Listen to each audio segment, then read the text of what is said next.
stopping me now. I'm taking back all of my freedom, 'cause I know there's only one crown. I got the keys to the kingdom. I got the keys to the kingdom. You know I'm living in freedom. I got the keys to the kingdom. I got the keys to the kingdom. I got the keys to the kingdom. We're only 6 games away from finding our first 8 grand finalists. Welcome, ladies and gentlemen, to the BGIS 2024. And on the panel this time will be the Neck Bros. As you know, Team X Spark and Global Esports, they've pretty much secured their slot almost there towards the grand finals. But now the other teams still in the top 8. Things are not looking too clear. So many teams to talk about, Necro. I mean, it was like kind of uncertain to see, like almost from 4th to 20th spot. It still looks like it's doable. Any team can bounce back. One good match can bring you close to the top 8, and we have seen things done by Vasista Esports yesterday. My God, the way they've climbed up the ladder, made it to the 4th spot is incredible. Vasista Esports, man, even the med strat sort of working out perfectly for them. Consistency has been the main thing for Vasista Esports, and so far it's been perfect. Even Team Aru making that bounce back, right?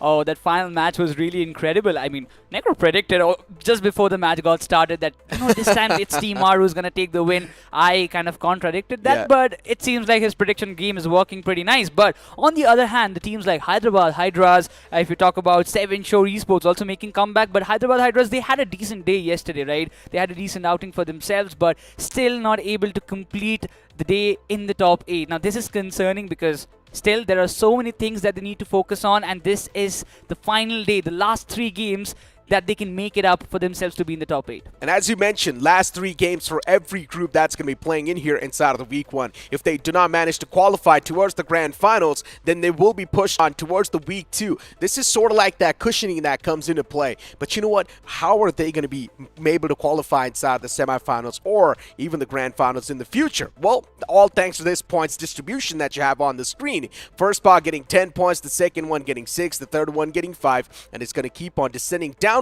until you look at from the 9th till 16th, you get none.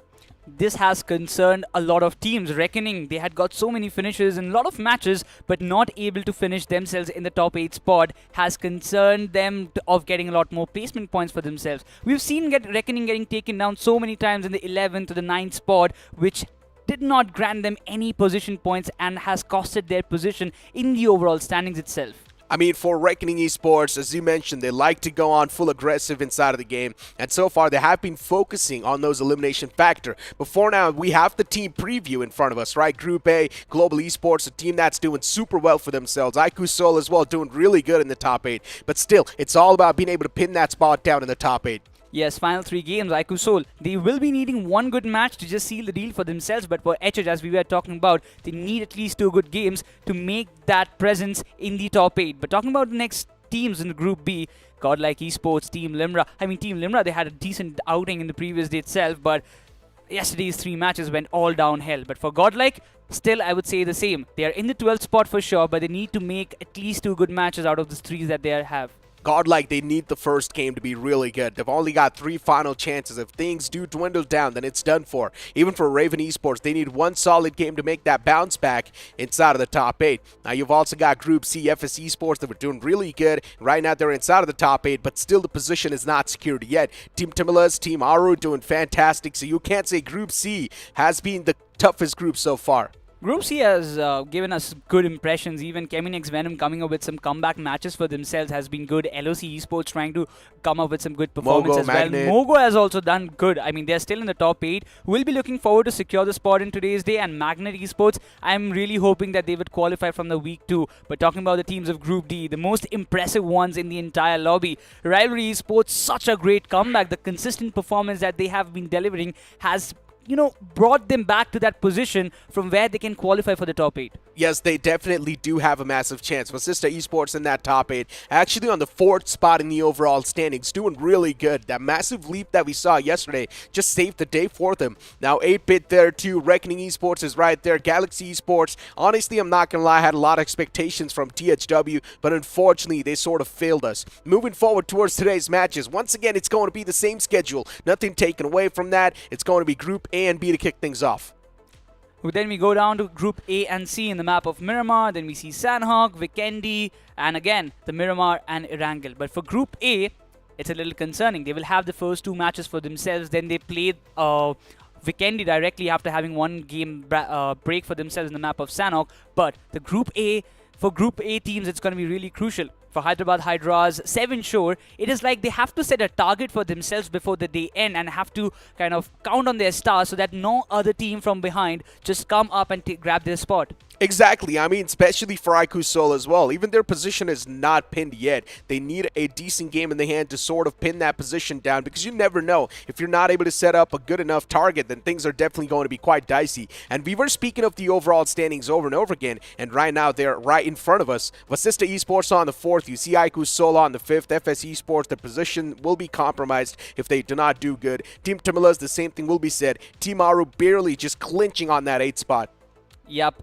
Talking about it, even 8-bit, they have made a good comeback and they're still there. 61.5, just 3-point difference for the top 8, and still it looks quite vulnerable for the positionings if you ask me. But followed by that, even Voltex Gaming, they have improved so much. Entity, Godlike, they're also falling up the ladder, but they need good games. Otherwise, it will not be possible for them to qualify for at least for the first 8. Reckoning Esports, man, yesterday's day was really bad for them. Now it's time a wake-up call. And Reckoning Esports, if they do not wake up right here, right now, things are definitely going to be even worse inside of the Week 2, considering we know Week 2 is going to be super sweaty. That's for sure. All the teams, they will be trying super hard to make it inside of the Grand Finals. But moving forward towards the latter half of the board, right, you've got Prime Esports, Team Limra, Raven Esports, the team that started things off on such a great pace in the Week 1, and now look at them. 120 bomber can change the tides, Necro. I mean, if you talk about even THW, they are sitting on 47.5. A 20-pointer game will move them up to 67 to 70 points, which is quite, I would say, doable for them to finish in the first 8. Followed by that, insane. Their performance, you can just see them having the first chicken in almost in the first day. After that, they are literally nowhere to be seen. Exactly. Even for Inferno Squad, right? Yesterday we saw that change of the pace from them, and now I'm just loving the fact that Inferno Squad is going a little bit more aggressive inside of the lobby. That just showcases the Week 2 is going to be even more competitive. Inferno Squad missing out, definitely. They're like the Wounded Lions now. In general, every single team that's not going to make it to the top 8, they will be like the Wounded Lions, and you know it's not something you would want to mess with. Yes. The Wounded Lions always come back stronger, and this is their speciality. And when you talk about the Week 2, right, a lot of teams have kind of started their comeback stories already. We see Cheminx, Venom, you talk about Inferno Squad as well. The teams also not going to make in from this Week 1 itself.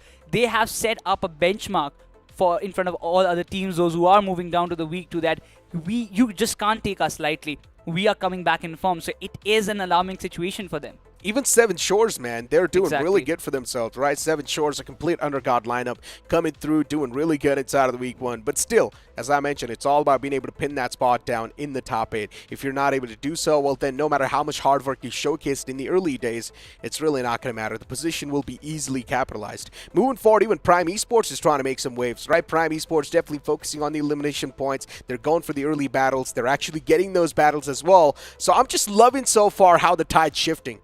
Exactly. Prime Esports, they had got so many finishes, right? But the main thing that concerned them, and for the reasons that they're still tailing behind, is that the positioning inside the circle, inside the game, they are getting third-partied, and a lot of bad fights that they're involving themselves in has costed them the games, and that is why we see them still down in the 3rd chart. Though they're topping that, but I still believe one good game is enough. I mean, for CG too, man, look at them all the way at the last page. CG just not able to find that groove, that momentum. So many things can go wrong. So many things can go right, ladies and gentlemen. But for now, let's move on towards this nice promo.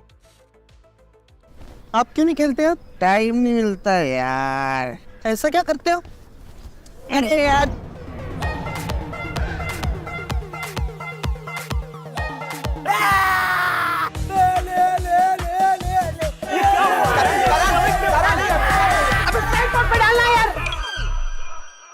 Time नहीं. Seriously? अब मैं वो player नहीं रहा. I've moved on in life.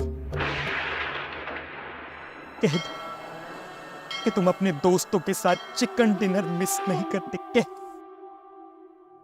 मुझे squad में वापस ले लो. Reunite with your squad and enjoy new skins, weapons, and exciting updates. Download BGMI today. I'm not going to lie, I've been enjoying my time inside of the Battleground, especially that new Mecha Fusion mode. I've been having a fun time inside of the competitive lobbies, man. But you know what? Let's move on with the conversation. Now we know the first game is, of course, going to be the map of Erangel. Group A and B will be the one to chime in. For teams like CG that have already given up on the hope, there's a high chance they can be the spoiler.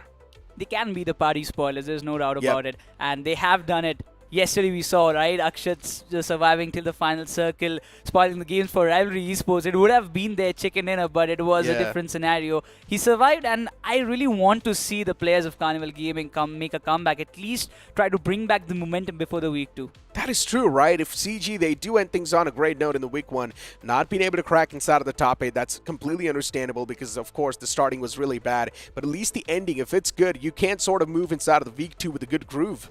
The motivation has to be there, and I still think, I am still going to stick to that point, that Hector should be brought back in the lineup. Okay. He is the man who is much needed in the lineup right now. You can't say even the synergy has been quite good with that, man, considering the playing four has been playing for years now, and Hector not being inside of the lobby. Nothing taken away from CG, right? Definitely it is quite a solid team. They have been quite consistent, but maybe a little bit of changes here and there, those tweaks are not going to hurt CG.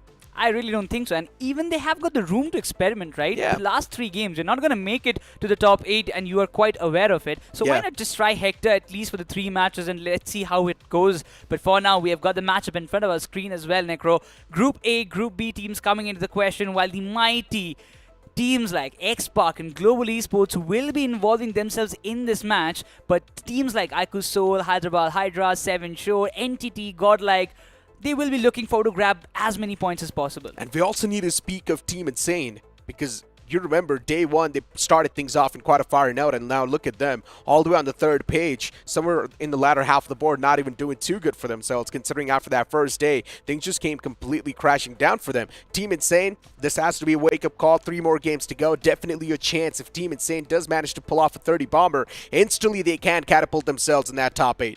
The 30 bomber is a big task if you ask me, because how Team Insane is playing, it still seems like the communication, the synergy is lacking somewhere, and the decisions that they are taking during the rotation or the decision taking involving themselves in a fight has not been quite precise.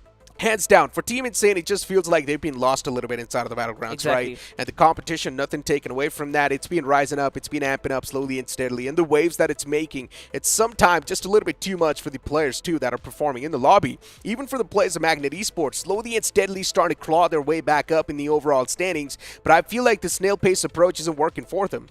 Exactly. I would completely agree with the statement. But from teams like Magnet Esports, right, they're the underdogs. They're playing the semi-finals for the first time. They have got the safety cushion, but at least they are trying their best to reach closer to the top 8, just to be motivated and have the momentum for themselves before the week 2 comes in the question, because I really believe teams like Magnet Esports, 7 Shore can easily qualify in the second week if they play like this. Now, my eyes are also going to be pinned on Entity here, because moving in forward inside of the week, when I genuinely thought Entity can be one of the easy grand finalists, but so far they're struggling for that top 8 spot. And we know Entity somewhere down line, Somraj is definitely one of those masterminds, and he does not want his team to be pushed all the way to the week 2, because Somraj knows if things do go down towards the week 2, then it will be super sweaty. You do not want to deal with that storyline. Same goes for RTGX IND. This team has kind of impressed us so much, even in the wildcard phase.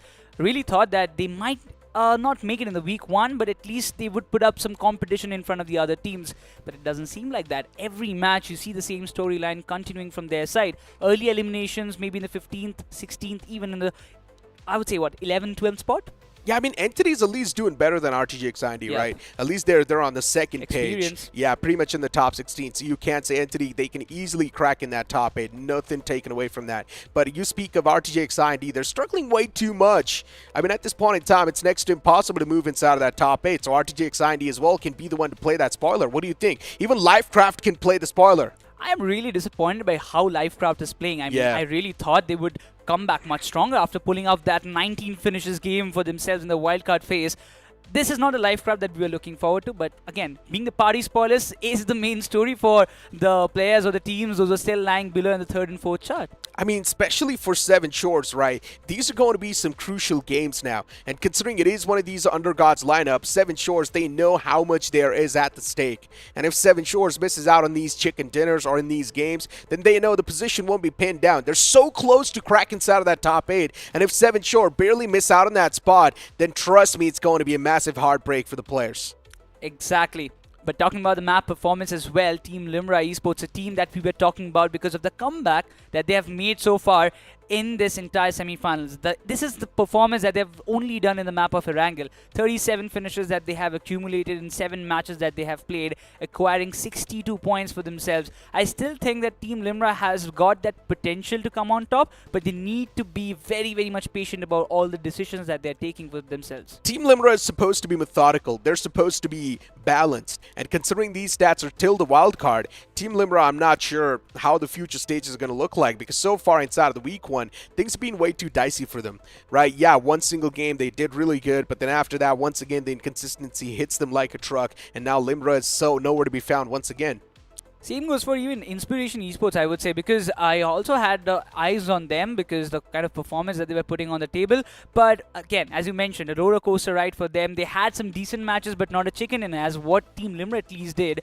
I really believe teams like Inspiration Esports, Raven Esports has to do something about it, because this is the right time. If you are not qualifying for the first 8, you are aware of it. At least go for the experiments, you go for the finishes, boost your own confidence. That's the best part, right? Now you can use these grounds as like the testing grounds. Exactly. If you know that you're not going to be moving it forward towards the first 8 grand finalists, at least try and experiment a little bit more. What do you know? Maybe in the week 2, you can be the one to just storm through the entire competition and just catapult yourself directly in the grand finals. And these experiments sometimes, yeah, they're quite undervalued, but trust me, they can be quite massive.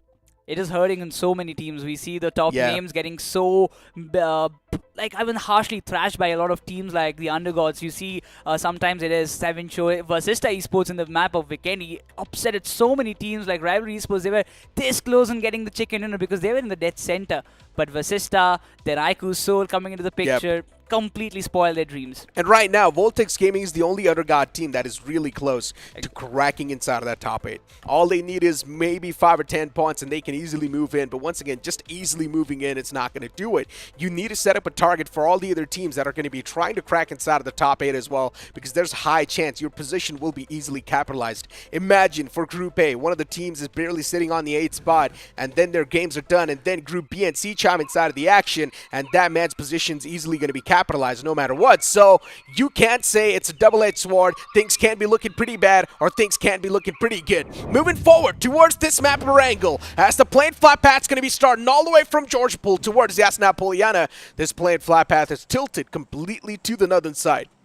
The teams going towards the north will be very, very happy with this kind of flight path. But while the teams going down south has to face a lot of consequences, have to get the vehicles on an early note. And we've seen so many times in the previous days that any team going down south, trying to get the vehicles, have faced the early casualties. And you don't want to be a part of those things in the very final day. And once again, to let you know, Seven Shores, this game matters a lot, because Group A is going to be the one to be done the quickest today, considering the 3 games will be done the first. And if Group A is not able to set up a good target, well, then their positions will be capitalized, unless your Global Esports was already doing too good for yourself.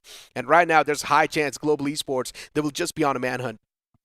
That's the main policy, isn't it? So Global Esports, you know, they have qualified. They will be looking forward to just seal the deal in one match. And I really hope that this Erangel would be that one match where they will be looking forward to get all the points in their bag. But for the teams, as you mentioned, Seven Shore, even for like Aiku Soul, who will be looking forward to grab some points for themselves to be in a favorable position, as they are also in Group A. They will be looking forward to confirm their spot in the top 8 so that they don't have to pray to the gods that no other team comes from the back and snatches away it. Hey, but you sitting at your homes and viewing the broadcast, do let us know in the chat, which team do you think will be the one to come out on top in this first game of Erangel? Because this will be the momentum setter. For Team X-Park, they're doing really good. Global Esports doing fantastic. But it's all about the other teams wanting to secure a slot for themselves in that top 8. Do let us know in the chat which team do you think will be the one to move on forward. Godlike, of course, there's going to be a lot of the fans praying for them. CG, they've already lost out on that chance, unless if they do get a massive chicken dinner right here. And right now, Neo is getting challenged by a lot of the foes in the front. Too many players to try and deal with. Carnival Gaming's Neo is all by himself, isolated in this compound. The backup needs to be as quick as possible. And Neo, unfortunately, loses out on the vehicle as well, so this is not looking too good for the man. Oh, this is very bad for Neo. Completely confined, and even the players of Prime Esports, they have also got some weapons for themselves. There is a rescue coming in, the reinforcements from the side of Carnival Gaming Omega. He just has a shotgun. Shank's trying to get a nade or something about it, just push away Neo, but Akshat seems to be very interested in taking the 1v3 battle. Oh, I love this. Backup is going to be there instantly. And CG, they're ready to battle it out. Prime Esports, I'm not sure how good of a feeling I have about this battle because CG, they just seem like they're going to be the one to spring back to life as quick as possible. Akshat's taken down way too low, and look at Goblin! Oh, the man's got guts of steel as he straight up moves in, mows down 2 players. CG, unfortunately, they lose out on Akshat, so they already do take that heavy blow off the rip. And with that, Prime Esports on the verge of being eliminated, considering it's all down to that one last man, and the last man's got his hands on the shotgun, so you can't just straight up chime inside of that action. He's got his hands on the DBS, and he's barely surviving on the sliver of HP. One single shot, and the man's going to be done.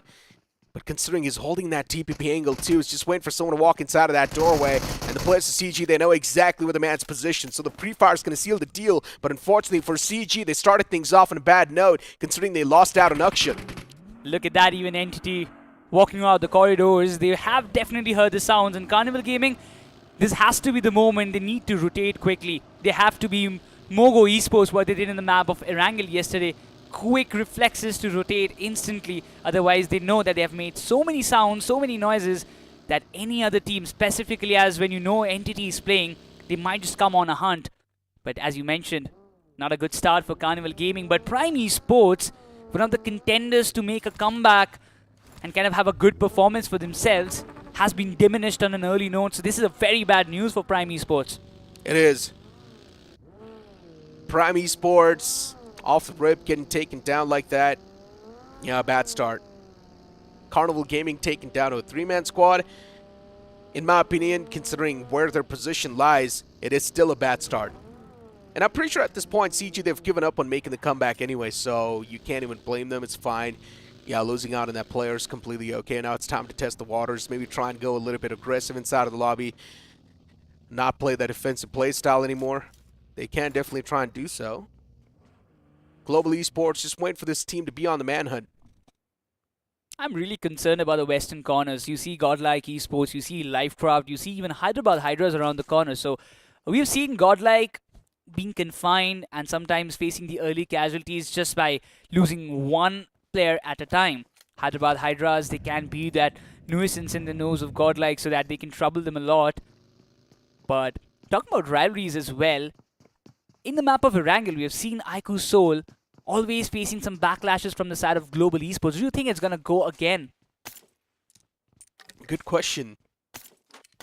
I mean, I'm not sure, man. It's still quite a tough question. Because the rivalries, quite shaky to say, especially when you've got your lifeline on the line, right? So it's better to just keep those away and try and focus on the game. I still feel like the circle is similar to what we saw in yesterday's Erangel match, where the circle ended in the areas of ruins. So if any kind of hard shift happens like that, I would really love to see what IQ Soul will do it, because in that match they were not there. For IQ Soul, they pretty much solidified their spot. They just need one decent game, and they're going to crack inside of that top 3. And if they do manage to make that happen in the first game itself, well, then it's done for, right? IQ Soul, the top 3, next to Global Esports. It'll be the ideal overall standings that we all imagined.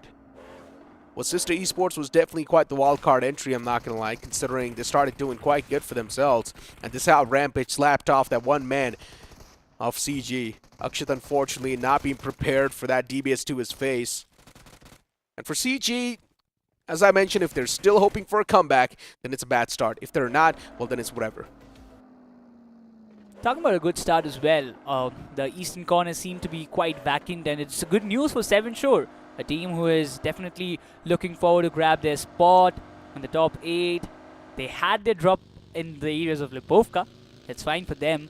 Though X-Park, I don't think they will be going all in, like blind rushes or something. X-Park, they have done a very calculative strat for themselves. They are doing so good. Definitely the table toppers for a reason though. But even for RTGX IND, I mean, they don't have a chance, right, Necro? But still, they are putting their 100% in every match and trying to grab as many points as possible. RTGX IND. Man, I mean, are they really trying their best to grab as many points as possible? Ask yourself. It seems so, though. I mean, for RTGX IND, man, I mean, looking at their past performance and looking at this, not even close, dude. So I'm not sure if they're trying their best to get the points, but if they are trying their best, well, then best is not enough. They need to be extraordinary.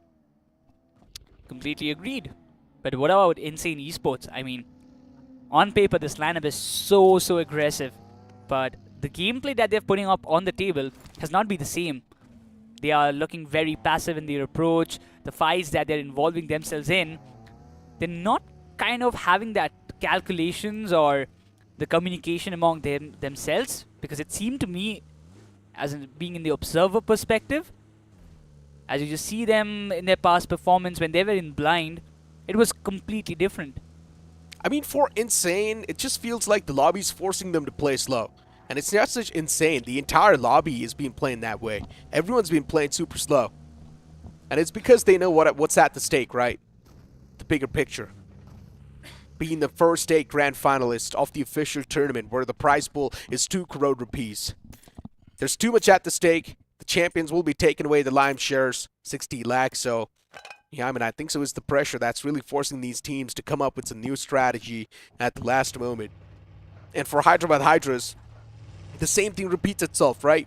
Yesterday's day was quite decent. Hyderabad Hydras definitely did make that move in the overall standings, but they still haven't cracked inside of that top 8, so you can't say for them the danger is still looming right at the top of their head. And the worst part for Hyderabad Hydras is that they're playing inside of the Group A, so they need to be the one to set the target.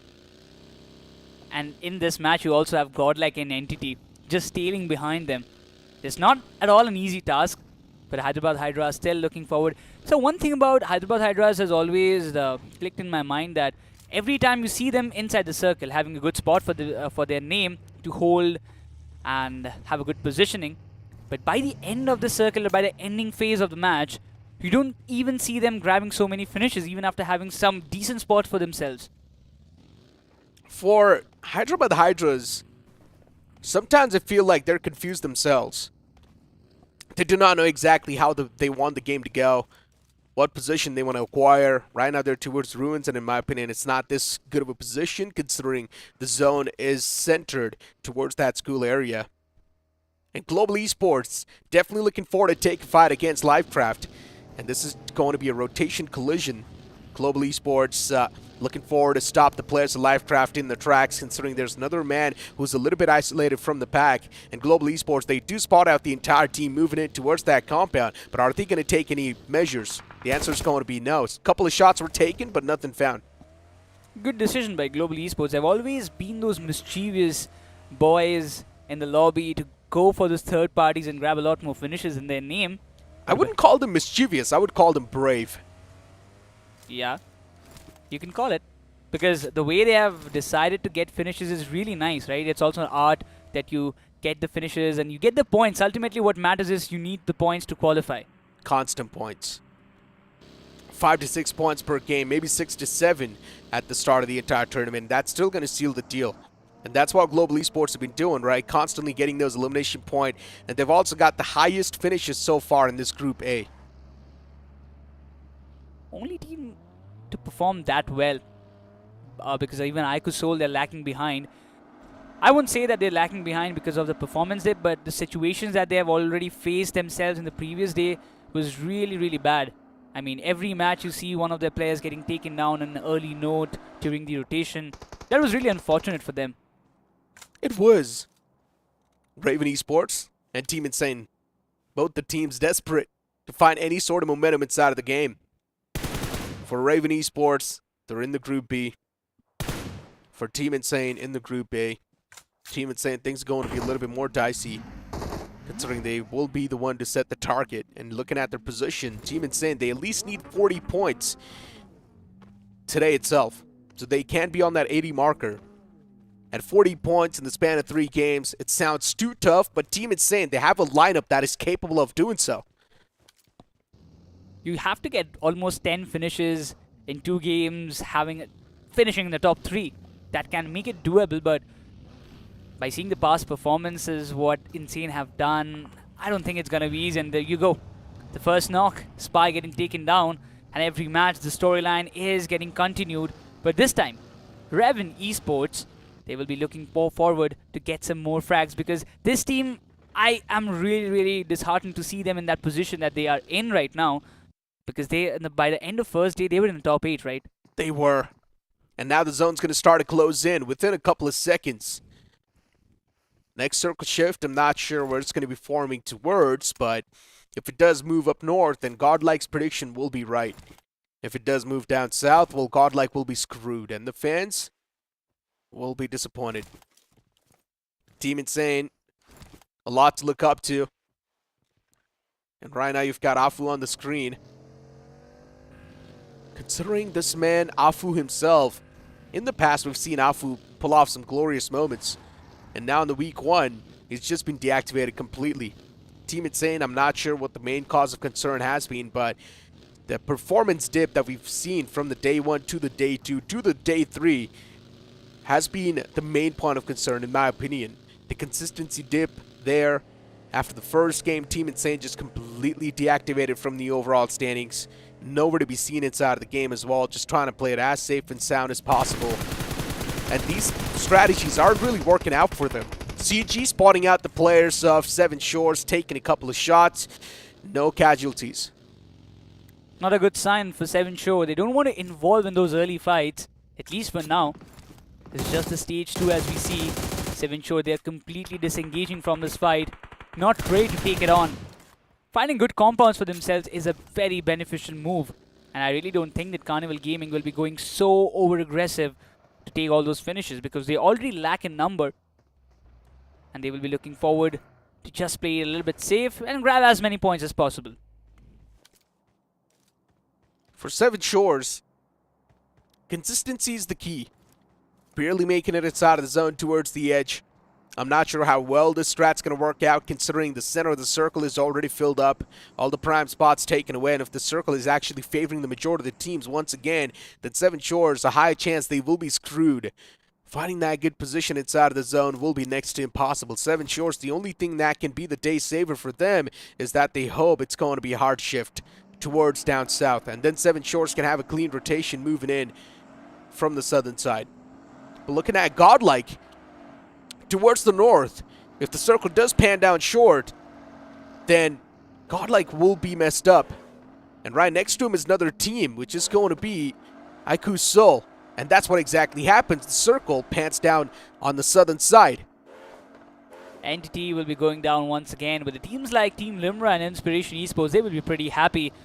But seems like the rotations are taking place. 2 big giants, Godlike and Aiku's Soul, they have got their own rotating path, but for even Global Esports, you see them going from the western side around the areas of ruins. Looking forward to go for the same strategy, finding finishes from the western corners. But Hyderabad Hydras, this is the spot that you ever imagine for yourself in this kind of circle to get so many finishes. They will have so many chances for themselves. Look at Global Esports, just being steps ahead. Knowing exactly where to rotate from, having that information too, knowing no one's there towards that bridge. So yeah, good capitalization from them. Entity Gaming taking shots against Raven. And this time, a lot of the shots were missed as well. Ronak is trying to pull off something incredible too, but then he gets caught. I'm not even sure what Ronak was doing right there. He was completely lost in that spot. Raven Esports, for them, it seems like a smooth sailing. Entity Gaming, not the exact entity we wanted to see inside of the first game. A big mess up, I would say. Gamla Boy missed so many shots, and you can't just afford it. That too in the semi-finals. And they are still in a vulnerable spot. They need a lot more points to be in the safer grounds. But Raven Esports, they will be pretty happy. All the 4 men alive, and they also got 2 finishes in their bag. Also having the big school compound all to themselves, it's like a blessing in disguise.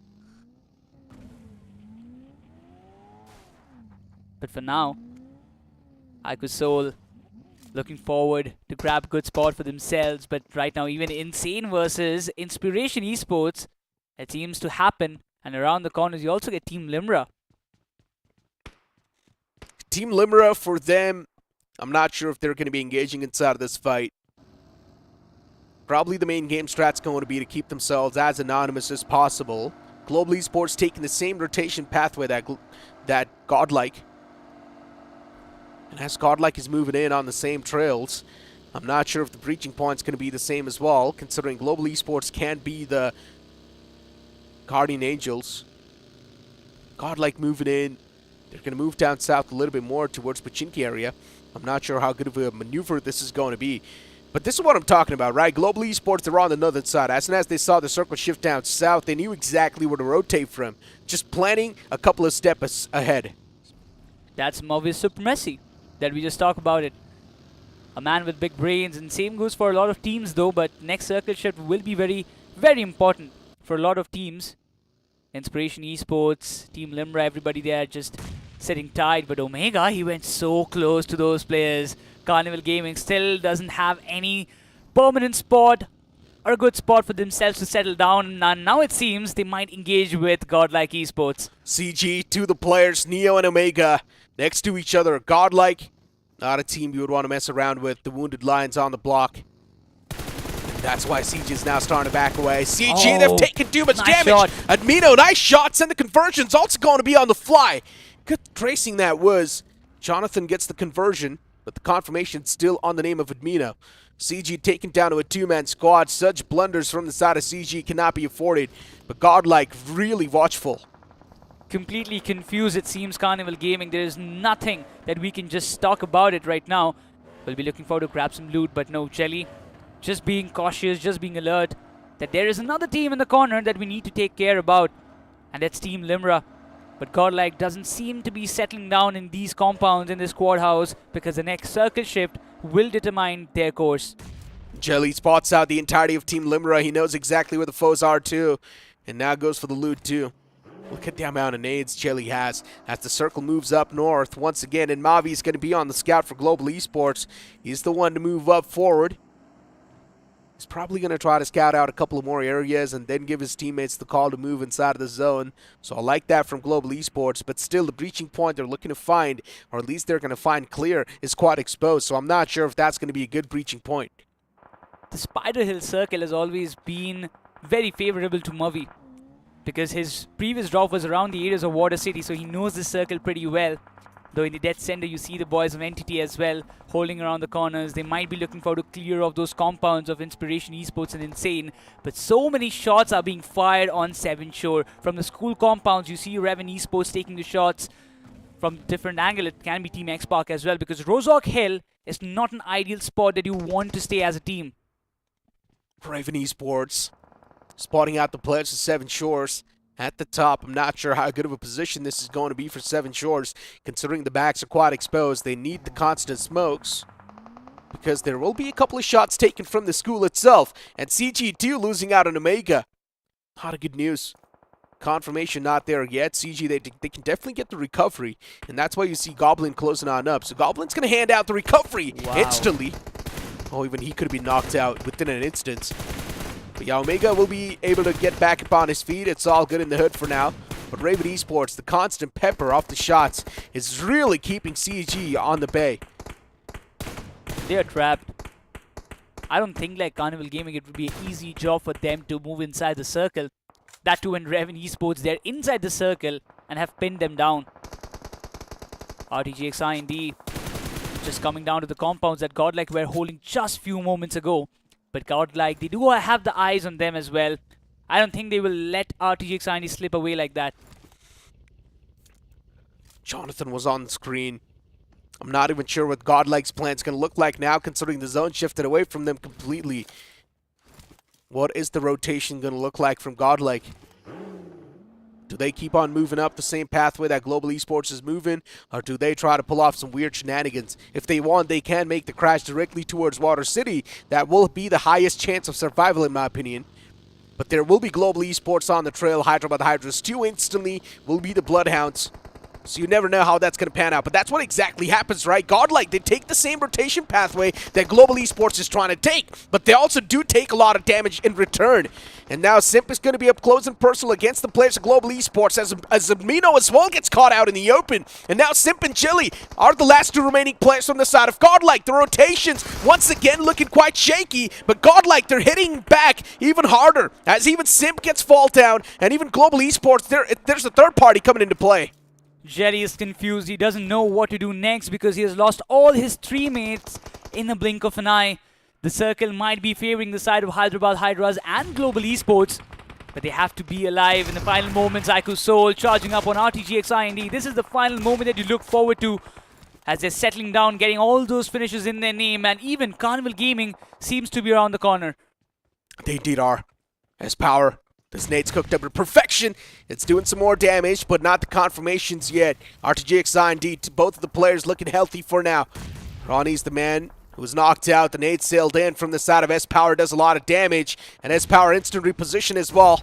Another nade sailed in, and it's actually going to find the confirmation too. IQ Soul, they wipe out the entirety of the opponents. 4 finishes in their name. But right now, as you move up to the circle, they have to rotate inside. It's a complete open circle for a lot of teams, but that also marks the end of Godlike Esports as well in the 12th spot. They won't have a lot more finishes, only 2 if I'm not wrong. That's Global Esports marching inside the circle, marking their territories. Global Esports this time on the lucky side of things as the next circle shift pans right on top of them. And they decide to play from the edges. Team Insane, World of Trouble, collapse on top of them. Inspiration, they take a fight against them, and Team Insane unfortunately dropping down on the man number slowly and steadily. Both of the players, they get confirmed, and now Team Insane, they've only got a final few glimmers of hope, and even those get taken away from them. Beautiful play by Inspiration Esports, not gonna lie, but right now they have to get inside the circle, and there's 7 Shore in front of them, which I don't think will allow them to just slip inside that easily.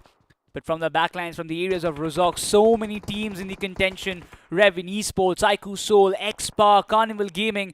They all have to enter the circle. And 7 Shore, they have to be the Knights, the Guardian Knights to gatekeep them. Otherwise, I don't think 7 Shore would be able to survive so many teams just all flooding in. IQ Soul on the move. So many teams moving in at the same time as IQ Soul is moving in. And even Team X-Spark, they decide to move in at the same time as well. IQ Soul and X-Spark collision. This will be interesting to watch out as Manya, unfortunately, his teammates are now quite stuck in the open. Team X-Spark, even they start to face a lot of those brunts as they lose out on one of the men as well. Team X-Spark, they've also got the likes of Lifecraft to deal with, but IQ Soul, they're doing a fantastic job in dealing with all the threat that's there in the front. IQ Soul, they're doing a lot of damage against Lifecraft, and they're also getting the conversions done. So many points accumulated. 9 eliminations so far. 9 finishes done. Nakul is knocked out. He will be getting the revival for sure. Manya leading up front, and even the circle is favoring the side of Hyderabad Hydras. This is their only chance to grab a chicken dinner and confirm their spot, climb up the ladder, but it's not easy. Even Raven Esports, they have wiped out the entirety of 7 Shore Esports. IQ Soul, position compromised. And yeah, foes all across the board. They've got nowhere to go. Repositioning at this point in time, it seems really tough. And IQ Soul, things couldn't get any worse. For Team X-Spark, unfortunately losing out on 2 players while they try to make that rotate. And now there's also going to be Inspiration Esports just collapsing on top of them as Spray God does find one in the elimination. He does try to peek out from the window off that vehicle, but then he gets dealt with too. Inspiration Esports, they do wipe out the entirety of Team X-Spark, but then it's a complete nade parade from the side of Hyderabad Hydras. So many good nades coming all in the same direction. There is nowhere that Inspiration Esports, Chico, OP can just move out. But that has cleared the gates for IQ Soul to move in. This is a big opportunity for them though. But Hyderabad Hydras, 4 finishes in their name, still having the circle in their favor. A big chance for these boys to grab a chicken in while Global Esports still above the hills, trying to have all the intel in this world. Global Esports, a 3-man strong squad. They haven't lost out on the man number for a while now. Did lose out on Ninja Boy a while ago, but then after that, this 3-man strong squad has been there. Just looking really stable. Slug He's got the foes in front of him in the name of Team Limbra, and for Team Limbra, it's not looking too good. Slug is taking a lot of return damage too from the side of Hyderabad Hydras, but then Team Limbra, they've got their own troubles to deal with in the name of IQ Soul and Raven Esports. Raven's been wiped out completely, but now it's time for IQ Soul to try and head back. And Team Limbra, they're definitely taking a lot of damage, but it's all down to S-Power, and S-Power's way too low to the foes in the front. He gets a couple of those conversions, but now it's time to patch himself up. S-Power, he makes that push happen. Unfortunately, the backs are too exposed, and Hyderabad Hydras, they converted so many points. 6 finishes already in their name, but IQ Soul, they have left this map with a total of 14 finishes in their bag. But now it's time for the global esports boys to just rise up. Team Limbra, they might be in front of them. Beast has been taken down. Beautiful nade coming up from Poco. It seems like they are struggling. Global esports down to 2-man. They have to get the revival done, but in all these commotion, Team Limbra, they've got the breather, but Slug is just too good with the nades. He gets that opener, exactly what he needed. But now it's Hyderabad Hydras wanting to third party this entire fray. Global Esports, the troubles, they just keep on amping up even more.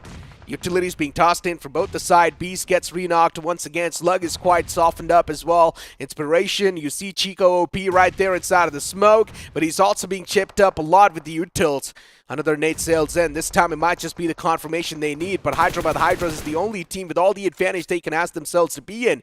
Global Esports on the verge of being completely eliminated as it's taken down to just Mavi. With Hyderabad Hydras having the man advantage in the final few moments, I don't think anyone's going to be able to steal this chicken dinner away from them. Wow, you see so many nades. At least the smokes is surviving through. It's going to be tough, but Chico gets completed by Gokul. From the side of Team Limbra, 4 finishes in their name as we are down to the final 3 teams. Mavi is surviving all alone from the side of Global Esports, but Team Limbra, this is a fight, a 3v3 situation for both the teams. Still thriving for their spot in the top 8, while this is the opportunity for Hyderabad Hydras to have a good jump in the overall standings. But the nades being tossed up from both the sides, the first connection will be having a lot more advantage for themselves. But look at Limbra though. Got to give it to the players, right? The undergots. Once again, starting to make some waves. Mavi trying to close inside of the zone. Is way too low. He's going to die. And yes, that's what happens. The wall of death devours Mavi. A nade sailed in from the side of Gokul. It's actually going to find the openers too. Hyderabad Hydras, this is not that good of a sign considering the utilities are putting on that constant pressure. Another man backs away from Hyderabad Hydras, but this time Team Limbra to make the push happen. They pushed up close and personal as they find the second knockout as well. And just like that, the last man gets ran over. That's it. Hyderabad Hydras, they lose out on the chicken dinner. It's Team Limbra to convert it. Wow, what a comeback by the boys of Limbra. But for sure, this match was completely for the undergods as Team Limbra, they are slowly but steadily trying to climb up the ladders. Even for Hyderabad Hydras, this has been a great game. Limbra, they've came in with a vengeance on their mind. Redemption is something that they're working on towards. And what a game that was. Being able to kick things off in just the first game that manner. Once again, fantastic. Global Esports with that game, they just spin that spot down in the top 2.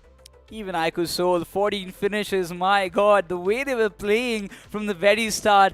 I was like, wait, is that a cyclone going all around in the map of Erangel? And the name was IQ Soul. They literally obliterated every other team that came in their way. Before Godlike, once again, another bad game, right? The rotation that we saw them trying to pull off was just not working out. For Godlike, the rotations, whenever you see them trying to pull off those complicated rotations, it just never works out for those players. Exactly. I mean, it seems like Jelly sometimes gets confused highly that where to stop, where to just settle down sometimes. Because you know what? Not every time you can rotate all around the map and just get finishes. You need to settle down in a single spot. You need to find a compound for yourself so that you can just patch yourself up, kind of finalize and get settled so that you can get a lot of more decisions or thinking in your mind to what to do next. Godlike, they just need those points, man. That's all they need. First game off to a bad start. Now they've only got 2 more games to go. And if they're not able to pin that spot down in the top 8, then they will be kicked out. No matter if they do barely make it in the top 8, it's still not going to matter, man. Because you've got Group B, C, and D looking forward to in the future chime in. Right inside of the Group B, you've got Godlike, which have already played their game. So it is looking really tough, ladies and gentlemen, considering 2 more games to go for Godlike. Before Team X Spark, a little bit of a letdown. CG, once again, I don't think so. They just care. They have kind of given up of what they can qualify or not, but I still feel like, you know, just don't give up right now. You can go with those experiments, you can do something better, but that again, those early eliminations of Akshat, those early eliminations that always annoys the players of Carnival Gaming, it seems. We had expectations from Seven Shores too, right? And unfortunately for Seven Shores not being able to play that well in that previous game, Raven Esports was definitely there trying to make the waves. They had, I think, so 6 elimination points, somewhere around that, so you can't say a decent puncher from the side of Raven, but a decent puncher is not going to do it. They need something that is pretty massive, and that's going to be a 40 bomber. 40 bomber. We can say it easily, right? In the span of 3 games, they need 40 points. It's easy for us to say, but for them to do it actually in the match, it's so tough. But as you mentioned, like Seven Shore, I really wanted to add one point that they rotated quite quickly inside the Spider Hill area. They wanted to capture a good spot for themselves, but you know what? In these kind of open circles, when you try to rotate up front and try to go a little bit earlier and grab a good spot, it's always tough when you know there are so many teams stealing behind. Exactly. The backlines are never secured, right? Exactly. And that's why I just really respect Global Esports with the way they tend to clear the backlines, knowing exactly who's around them. The surrounding awareness is always incredible, especially when the circle shifted down south. Global Esports, that instant maneuver that came through, they were so confident with that rotate that they just showcased. It's because Mavi planned steps ahead. Exactly. He always thinks way ahead, and that's why he has got like 3 turrets set up. He's got Ninja Boy, you've got Slug, you've got Beast. Those 3 are the big turrets of Mavi, and he's just controlling the ship. He just kind of plans the course and everything falls into pieces. He's got the pathway, knows exactly how to pave it. He knows he's got the best assaulters as well inside of the country, and all he does is just channel that firepower into a right direction. His team's got a lot of that confidence, and Mavi trusts his players. That's the biggest thing. And this is what we've been mentioning for Godlike as well. Put the trust on the players, and you never know. Godlike, they might just start to perform even better, because so far, they're trying to come up with some of the most complicated rotations, and it's just not been working out clearly. And looking at this winning moment, Limbra, I mean, the nade, finding the opener, then later on for Limbra, it was just a piece of cake.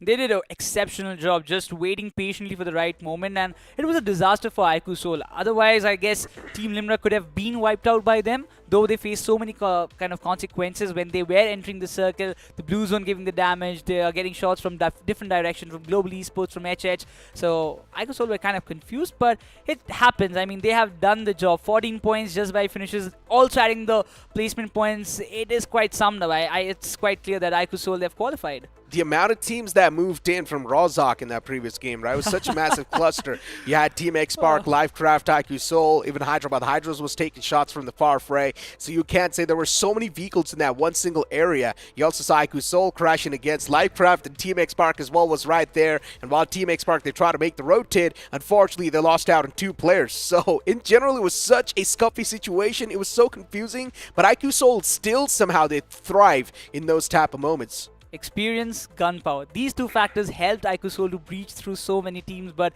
I really felt bad for Lifecraft, you know.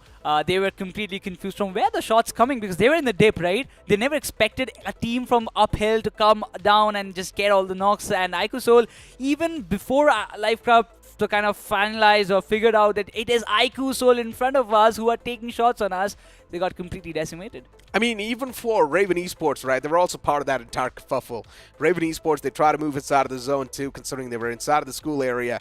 And it's just the timing, man. All the teams deciding to move out at the same time. Everyone's just getting screwed. And it just felt like a complete deathmatch at that point. Yeah, I really remember those mode matches, right? When you just go with the ice castle or something like that. All the players dropping around that same spot. It felt like that. And even so many vehicles, as you mentioned, Rozhok was turned into a temporary warfield at that point. It was, definitely, especially those hilltops were completely in the warfield. Now, moving forward towards Entity's performance, once again, even Entity was not able to play that well, right? Losing out on those individual players here and there. Even Gamla Boy missing out on those crucial shots. That's why Entity, they took some hefty amount of blows upon themselves, and all thanks to Raven Esports. Raven Esports played better, but that was a really bad mess up by the players of Entity Gaming. But we'll have a quick look on the MVP of this match, because you know what? There's only one player who will rise on top, but who's it going to be? That's still a question mark for ourselves, because we're also thinking, is it going to be somebody like S-Power can be the contender, right? S-Power can be there. Even AimGod from this side of Raven Esports can be there too, considering he had 5 elimination points and then his team had just 1. So AimGod was definitely the punch packer from the side of Raven Esports. I think so it is definitely going to be AimGod. So many players had 5 finishes individually in this particular map. Oh, who? I mean, AimGod was there, S-Power was there. I really believe even Ronnie or Knuckles, somebody had like 4 or 5 finishes for themselves as well. Okay, I mean, for S-Power, I'm not sure, but AimGod was definitely doing really good. He was also dishing out a lot of the damage in the lobby, so I think there's a high chance he can be there. Or maybe even someone from the side of Global Esports, considering even they were hitting back quite hard. Slug can be, but, well, all the questions and the answers will be just getting up front of our screen as the MVP of this map of Erangel. Let's see who it is, and it's gonna be a Spout. See, I told you, mate. Wow, I guess AimGod wasn't really good enough when it came to dishing out the damage. S-Power, 911 damage dished out all by himself with 1 headshot and 2533 damage. So, 2533 survival time. So in general, S-Power, he did a fantastic job for his team. And we also saw his power convert some of the best clutch scenarios in that Rozhok area, right? He saved the day for his team. Moving forward towards the top 5 performers, you've also got AimGod from the side of Raven Esports. As I mentioned, he's not that far away, 808 damage dished out. Then you've got Knuckle with 4. You've also got Gokul from Team Limra with 3 and Crypto from Hyderabad Hydras. A decent game for the boys of Team Limra and Hyderabad Hydras. They were looking forward to get a lot more points for themselves, and they finally got it. I'm really happy for both of the teams. For Hyderabad Hydras, it's good that they will be closing up to the top 8 spot. And even for Team Limra, if I'm not wrong, if my calculations are right, they might be coming up to the top 10 or top 11 spot. It definitely can be. For Team Limra, this was a big catapult that was desperately needed. And now the fact that they also got that chicken dinner, man, it's just going to be the icing on top of the cake. Before now, as we move on towards the point standings of that previous game, 17 points accumulated from Limra Esports with just that one single game. But now it's all about being able to keep up with the consistency and the heat level off the lobby. Latter half of the board, IQ Seoul on the second with 17 points as well. Hyderabad Hydras with 14, Global Esports with 16, or 10 points, my bad. And then you've also got Inspiration Esports with 9. Ikusol got 14 finishes and out of those 17 points, right? So that's a really great game. But X-Park, okay, it's fine. They have qualified. Only 2 points will make it up to them for 90 points in total in the overall standings.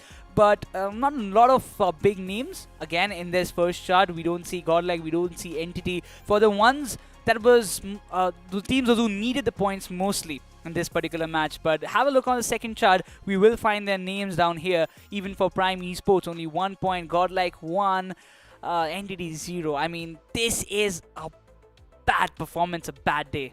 A really bad day, that's for sure. First game, completely down the drain. Godlike, completely down the drain as well. Team Insane, I mean, they've still got a couple of more chances to go. This upcoming game, they will be playing. So for Team Insane, if they're not able to warm their hands up right now, and if they do not get a chicken dinner, then you can pretty much count out Team Insane in that top 8.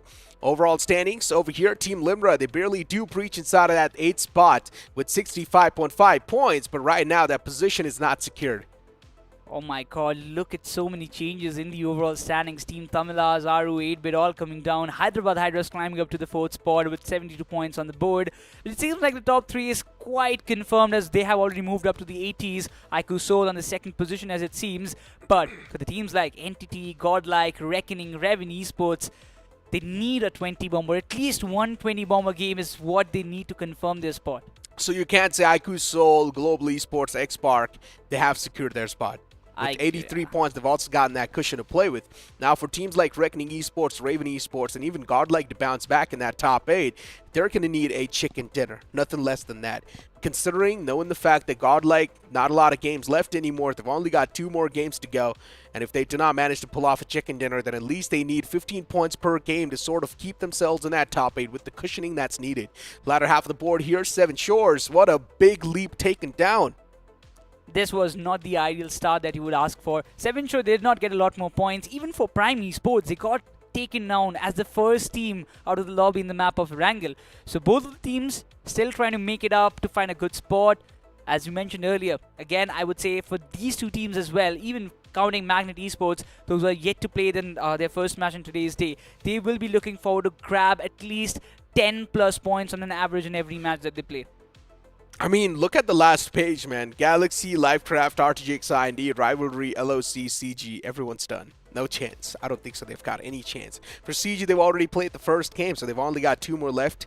And in those 2 more left, we know getting 20 points per game is next to impossible. Looking at the past stats, CG, they've been even struggling to get 10 points on the board in that one game. Even in the entire semi-finals, I don't think that Carnival Gaming maybe have got only one match in which they got double-digit points. Otherwise, every match it was like single-digit 5, 6, 0, 1, like that. But Carnival Gaming, it's still like they have got the game. they have got the aggression within themselves, but they're not executing it properly. Yeah, the execution definitely lacking from them, right? Even for the side of Xpark, considering you try to compare CG's performance to Xpark, you can see that massive difference. But if you try to look at the previous stages, the difference was not too big. Xpark, the only thing that was separating CG from them was the elimination points that they were gathering, right? But when it comes to the placement, they were pretty much head-to-head. This is the difference that we are talking about. Carnival Gaming, they all went down to the wild card, and Xpark, they did qualify to the directly from round 4, and that gave them the cushion to kind of have the breather for themselves, figure out things in a good way, and it is working so nice for Xpark. It is definitely working pretty fluid for them, but ladies and gentlemen, there's so much more to talk about, so much more theater crafting to be done, and for now, let's move on and look at this nice promo. Amit? Yes, sir.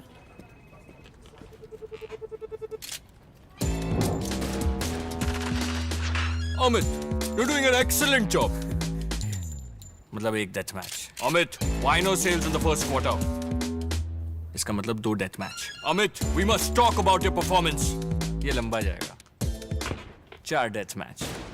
BGMI के quick game modes. है थोड़ा time, play थोड़ा BGMI. At this point in time, this game is quite an important part of my life. That's why I play it every single day. And I'm pretty sure a lot of the audience that is currently viewing this broadcast, they also play it every single day. If you don't play it, well, then move inside of the Play Store or the App Store, whatever device you guys like to use, and download the game right now. Moving forward with the conversation. Now we know the upcoming game is definitely going to be even more exciting, considering the fact that Group B is going to be sitting it out, and Group C is going to be the one to chime inside of the action. Now, this is really interesting because when you get new groups, Yep. you get new teams, there are a lot of excitement going in your head because, again, Group A, they're going to continue for the next match. Yep, But when a new group comes and Group C come into the question, you've got FS, you've got Tamilas, Team Aru again coming back in the equation. So this is really important because the last match for Team Aru was so good. They got a chicken dinner, got so many points, finished in the top 8 spot, and this is the biggest motivating factor. Yeah, but that's the thing. Right now, Team Aru, they've been kicked out of that top 8. So Team Aru desperately needs this upcoming game in their hands to once again be in that top 8 and pin this spot down. In general, the top 8 is going to be looking so unstable today, man. Some teams will be kicked out. Some teams will be entering. It's just really tough to say it's going to be there on the final 8 spot because there's always going to be a lot of those changes every single game. As we move on towards the matchup, and now Group C chimes in the action. Yes, FS Esports, Team Tamilas, Team Aru, NIY, Mogo Esports, LOC, Cheminix Venom, and Magnet Esports. We were just talking about it, that Magnet Esports trying to breach through, get a lot more points for themselves, even for Team Aru, as Necro mentioned earlier, that they need a lot of points from this particular match itself because they need to bounce back and get their spot done in the top 8. Yes, they got taken down. Their positions has completely been swept out, but we've also have a swap on the desk as the man with the big brains fixes. Welcome. Thank you so much, and what a start to the day so far, especially considering the storyline that we are moving ahead with. And Hyderabad Hydras, that was a performance and a half, but for Team Limra, right from the ashes, this is a comeback at the right hour. Definitely, there is no questions about it because Team Limra, we were talking about it just on the early phase of the day that team, they have got a good chicken dinner, they have got good matches for themselves, but still they're lacking so much behind in the third chart. They need good matches, but now even it looks like they are in the top 8 and they might finish it as well. Yes, of course, but for that, I think we are speaking too early because we still have so many matches to go, and anything can really happen because Team Limra, they did not do the hard work in the starting phases of the games, finally have woken up from their slumber. They need to deliver in the next 2 matches that they have to play. But, you know, big surprises they're coming in from Team Entity and Godlike crumbling down like that, especially Entity going for those experiments. I have no idea what the reason was getting in Ronak instead of Troy, who was really fragging on all fronts. Exactly. I was also surprised that Rana coming into the picture, Troy out. But again, it's Somraj trying to experiment to do something else, but it's not the stage, right? You're not like you have to go down to semi-finals to like Carnival Gaming. You have that experimental phase. You always want to be in the first 8, right? Because they started off the day with 59 points. That is a competing spot. For Carnival Gaming, they're still quite stubborn. They haven't gotten Hector in. That's a different story altogether. But for Entity, Erangel games are usually quite decent and not even securing 1 point out of it, trying something new in such a crucial stage because let's assume that they do not make it into the grand finals from here, and suddenly you enter into week number 2, and that could be a completely different ball game. So yeah, Entity really took a big gamble, did not pay off. But in Miramar, they're going to be sitting this one out. We've got some new set of teams coming in, as folks, we do charter in to the deserty lands. It is going to be in the valley, and the flight path trajectory is all where we have our eyes at. Do let us know, who do you think is going to get the chicken dinner in this one, as the flight goes all the way from El Pozo towards Puerto Paraiso. A completely southwestern oriented flight path for the teams going towards the areas of Cruz del Valle, El Azar, maybe water treatment as well. Might has to face some consequences, but a good game even for Global Esports previously. If you talk about, they've got good points. IQ Seoul have also, it seems like they've confirmed their slot as well for the first 8 grand finalist list. But Hyderabad Hydras, a team to be discussed. Yes, certainly. For Hyderabad Hydras, they're still in the race. They haven't crossed the line yet. And yesterday we saw them get a chicken dinner in Miramar. So the chances are quite high. And finally the team seems to be in the groove. And for Hyderabad Hydras, pretty uncanny for them to get those chicken dinners, because yesterday's chicken they got after ages in officials, if you speak about it. You know, they've pretty much been consistent on the block. This time they started off with being a little bit more erratic, but finally, you know, you would want to see them moving ahead.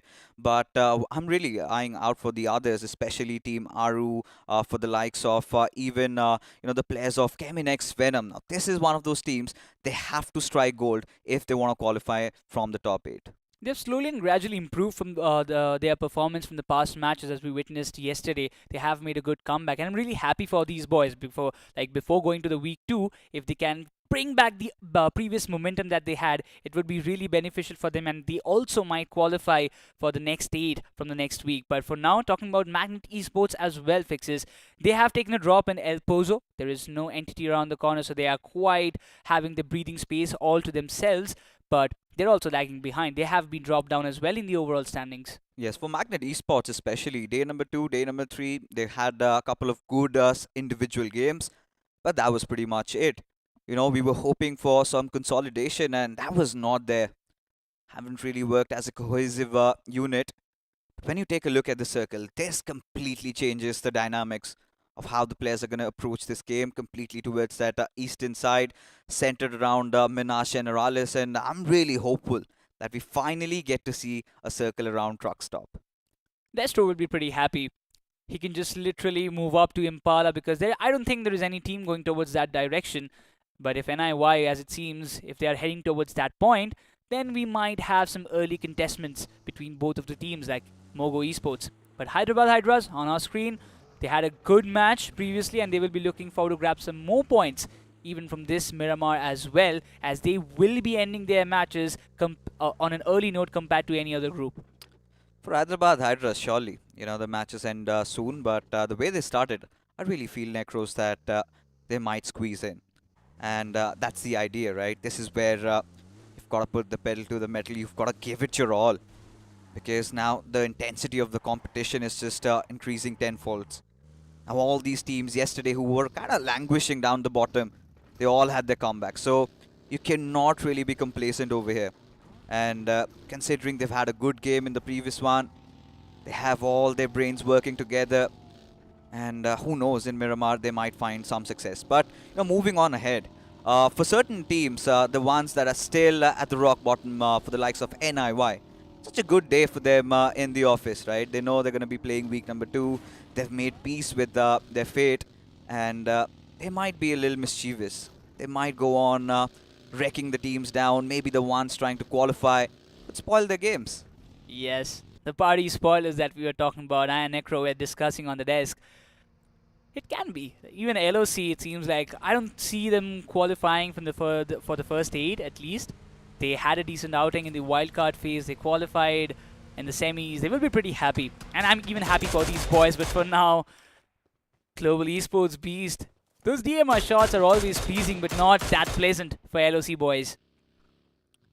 The journey for LOC has also been quite tough, especially considering you know, all the success that they found were in terms of majority in the finishes.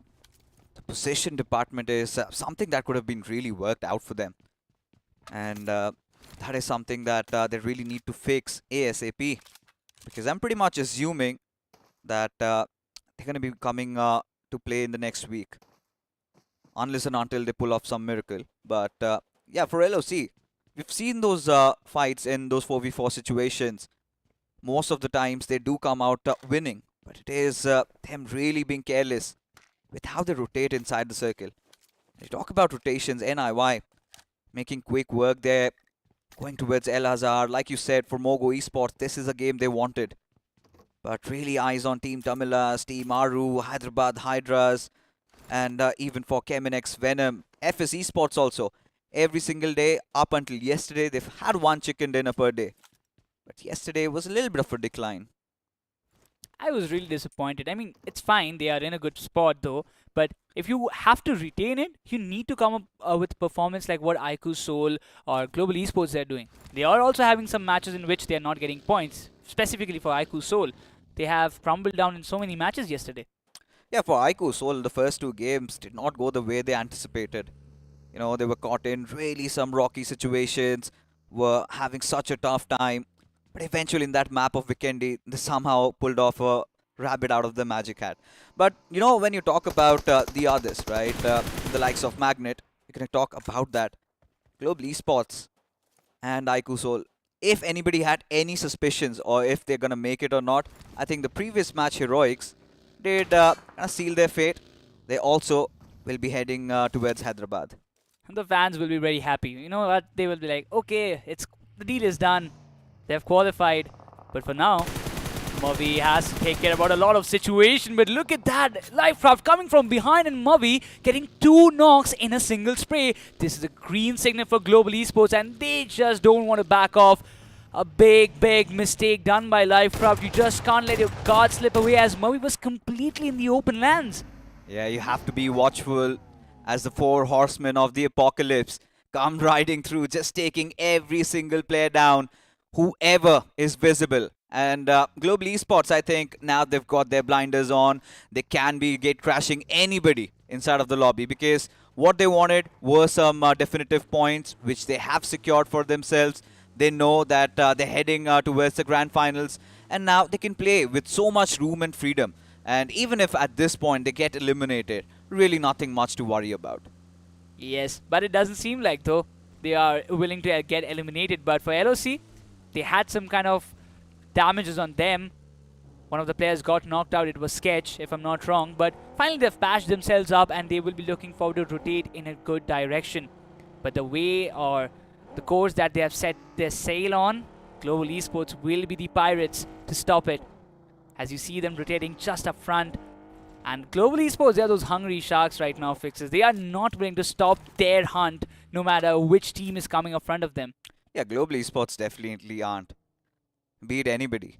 Now LOC could be the next one on their hit list. Right beside them, it's all about Global Esports. Realizing that they've got some unfriendly neighbors.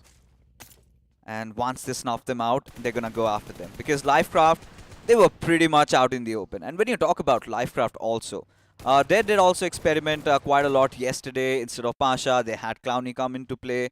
That did not work out, but they also know that the damage has been done. At that point, you could see them that they might be preparing themselves for the next week. And even after this fall in Miramar, I think that just kind of makes our statements even more solid. Had a lot of expectations from Lifecraft, even from teams like NIY. Yes, they completely have faced the downfall in this particular semi-finals week 1. But even I don't see them coming up with any comeback performance like what even Kemenex Venom has done. Teams like Inferno Squad, they are doing good. At least trying to bring up the momentum before they move on to the next week. Absolutely, because when you talk about Lifecraft, right, even when you look at the wildcards, we saw them. It was that final day, that one-match wonder that propelled them up the charts. And completely agree with you when you say that they haven't delivered. Not even a single game like that. That hunger seems to have suddenly vanished. And today was a perfect chance. You know, you've kind of messed it up. but might as well get some momentum, might as well get into the groove, might as well go out hunting. And you could see from the body language, they wanted to engage in those early fights. But you cannot be blindfolded, you cannot be tunnel vision. You need to understand that there might be others also around you. And them not realizing that, them being oblivious of the situation, has hurt them really bad. Less cautious, I would say. But talking about the other teams and even about the circle, it seems to me, Fixes, that we are going down towards for an Impala circle where Mogo Esports, they can be really benefited from this situation. Because Destro knows how to play around this circle. He has been playing around those eastern coastal areas for a longer period of time. So this is a very favorable circle for them. But just talking about Mogo Esports, it seems like insane. They just won't let it go like that. Delta PG has been knocked out. But still, that aggression from Team Insane to go up front and confirm it is not there. But yeah, Delta PG, I don't think he's going to survive for too long. And not even a single player from Mogo Esports would be coming up to provide him a backup or get the revival done because it's too risky. They have to throw the entire kitchen sink in trying to get Delta PG back alive. But we've got Lifecraft again. You know, when they know that the odds are stacked against them, they still have that firepower to work around with. But those early losses against Global Esports have crippled them, as Just Trigger is the last man surviving. Somehow has managed to dodge that grenade, but eventually the onslaught coming in from RTG IND. 2 finishes secured, but still at the cost of a reap. Not a fair trade considering RTG IND. This is also one of those teams that has been really struggling. Every match they have a similar storyline, getting eliminated in the first 5 teams or something like that. It has continued for a longer period of time, and that has costed their position and their chances to qualify for the first 8 at least for this week. They will be going down for the second week, there is no questions to be asked, but if they continue this form, Fixes, I really even don't see them qualifying for the bottom 8 finalist. I mean, I don't want to get ahead of myself at this point. Because for all these teams understanding their journey so far, Necros, let's be real. They've all tried. They're all still trying. It's all about, you know, the game of BGMI at one point, even if the circle really goes away from you. Yeah, there's that luck factor. And to be really brutally honest, it matters a lot. Sometimes even 40 to 50%. Because we've seen in those final moments, if the circle shifts at your feet, what you can really do. I think the biggest example, what the viewers can relate with, Godlike, that final day of that wildcard, those circles, literally blessing them. If it would have been any different zone, things could have gone in different ways. They would not be here also. But Aiku Soul, alright. Now they're also the notorious boys on the block. And finally, they have also made peace that they've qualified. Yeah, these are the shenanigans they can afford to live with. But knowing Aiku Soul, they would still want a chicken. I would say that they're giving the chance to the underdogs, or the undergods to be precise, that you have the matches, you won the points desperately, you can take it till the time we are outside of the circle. But as soon as we enter, we are the one taking the control. Though we can just talk about there is Global Esports and Aiku Soul, both of the 2 giants in the very same lobby. It would be very tough for the teams to grab a lot more points, specifically for Magnet Esports, 7 Show, Team Aru, because they are desperate for it. Oh, they definitely are. This is where, you know, you've got contrasting ideas inside the lobby. On one side, it's Global Esports, teams like Aiku Soul, who know that they're making it through into the grand finals. They can go all out. Whilst for Team Aru, they have to calculate every single decision. One wrong move and it will slip like sand through your fingers. So they understand the gravity of the situation. And this is where the players are finally truly tested. This is where you have to live up. This is where all those hours of grind really comes into play. And for Magnet Esports also, had high expectations from them. And even the likes of Team Insane, the way they started their journey inside of the semis, for Raven Esports, all these teams, and the way they've kind of slipped up. Now this is one of the biggest issues, Necros, I really feel, when you are one of those teams always focusing on those consistent points. Now imagine 2 or 3 bad games, you're suddenly out of the race. I really believe, you know what, Fixes, that mindset changes. You Yes. suddenly start to feel the pressure on your head that, oh my god, we have messed up our matches. Now what we are going to do? They don't think about the future prospect or the steps ahead that they can plan out. But if they can just manage to, okay, it's just a match, we lost it, fine, not all matches can be good. If they have this kind of mentality, then things could have been different.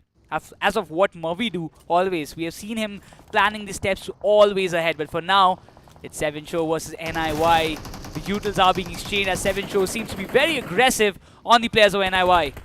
Oh, Tiger, he's got the players of NIY right in front of him. Just flushes one out from the car. Ravan, he looks quite suicidal right now. He's got that nade pinned in and does try to throw it. Not enough damage done though, even for 7 Show. The previous game was so important. Could not gather a lot of points, but still in the race. And in order to qualify, they have to win this fight one step at a time. They are in the driver's seat though. Still need to hope that they do not get third party from elsewhere. As Ravan, he's going to capitalize on Team 7 Show being distracted from a different angle whatsoever. He wants to make an escape. Duggar Devil has grabbed all the eyes of the players of 7 Show. Yes, Ravan, he has used that opportunity to escape from that area, but is it enough? Because Duggar Devil, now he has been completely pinned down. If he tries to escape from that situation, it might be quite dicey. But still, I guess the Ridges will be favoring him to make a comeback though. For NIY, the entire tournament has been filled with so many obstacles. It has been quite rough, and they've still always fought. Even in the wildcard, it was a really good start for them. At least that second day, that's where they staged their comeback. And suddenly in the semis, they look so uncomfy inside of the zone. Feel like they're not prepared. You know, having Scorpion not playing anymore, it has been such a huge danger for them. It feels like it's a whole different team. And there is that discord between the players. Everyone in a disarray. But for now, Team Insane, they want to get the job done against the players of Magnet Esports as the grenades keep on flying. 2 players already knocked out. The star player Sarwar on the backlines around that factory area. Has no other ways but has to run. Has to run alive, but yeah, shows his back and gets punished.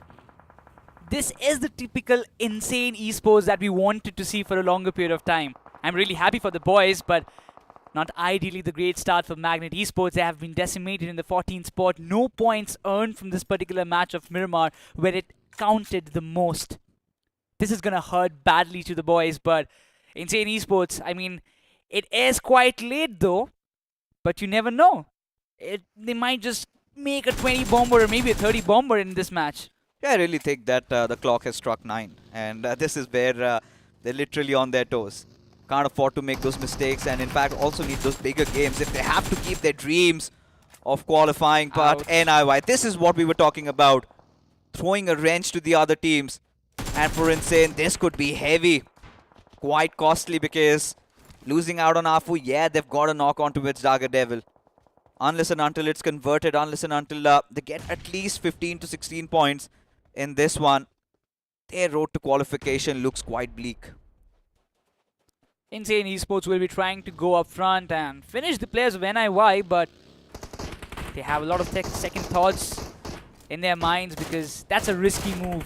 You don't want to let your urban compound slip away in a circle like this. If they had 4 players, yes, a 2-2 split could have done the deed, but it's not the case. NIY, they might have got the first finish in their name, but to move out of this factory, it would be very tough in the next circle shifts. You never know where it's gonna go. Down south, west, maybe the northern side can be a little bit favorable, but you have also got LOC and even 7 Shore up front. I'm already upset. I wanted to see a truck stop circle, and the gods have favored to go down south. Maybe we're anticipating something happening around the shorelines, but Team Tamilas, this is also one of those teams that needs to be discussed about. Always have those good games in Miramar, if not the chicken dinner, have been quite consistent on the block. But Necros, let's be honest, so many teams yesterday made a comeback. This is where even Team Tamilas are quite alert, quite cautious. They understand that this is one of their stronger maps. They have to deliver. It matters a lot to them. When you look at the circle shift, going down a little south, and Team Aru, they have that glee smile on their face. Definitely. the position that they wanted for a longer period of time. They have it, but the concern is, Fixers, they have Aiku's Soul tailing behind. If they want to stay up on the hills, it's fine, but Team Tamila is coming into the picture, FS from the Eastern Coast, as well as Global Esports, would be so much collisions happening in that particular area that Team Aru has to be very cautious about every step that they're taking. But it seems like a lot of shots have been taken on the players of Seven Shore. Oh my god, for Seven Shore, such an important matchup, and this is where Devil, he gets picked off. Insane. They're starting to manifest their inner demons and are starting to unleash their carnage upon the lobby. Having lost out on Afu, but still nothing much to worry about as they keep on getting that limbs tracker going on for themselves. But for Seven Shore, they somehow need to fix this hemorrhage. Because for even Keminx Venom, a very important game. The first one of the evening, and they also need at least those 10 to 12 points. And this is a team, don't get me wrong, is capable of pulling miracles. They've done this in the past. They have stood the test of time. But against all adversities, how do they carve their way inside the circle? That is a big question, because when you look at the northern edges, so many teams have already started gatekeeping. They need to provide their IDs, otherwise there is no entry for them. Keminx Venom, they've kind of finalized the rotations. They are doing good from the previous day that we saw. A drastic improvement in their play. And finally, that we were seeing Keminx Venom just rotating so late, taking the blue zone damage for themselves and playing on a passive note. They have finally went on the aggressive factor. They're taking the fights. They're trying to breach through the teams by taking the fights. It's a really big improvement. But for now, yes, if that's the typical Keminx Venom, they would be trying to go from the western side, not the northern, because they know that there are so many teams holding down it. But the question is, it doesn't seem like they're going western. It seems like they're trying to go from the northeastern corridor, where teams like Global Esports and Mogo Esports are waiting for them. I think the idea for Keminx Venom is to be the last ones to make an entry, because they know that somebody's going to push through. There's going to be that third-party opportunity, and they have to find that golden window. That is going to be their intention. Because for even a moment, I thought that they might be going all the way south and inject themselves, because you've got so much space to work around with. And this is exactly what I was worried about. Them getting spotted out in the open, one of their players already falling down. It's going to be so tough to get him back up. As Team Insane, look at them. You could see that fire burning. 6 finishes already as the circle takes yet another southern shift. And Team Aru, they are blessed. But let's not forget Loki, FS Esports. They're also quite happy. In fact, have some concrete cover to work around with. As Insane, still spotting out the players of Keminx Venom. One of them already down and out, and this grenade could be even more devastating. Oh, just fell short, but Spy has been spotted by the players of LOC from behind. Insane Esports, not a great news. 7 finishes they have in their name, but Shadow, he has to be the savior. He has to be the medic of the team to get all the players up on their foot. But Keminx Venom being in the backlines, also having 7 show around the corner. It's not a pleasant sight for Insane Esports, if you ask me. They need to get inside the circle, breaching through so many teams, and I am quite sure Spy is just not getting the revival done. Yeah, I mean, at this point, he's pretty much long lost, alienated from his squad. There's no means of escape for him. It's just matter of seconds before he gets picked off. But for Keminx Venom, a really good revive on Venom, in fact. Did not really expect that they would commit so much. But now the timing has to be quintessential for them. As for Hyderabad Hydras, they also have their numbers tight. But you can see not even a single limb to their name. And now they're slowly but surely starting to rack up those numbers as Crypto, a spray from the stars, eventually gets the better out of the 7 Shaw players. And they have been eliminated. 2 back-to-back bad games. And they also know things are slipping past them. Western corridors completely cleared by the Hyderabad Hydras boys, but even Insane Esports, they have been decimated by Keminx Venom. Now this is a game that we really wanted to see from these boys, but even Insane, they had a good run, at least I can say, in this map of Miramar, But talking about the northern side fixes, so many teams still outside of the circle as we see Global Esports taking a slow move inside it and playing through the edges. But Team Aru, this is the opportunity of a lifetime to grab so many finishes and can convert it to a 20 bomber game for themselves. Yeah, they really can have this in the bag. All they need to do is hold on to their horses. Wait for the right timing. There will be a lot of those windows and they have to break open. Need to find some gold, but for Keminx Venom, this has been a journey and a half. Especially considering at a point they... In fact, them trying to even enter inside the circle was a big mystery. And they've been fighting it out and about. Now look at them, constantly on the run, constantly on the prowl. Hyderabad Hydras could be next on their hit list.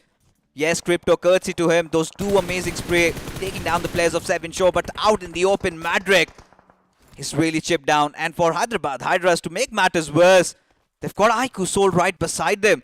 And Aiku Soul, of course, one of the players injured, down on his knees. But that is where they even look more deadly. Not only that, fixes, they've also got the in-form Keminix Venom around the corners. And you can see Mox going taken down. Nades being tossed up. Hyderabad Hydras completely confined in a sandwich situation. Both the teams will be much interested as we just talk about it. ESPORTS dumping all the utils he's having in that one dip. Trying to find out some finishes and capitalize on it on the players of Hyderabad Hydras. But Team Tamila's Maxi gets Altu, knock and confirmed. And on the other corner, even Mogo Esports get eliminated. Yeah, for Mogo Esports, still have that little bit of a cushion to work out though. Really not playing to their fingers at this point. Madrek slightly visible, S-Power, little bit of that delay. And he slips into safety. But for Keminx Venom, having sandwiched the players of Hyderabad Hydras, they still have some work to do. They still have to get inside the circle. Have a little bit of that high ground to play around with. Aiku Soul still comfortable. S-Power just needs to get inside the circle. But they cannot be oblivious. They cannot be complacent of the fact that FS, any given moment, could be cruising in from the backlines underneath their noses. And seems like S-Power, he was deployed exactly for the same. Trey Scott gets a knock on towards Knuckle. But now S-Power giving his position away. He has to get there. He needs to trigger that revive. The big question is, can he make it? Now this has opened the gates for Hyderabad boys to get in, but Team Aru completely being confined. Team Tamila's marching and getting 2 of the knocks done and dusted as they have been completely decimated in the 7th spot. But Global Esports coming up from the backlines can be the boogeymans in the lobby to get Team Tamila's out of the equation. Oh my god, everywhere we're seeing absolute pandemonium happening. Team Tamila's against all odds, want to fight it against Global Esports. It all rests on Fox's nimble shoulders. He needs to answer back. For Global Esports, it is still some nice time going on. They are breathing. They have enough time to get slug back. But FS Esports, they have been sneaky. They have been sly. They've been cunning. All 4 of their players alive. And now they want to get inside the circle and have taken a good control over it. Still surviving Team Tamila, 7 finishes in their name, will be looking forward to survive for a longer period of time, while Manti is seeking for the revival. Global Esports dumping the utils, trying to get the eliminations done. As Team Tamila's one after another, they're just crumbling down in front of the mighty Global Esports, and they don't have a single room to back off. They certainly don't. Fox instead went for the revivals as Mavi trying to box the players from Team Tamilas, but from the backlines it is going to be the players of Keminx Venom. Striking where it matters the most, striking when Global Esports weren't really watchful, but Slug, what was that? Phantom, decimated, just torn apart, as now FS Esports, they want to play their cards right. Finding that golden window.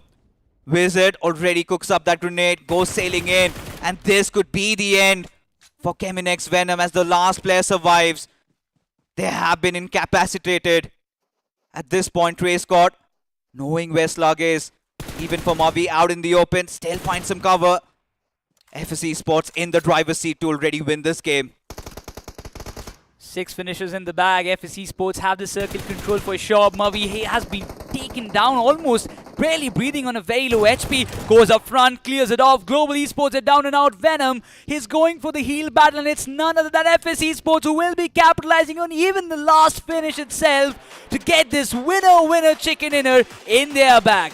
a big one, and they get it. And this also seals the fate of the players of FS Esports. If there were any doubts, if there were any suspicions, of course, it has all been answered. Finally, FS Esports, they also will be making it into the grand finals. We're going to be meeting them, embracing them. They have been a team right from the very start. We saw them battling through, hurt, bruised, and battered. And now they have come in through sailing with flying colors. Really happy for them. But for Kemin X Venom, when the odds were stacked against them, these boys really rose up to the occasion. When so many of them crumbled, they fought their way from that northern side, picking up fights left, right and center.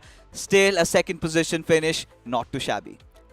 They have started to perform when it mattered the most. I mean, yes, they're going down to the second week. There's no questions asked. But to carry forward this momentum in the second week, I still have the expectations that they will qualify for the grand finals if they go down to the second week and if they perform like this. You know what? For Kemin X Venom, I really feel like the way they performed right now, their first game, and if they cannot carry on that torch ahead, they don't really have to rely on that second week. Maybe there are chances that they might make it or might just squeeze their way in, because this is Kemin Esports. Now, they've also had a similar run like FS, right? They have been there from the starting stages. They have gone through it all. You know, trial by fire, test against the gods. They have done it all. They have conquered it all. So today, finally, they feel like they have been heated up, and I really feel like they have that chance. But for Global Esports, yeah, it was a pretty much a decent game, nothing much taken away. They're just going to keep on bolstering up their lead. It's all about trying to cross that lucky 100. And Xpa, Global Esports, iQSOL, they all have their eyes on that. Whilst all these teams like FS, Kemin X Venom, they just want to qualify and work made in the right direction. For all the teams, those who were desperate for the points, particularly in this matchup, if you talk about specifically the teams from Group A, Hyderabad Hydras, they're still looking forward to get the slot confirmed, get the points done before their matches end, because by this match ending, 2 of the matches of Group A are done. Yeah. So that means they only have 1 more match to play in this entire day, in this entire week 1, that 2 in the map of Vikendi. For, Hyderabad Hydras, it was a good run. So far, up to the point they got sandwiched.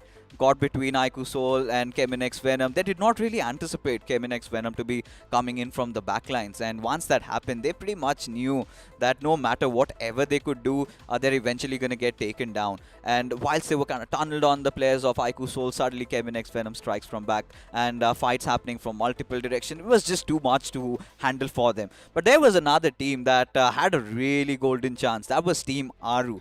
They were looking quite solid up until the point they were pushed in by Team Tamilas from one side and Global Esports from the other. I really don't know why they were just sitting down in the dip. I mean, they definitely had some plans in their mind. Team like Aru, he is a big brain Erangel right now. He has a lot more experience from what it was before the BGIS. So for them to just hold on to that dip, I don't know what the decision was, because they could have gone to the similar position of FS Esports and they could have contested with them and got their territory. If they had the position of FS Esports, I really believe that Team Aru could have got this chicken dinner for themselves. Yeah, they could have done that, and we'll talk about Team Aru, but now let's take a look at who was the most influential player, who was the best player inside the lobby. The MVP has to be Slug. For Global Esports, yeah, a ball in the park. Pretty much they've been kicking it out of everybody's windows, just breaking through 5 finishes, and the damage numbers absolutely mental. 1214 points, and this young lad, we saw them, they started off their journey against that fighter with Lifecraft,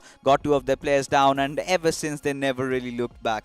But being one of those surviving members for Global Esports towards the end, of course Mavi also has to be there in those usual suspects. But for Team FS, such an important game, they did not bottle, thank God.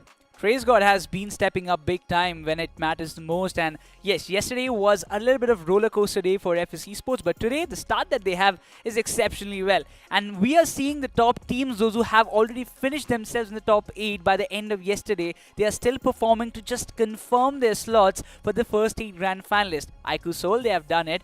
Team X Park, they have done it long ago, and even Global Esports and now FS. 4 teams, it seems like they have already confirmed their seats. I think even Mogo Esports might make it if they have one more good game. match, yeah. So still cannot assert that, yeah, they have qualified, but would love to see them there. But taking a look at the point standings, this is where even Insane, they were looking pretty good, pretty sharp right from the very beginning, and suddenly they lost that momentum. Suddenly they had to get inside the circle, lost a lot of those players, and Kevin Venom did prove to be a massive upsetter for them, hurting, crippling them down. But there you have it, 19 points for FS Esports. Before the day started, before the match started, they were sitting at around 66, crossing that 80 marker. That really confirms their qualification. For Global Esports, it just keeps on getting better. 14 points for them, but very valuable 11 for Kemin X Venom. Very valuable 11 for Team Tamilas. But for Insane, are these 7 points going to be enough? Hyderabad Hydras, those 6, are they going to make the cut? Even for Team Aru, they only got 4 points, right? So it doesn't seem like it's going to be that easy. Again, Hyderabad Hydras, they have to give everything that they have got in the map of Vikendi. That is still about to come, because that would be their final match. But for Team Aru, okay, they have came down and played the first match. Still 2 more to go to confirm their slot. But for Mogo Esports, just 2 points. While the other top teams or the top names are getting 10 or 14 points in a single match to confirm and seal the deal for the final slots, Mogo Esports is still struggling. I mean, they do need a 10 points or a double-digit game for themselves. I mean, for Mogo Esports, I think, considering they've got 2 more matches to go, even around 4 to 5 points would be enough if they manage to get it. Like, yeah, but you know, talking about this particular game of Miramar, Mogo Esports and Kemin X Venom were right next to each other. They had to get inside the circle. Kemin X Venom, they breached their way through, they fought their way through, whilst Mogo, I don't know what happened, because we did not have them on screen. They literally got gatekeeped by somebody, and things went falling down. Yes, for Mogo Esports, we know they've always been provoked to those atrocious positions. They might have to play the second week. We still do not know, because at this point, anything could really happen. Yes, the top 4 might be kind of confirmed, but you know what? We also have a beautiful promo coming up on our screen, so let's have a look on it. ये है बदनसीब लाल। इसने अपना नसीब बदलने के लिए काफी टैक्टिक्स ट्राई किए। कब चमकेगा मेरा नसीब? पर नसीब चमकता ही नहीं, क्योंकि हमेशा थर्ड पार्टी हो जाता है।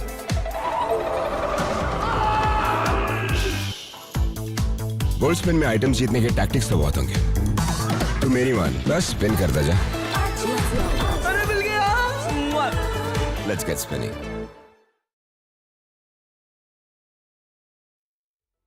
The Mercury Soldier set, just for 10 UC when you open it for the first time every single day. What are you waiting for? I tried to open mine, got a couple of paint shells. It's fine, you know, with the spray cans. I can get my M4 Glacier upgraded. I've been really trying to get it to level 5. But enough about me and my tries with my M4. Let's talk about the teams, because now 2 matches done and dusted. We're heading forward towards Sanhok, and this is going to be a whole different ballgame. Every time Sanhok brings up those beautiful plays or the situations where some teams find it as a map of comeback, while some teams, they also find it as a map of setbacks as well. Because we've seen so many big names, sometimes when it mattered the most crucial match, they crumble down with those early clashes. Yeah. So this has been some different scenarios, because we have seen in the previous day Godlike having so big rotations, trying to play it safe, trying to enter the circle in late paces, but it hasn't worked out for them, right? It hasn't. It definitely hasn't. And yeah, Godlike will be in action pretty soon. But let's take a look at the report card, the overall standings, where Vasista Esports sit at 69.5 points. So the cutoff, the bars have really gone high. You were hoping for 68. I think we're past that. Now the next target would be around 75. I feel like that is also going to be broken through, as now Mogo, they're literally on the edge, 73 points. And with Vasista yet to come into play, they still have that fighting chance. Team Tamila still holding on with 75. Hyderabad Hydras with 78. But let's not forget, they've played 11 matches. For FS, like you said, right, the slot has been confirmed. 85, I think they've easily made through.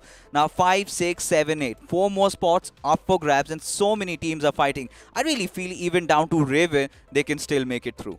They will be looking for a big game. A 20 bomber again can change the tides. Any team from the second chart can make the comeback. But again, you need those 20 points. You need those big matches. Without them, it's really impossible for you to grab the spot. And as you mentioned, Vasista Esports is yet to come and play the match. They will be also looking forward to deliver some similar games as what they have done yesterday. Yeah, for Vasista Esports, that was a miraculous comeback yesterday. And that pretty much has kind of set things in stone. They might qualify, but yeah, question marks over there, still not yet confirmed.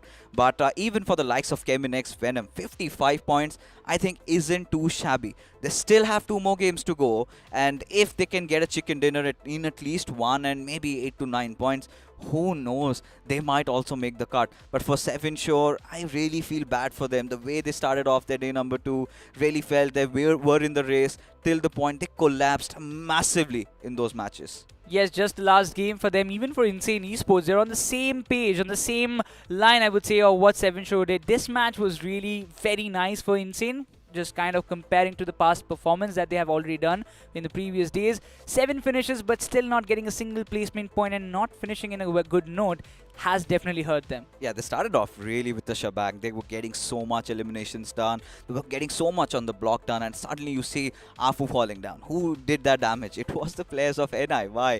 Who had really nothing to lose. In fact, it was the players of Magnet Gaming, if I'm not wrong. So that happened with them, and suddenly they could not just inject themselves inside the zone, because it is their dream, and for every single one to attend that glorious LAN, and you watching us on the other side of the broadcast to have a golden chance, you can make it to Hyderabad, because that is where the LANs are.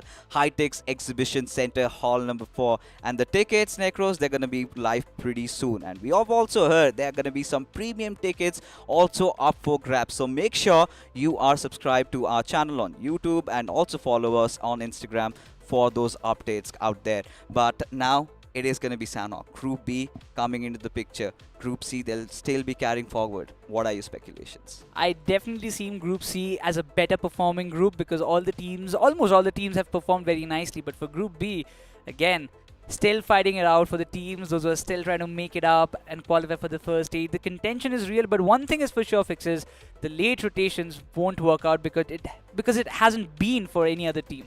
And for Sanhok, it really comes down to the circles, right? Yesterday also we saw Camp Alpha 1. We really want something happening around the central areas, around the central lines, or maybe the southern lines, because this is where Entity really needs to hit the ball out of the park. They have to strike it. They need that chicken dinner. Not just Entity. You've got the others also into the scene. You've got even Godlike, Raven. Everybody needs to deliver. But when you look at Group C also being there, a very important game for Team Tamilas, for Team Aru, and even for the likes of LOC, Keminex Venom, the team that just got a momentum right now, building up for themselves. They have to get a chicken dinner. Whilst all of that is happening, we do have a little bit of a switcheroo. One neck bro goes out, the other one comes in, and well, Necro has been enjoying that match of Miramar from the sidelines. Certainly must be elated to see Team FS get that comeback, Team Venom getting that comeback. But Necro, the talk of the town, has to be Team Entity and Godlike. You casted the first game. Entity making those changes. Do you really feel comfortable with that? Absolutely not. At the last moment when it matters the most, Entity having a chance to qualify inside of that top 8, directly move in towards the grand finals of an official tournament. And that's when you start to make these changes. It's really a crucial point, and you're not supposed to fiddle around with the playing 4 like that. I really need to find some answers to that. I think we really need to ask the players, what was the idea behind making such a huge change? Because Troy, he's been such an instrumental player. Maybe there might be some discord out of the game. We do not know of that. But at such a crucial stage, they started off their day with, what, 59 points? I think that is a really good fighting position. 3 games, all they had to get was maybe 70 plus. And that could have been done. 12 to 15 points. I think we've seen Entity pull off those big Miramar games. But again, there's another team, Team Limra. They're fighting back. Just got the chicken dinner, sat 1 game out. What do you think about the chances in Sanhok? I mean, Team Limra, they have started things off as a great note, as you mentioned, right? Now, moving on forward towards the map of Sanhok, this map is supposed to bring in that random nature. We might just see a complete newer team on the block just hit back. Before Team Limra to move on forward with consistency, it will be even tougher. Their Sanhoks haven't been looking that great. Yeah, that's definitely over there, because for Limra, we've seen them being quite good in those maps of Erangels. But Sanhok, again, Necro, let's be honest. It isn't the strongest suit, but we do not really know what we are asking for in Sanhok. It all comes down to how the circle is going to pan around. But for Godlike, so far, before you would have asked me after the grind ended, I would have said Sanhok is one of their strongest suits. But the way they're playing recently, do you agree with the same? The rotations haven't been looking good, let's be honest. It Yeah. just feels like they're trying to pull off some complicated rotations without even having a solid proof. And that's been one of the main issues for Godlike towards the map of Sanhok. Remember exactly what happened yesterday, right? They dropped in towards Camp Bravo. They took so much time to loot, and they started to rotate inside of the zone when the stage 3 hit. And as soon as they made the rotation, the entire team just poofed into thin air. There was one man, Admino, who was going for that med strike constantly, and that's how we managed to patch up at least 6 or 7 points. But that's all? Godlike, I mean, really on the struggling phase. They're trying their best to be consistent, but just being consistent isn't going to seal the deal. They need to be at the top. They need to get some cushion, and this is the moment they should be looking out for as we head inside of the map of Sanhok, and the plane flat pat's going to be in front of us soon as it starts all the way from Lakavi towards Tambag. All right, a little bit of a certain flight path trajectory. It's not going to be hurting a lot to these teams, but if you want to drop down at Tatmok or maybe Haten, ensure that you do your gliding right. And right off the bat, we've seen Godlike already taking that plunge. But again, bringing the discussion back to its Team Godlike, I wanted to have this dialogue with you. Now, I kind of have some assumptions being made. These are again speculations, saying this out loud. I really feel like they tend to overthink in multiple situations. When they have a certain game strategy, they kind of keep changing things on the fly. Where I feel like the roster that they have with, they can really try to go and execute their old strategies. They can fight their way through. But every single time, maybe, you know, just second guessing yourself, doubting yourself, if we could enter in from this area, that area, and that hasn't really been working out. I'm not going to lie, Fixes. I don't want to keep on talking about this topic because I might just be a little bit too rude on the players, because what's going on is completely clear. It's Jelly just overthinking a lot of those scenarios. He's not able to find that clear breaching point inside of the zones. Before now, let's focus on the fight that's erupting, right? NIY up against the foes in the front, and NIY once again able to kick things off in a good news. There's a man in the back lines, and he's not being spotted yet. I'm not sure what Roman is doing, but the man is doing a lot of the damage. As Fragger manages to knock out 2 of the players from NIY, and Fragger's taken down way too low. He can't stand a chance. Dogger Devil gets the confirmation, and NIY once again the swing back to fruition. One last man to go in the future lines, and LOC on the verge of being completely eliminated from this entire game. The man's down 1 single HP. All it takes is 1 single bullet, and that's going to seal the deal. Yeah, nothing much to lose for both these teams. NRY, they know they're playing their final few games, and they know that it's not going to change anything in the grand scheme of things. And same goes for LOC. I think both teams mentally prepared that they're going to come back swinging in the second semifinals week. But for now, talking about the circle, this is quite ideal, especially if you are FS at this point. Even for Entity, this zone looks really good. But for Team Limra, I really feel they've been blessed. One of those circles has those tendencies to go down south. But what are your thoughts about Team Raven? Because I really feel like if they play their cards right, this game could also be theirs. It could, of course.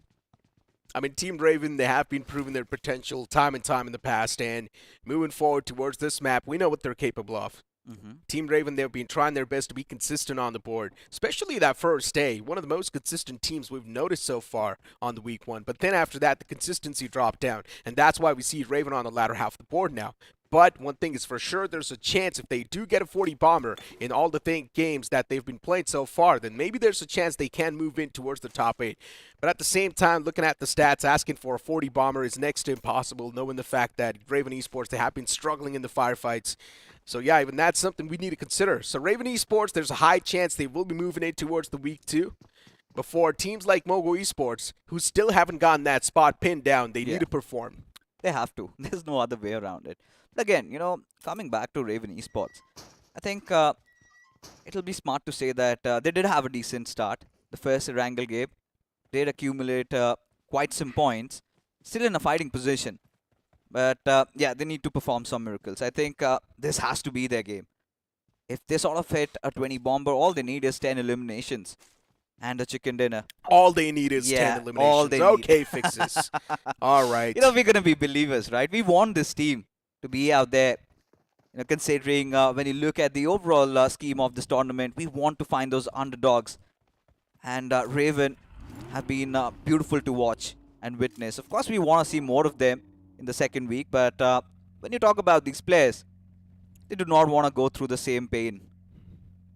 Now, let's be honest. In this game, the main limelight's going to be on Godlike. For them, the qualification's on the line, my friend. And they're barely on the latter half of the board. First game was a complete mess up. I think so they only got 1 point out of that. So, yeah, really bad game from the side of Godlike. And now moving on forward towards the map of Sanhok, where you know things can be way too random. You just never know how things are going to look like for you. Carnival Gaming spawning out the man of inspiration. Shots are taken, definitely. But even Carnival Gaming, they're taking return damage upon themselves. Inspiration, they do knock out Akshut, so that's not a great news for CG at all. Considering the man now lies prone out in the open. And Aryan is able to find almost a knockout on the Goblin. But he backs away at the nick of time. He's looking okay for now. CG in a big world of trouble. What is this? This is painful to watch, to be honest. Especially when you just saw Carnival Gaming being wild in the wildcards. And it feels like it's another team. And out in the open like that, having no answers. Even Inspiration is trying to go after them. Look at them, so lost. You cannot just push like this in the open. Might get compromised from elsewhere. This is exactly what I was talking about. Team X-Park on the hunt. And Ninja Jord every single time. He's got that high ground to himself. He is the Grim Reaper. Shots are taken. This time the Reaper misses the shots. Not able to hand out the lethal blow. The man is taken down low, though, on critical condition for now. Inspiration Esports. Even for them, the game's done. They know it. So even if they do lose out in this game, it's completely fine. It's whatever. At this point in time, a lot of these teams are just dying out in the week 2 straight up. And looking at Aryan, once again able to kick things off against Team X-Park, right? Able to get the knockout and the confirmation too. And CG Omega, now he pushes out in the open. CG, even they've given up. Clearly with this approach, this has to be the mindset. And now Omega able to find a knockout onto Aryan. The confirmation's going to follow up instantly. CG, they're trying to go on the aggressive note. I'm loving this. Caught in a kerfuffle. INS. They've also somewhere down the line have understood the fact that they're going to be playing that second week. They need that hard reset, and they were also out to pick up those fights. For Carnival Gaming, yeah, no matter how much they try, the qualification definitely looks bleak. And it's quite unpleasant. But still, we have our hopes high. I really hope that they make that comeback. They have done that every single time when survival is on the line. Maybe, you know, them doing so well in the wildcards got over their heads. And really need to make those changes, really need to make those adjustments. Because surely it would be such a shame if this team does not make it to Hyderabad. CG looking to get in the flow state. At this point, the only thing that can save the day for CG, if you are still in Hopium, then maybe you can't say CG dropping a 20 bomb right here in this game of Sanhok. Nah, it's not going to change anything. A 20 bomber, 30 bomb, and then later on another 30 bomb in the leftover game. Then yes, it will be changing everything, Fixes. 60 points in the span of 2 games. Are you kidding me? I'll have their names tattooed if they can make it to the top 8 like this. It's not going to happen. It's a bold statement. Of course, that's okay. why I'm gonna Okay, well, I want you to tattoo the name of Team X-Park if they do move in towards the top 8. I mean, Team X-Park? right at the tippity top. That's why. You know, I don't know what to say about this. I just have to move on. You really made it awkward for me there, Necro. Because now, Magnet is starting to make things awkward for Team Aru. Especially for Team Aru, survival on the line. Top 8 on the cards. Magnet, they might not have a lot to lose. But Team Aru, this is going to be quite gutting if they lose this fight. Magnet Esports, 4 players in the back. It's like a little bit of a borderline they've created for themselves. Towards the opposite side of the road, there's Magnet. This side of the road, there's Team Aru. And Team Aru, all it takes is this one single game to swing back to life. This is being the course of action every single time. Veron moving in towards the uncharted territories. He still needs to clear out the house, considering knowing the fact that the opponents did push on up quite up close and personal. There we go. Finally, the clearance is going to be there. So yeah, it's all good in the hood for Team Aru for now. Compound secured, but this opener, oh, it's going to be opening a lot of the possibilities now. Molotov tossed in as well to try and incinerate the man to death. But can Magnet Esports follow up with the confirmation? That's my question. You've got Frekton from Magnet Esports. And looking forward towards Chandan. He's also spamming through. I think it's a Frekton. This is his first game Yeah, I mean, Fiotin, we haven't seen him play in the past before. And for Magnet Esports, it's absolutely a-okay. They know that they're not making it through. So might as well give some playtime to the new kid on the block. But for Team Aru, things are looking very, very sticky and very dire. And they cannot really overextend in this particular fight also. Because if you can look at the horizon, there you have it. Mogo Esports, right over there. Just waiting for that right opportunistic moment, because they've always been those piranhas in the ocean, right? Two teams fight and they're there to salvage whatever remains. Calling it Team Piranhas. Interesting. But yeah, Team Aura for now. Just pushed back completely, knowing the fact that the utilities, they've been on point. Frioten, this man is looking quite bloodthirsty. Godlike. At the top. Once again, the late breaches inside of the zone. Not a big fan of this position, in my opinion. They need to be a little bit more towards that centric spot. Godlike from the top. They can't definitely rain down death and destruction, as they're now starting to paralyze or immobilize the players of Team Aru. Shooting the tires of the vehicles. Veron, I'm not sure what he can do to try and get out of that tricky spot, but Godlike, they are definitely taking a lot of return damage upon themselves. Jonathan taking shots on that vehicle. Nothing found. Completely blind fire. And looking forward towards Godlike performance in this game. We had to talk about it, right? They need this game desperately. Let's try to forget whatever happened in the past. Let's focus on the moment itself. Now Godlike, if they do not get a good game, they are done for. They need the circle, and they need it bad. And they can't get it. I mean, yeah, of course. That's what's really worrying me. But what's even more bothersome is Team Aru's position at this point. I mean, stuck in a really, really bad place. I wouldn't say they're stuck. I think so they're choosing to be over here for now. No. They're trying to get away. They've got Magnet. They've got Mogo. There's no reason why they would want to be there. Because, you know, at this point, even if the circle is on them, that's that constant threat. There's that sword hanging over the head. One good grenade, and suddenly players could get eliminated. Okay, think about it this way, though. Where can they move from that spot? They did not want to be there, right? They'd wanted to disengage, go anywhere else but there. There's a lot of those covers to play around with. There's a lot of those houses in that compound. So that's why there's a reason why they have left the first house completely vacant. Because they know the nades are going to be sailing in from that direction. So that house is not occupied. They're playing the back stance. Of course, they are playing the back stance because of the fact that Magnet Esports took it away from them. They had to evacuate that spot. Had no other choice. And now Godlike, they've also rotated down from south. They've been spotted. For Team Limbra, it's a very important game. But Carnival Gaming, now they're starting to open things up. They're constantly pushing themselves for those fights. Another knock-on towards Team Entity. I don't think so Limbra is going to take any shots here. Yeah, Dragon is just playing for the information, that's it. Unless if one man's going to be isolated completely out in the open, standing still, then maybe he will go for those, considering that will be a confirmed knockout. But yeah, moving back towards that topic, right? You were speaking of getting the name tattooed, so X-Park is going to be making it, of course, to the semifinals. We never settled at so X-Park. I mean, yeah, the you are pretty much getting the tattoo done. This is going to be a hot news, a hot topic. I want you guys to clip this and ship it. Yeah, clip it and ship it. And even if you go back to the broadcast, there were no such statements.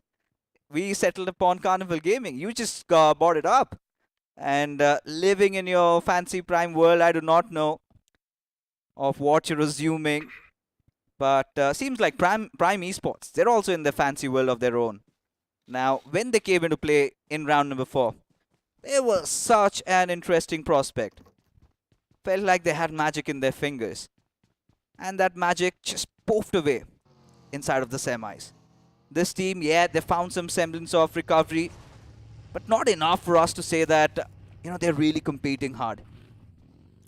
I mean, for Team Prime, they are, as you mentioned, they did found some semblance, but that semblance is not enough, right? They still do pack a lot of punch, and nothing taken away from that. And I think so in Week 2, Team Prime can be one of those undergods to make the bounce back as well. They have the highest chance from the entire undergod over here. Maybe even Magnet Esports if they do move on towards that spot. So even Magnet Esports can make it in. Yeah, for Magnet Esports, I think the kind of body language they're showing, really want them to bounce back. Because this was one of those teams, again, for the viewers out here, We had not even witnessed them once during the broadcast stages. It was round number 4 where they came into play. And Sarwar, he was spectacular. And now suddenly inside of the semis, you could see those individual performances. Bijoy, Chandan, everybody stepping up from this particular team. And yeah, it's a shame that they could not be consistent. But the ask has been always too high. But this is the Carnival Gaming we want to witness a lot of. Because now Carnival Gaming, they are showing those intent to be engaging in those battles. But, you know, in the grand scheme of things, once we take a quick gander at the map feed, Team Entity has a pretty much different approach. This time, they're playing around the centers. Usually, this team is acquainted to be holding around the edges, fighting their way through, and they always have that contingency plan of doing that healing battle. But sudden switch in the style of play, really keen to see if it works out for them. Now, as we do see the circle shift, Entity, they're going to spring back to life, but the backline's not going to be cleared at all.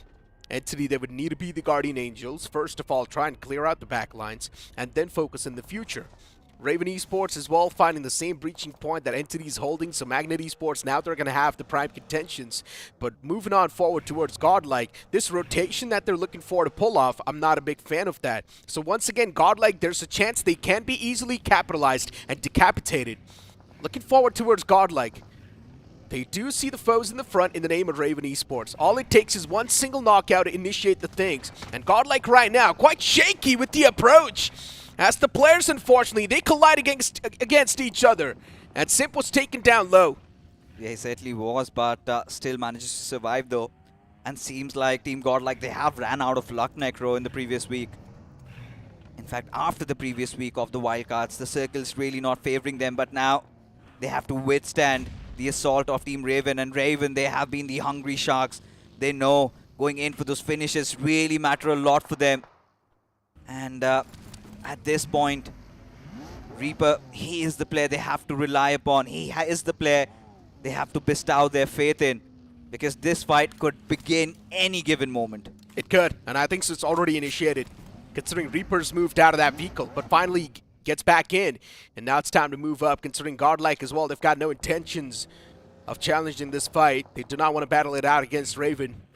And even Aim God has been an instrumental player, especially in that first game, getting the 5 elimination points secured. What is Godlike doing? Once again, just moving in the uncharted territories, and now starting to face that brunt. Prime is doing a lot of damage against Godlike, but once again, Godlike losing out on Jonathan, the most key player to this lineup. And now Raven Esports from the back line just committing to this third party. This is going to be an easy win in the books for the side of Raven Esports. Godlike, once again, questionable decisions being made from their side, just not knowing exactly where to stop. And Jelly now is going to be the only glimmer of hope alive for the side of Godlike, as Simp has completely disconnected himself from this fight. Yeah, he's quite alienated from his squad.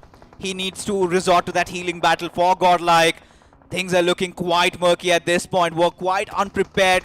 Literally ran into the rat trap set up by the players of Prime Esports and Raven. They embraced them with open arms. And now even they know for a fact that Godlike will be entering inside the circle. And look at Raven, already locked and loaded, waiting for them.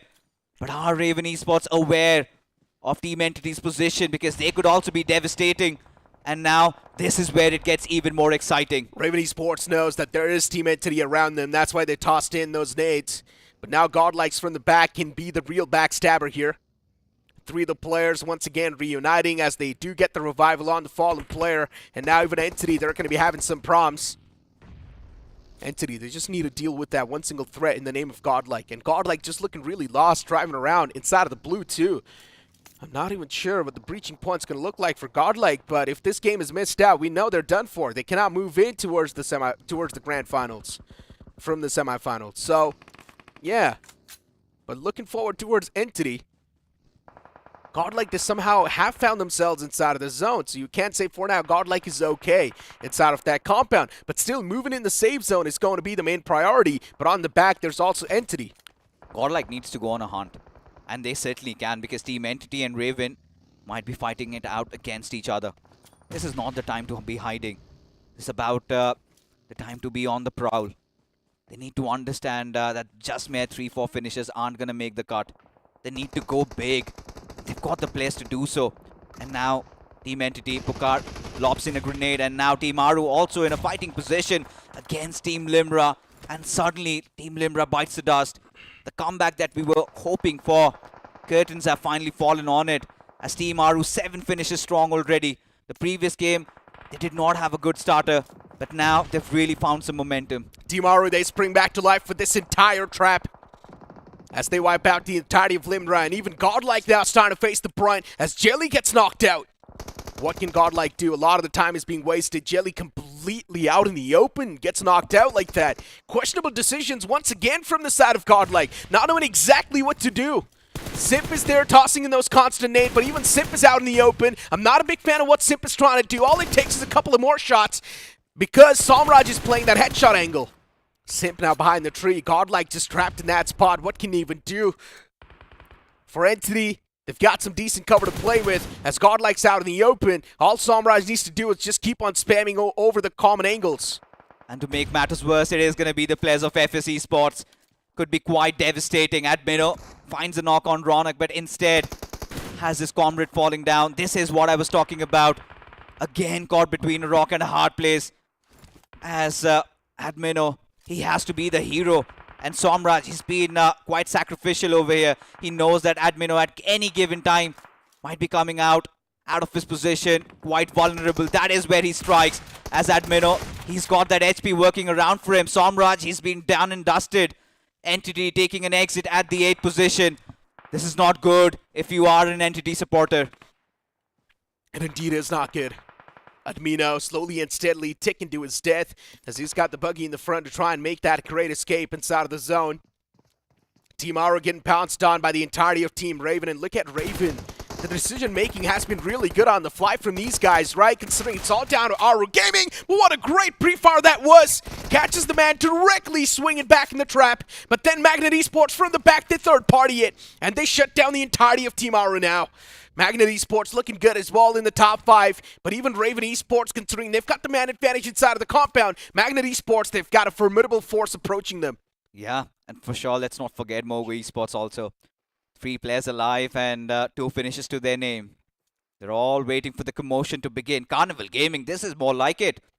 This is what we wanted to see from their side in the past. Finally, a little bit of that consolidation there. Omega opens it up against Aim God as Hulk. He gets picked off. This is where some massive amount of damage could be done. Magnet Esports really looking to capitalize on that situation. But for Carnival Gaming, they've got that little bit of that rock to work around with. Still not inside the circle though. And with Mogo Esports opening things up, Carnival Gaming aware of their position. Mogo Esports, 3 of the players that were playing on that ridge. One man's in the back line to provide that cover fire. And look at Justin out in the open. He does find himself that little bit of cushion. The cover is there before CG. They're still taking a lot of the shots against Mogo. But the conversion this time is going to be stolen away by Raven Esports. But still, Justin gets claimed by CG. Raven Esports is doing some serious damage against the players of CG. And now Raven starting to hit back even the players of CG. Omega knocked out for now. And now it's all down to Neo. And he's going for the patch up. Popping out the med kit, it's going to take a while. FS Esports is clutch, the last glimmer of hope left alive, as a lot of the damage is being dished out, and Raven Esports, somehow, they're just dominating this entire final few moments. Neo's position is capitalized, and now it's taken down to a 1v2. Neo, he can make this happen. Util being tossed in the front. If it's going to find the right mark, then the deal will be sealed. But no, instead, Neo misses the opportunity. Omega still knocked out. Neo can go for the revival. He can trade the revives. But he does not do so. Instead, he finds the re-knock onto Aim God. That is going to be the crucial key right there, being dismantled for now. Reaper, he's also taken down quite low. Spots out Hulk in the open. Raven Esports losing out on the man number. It's all down to Reaper. And now Neo is going for the revival. This is going to be the crucial point of the game, where Aim God can be back up on his feet as well. All right, Neo, quite an interesting grenade. Does it make its mark? That's the big question. Surely does misses out. And now this is where he goes in for the push. Aim God getting back to life. There you have it. Aim God gets a knock onto his Reaper. Omega with quite low HP at this point. Raven Esports really should close in. Should really squeeze in. But instead they're going for those revives. But not needed. Raven Esports really striking gold at such an hour. getting this chicken dinner now really puts them in such a driving seat in order to qualify, in order to make it inside of the grand finals, because Raven Esports, 2 games played, they've been quite consistent. When it matters the most, Raven Esports, they strike. But godlike, they once again fumble up that entire game. For CG, this game did not even hold a lot of that value because we know they were not going to make it inside of the top 8 anyways. Before Raven Esports, man, with this, they're going to spring back to life inside of the top 8. For sure. For sure. Because the way Raven Esports have started things off, yeah, it was really looking murky for them. Because they did not have a lot of finishes to their names. And getting those position points would have not merely made the cut. But towards the end, they held on, right? When Carnival Gaming and Mogo were fighting against each other, they went after the players of Mogo. They got a couple of finishes there. Even towards the end, the 2 finishes out of Carnival, I think 4 to 5 finishes there.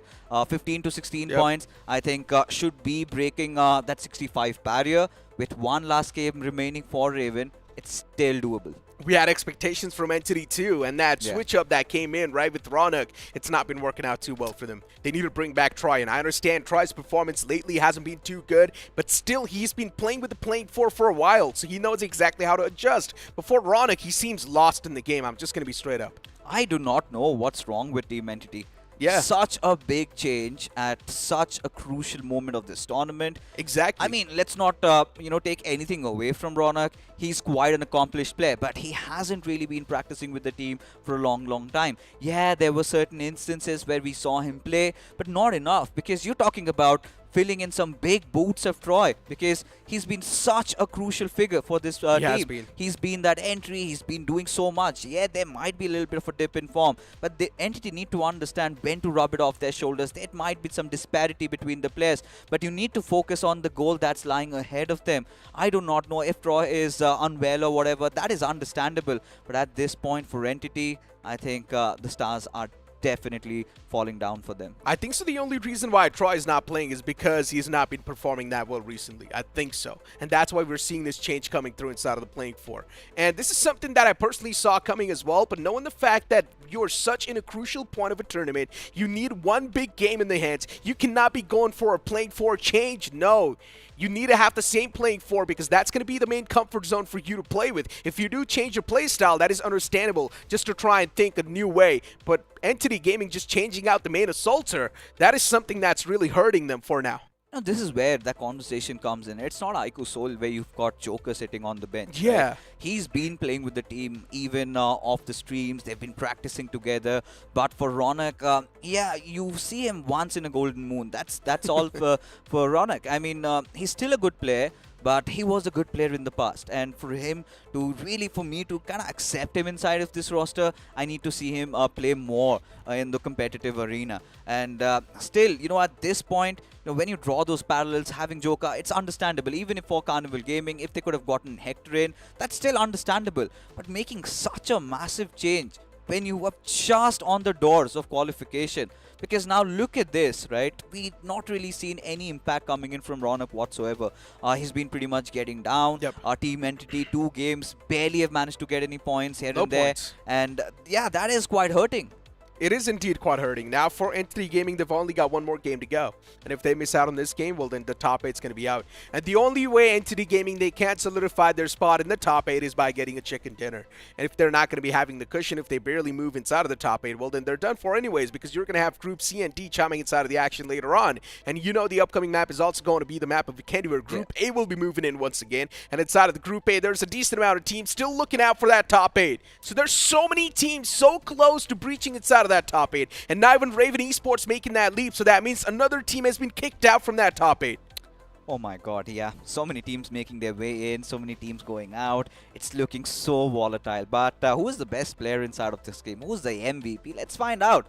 I think should be somebody from Carnival Gaming, considering they finally were looking good this game. They finally had some solid numbers. And I think me being vocal about having a tattoo by their name was all that was needed. But for Team Aru, I mean, Aru Gaming, understandable. Those DBA shots were pretty nasty.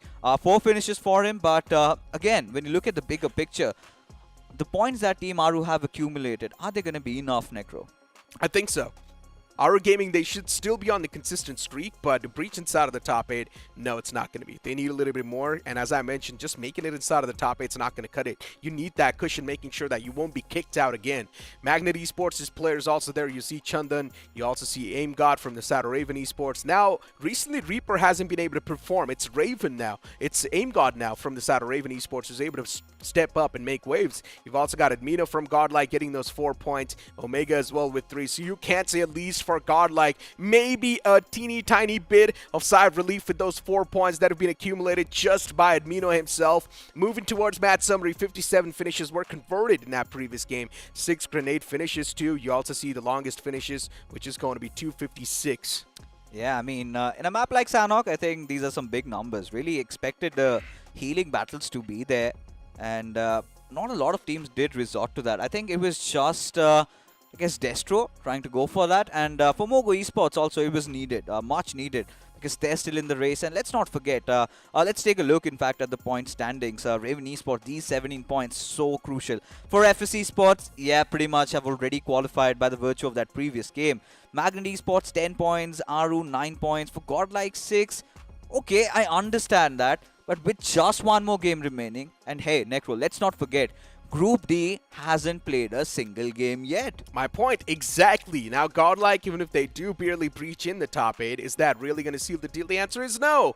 They need a chicken dinner at least to keep that spot pinned down inside of the top 8. If they do not get the chicken dinner, Godlike is screwed. Team Entity, just 4 points from that previous game. Nope, nothing can be said. For Mogo Esports, once again, just being consistent, 5 to 6 points per game, considering they were already inside of the top 8. So you can't say it's all good in the hood for Mogo Esports. Moving in towards the latter half of the board, Team Tamila is a big slip-up, and they cannot afford to have these slip-ups anymore, considering they've already been kicked out of that top 8. And even for Kemin Venom, especially considering how they recovered in the previous game. And we're in the race. We're around that 55-pointer marker. And this game being annihilated by Carnival Gaming, that has to hurt.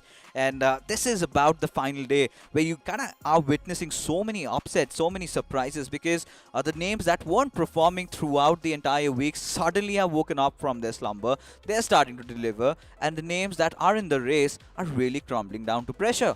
I mean, for LOC too, they've already given up. For a lot of these teams that don't even care, for Limbra Esports, this game was really important to just securing that one single point. Even for Limbra, man, a big trouble situation. Moving on forward towards the overall standings, Team Tamilas, they have barely cracked inside of that top 8. Once again on the 7th spot. Team Aru with the 77 points as well in the top 8. Raven Esports, look at that catapult. From the 3rd page now to the 2nd page on the 9th spot, on the verge of moving it towards the top 8. Raven Esports, they need another chicken dinner on the books.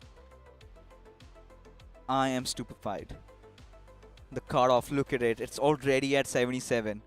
Now we're really looking at the benchmark ending at around 80, the threshold over there, or even more, considering still one more game to go. 85. And even, yeah, look at this. 8-bit are yet to play. Vortex Gaming, they're yet to play. Even Reckoning, they've been pushed at 17. And Reckoning needs to have a good day, because we've been hyping so much about Reckoning, and yesterday was an absolute disaster. I mean, look at Vasista too, right? Yeah. Sitting outside of the action. They are there on the 10th spot. And we know once they do spring back to life inside of the games, they are pretty much going to be making it inside of the top 8 with ease. Reckoning Esports, as you mentioned, they need to be the poker facers now. They need to have that poker face. They need to be super serious about the games. And they need to start taking those fights and convert those elimination points.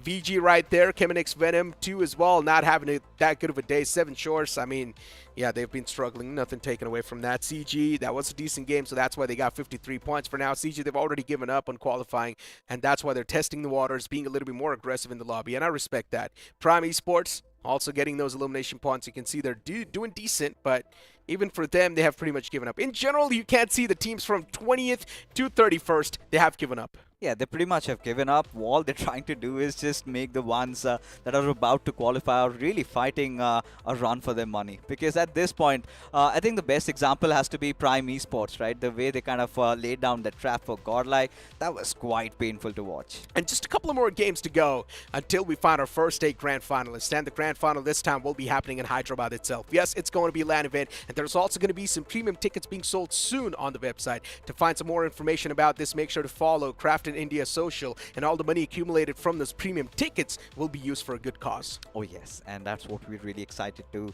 watch and see who lifts that trophy. But now, by the end of the evening, we will have our first 8 teams that make it to the coveted land. And make sure you're tuned in and get your tickets ASAP, because they really get sold out pretty soon. But that being said, you know, with so many matches, 3 matches already done and dusted, we have the teams from Group D coming into play. But before we talk about them, let's take a look at a promo.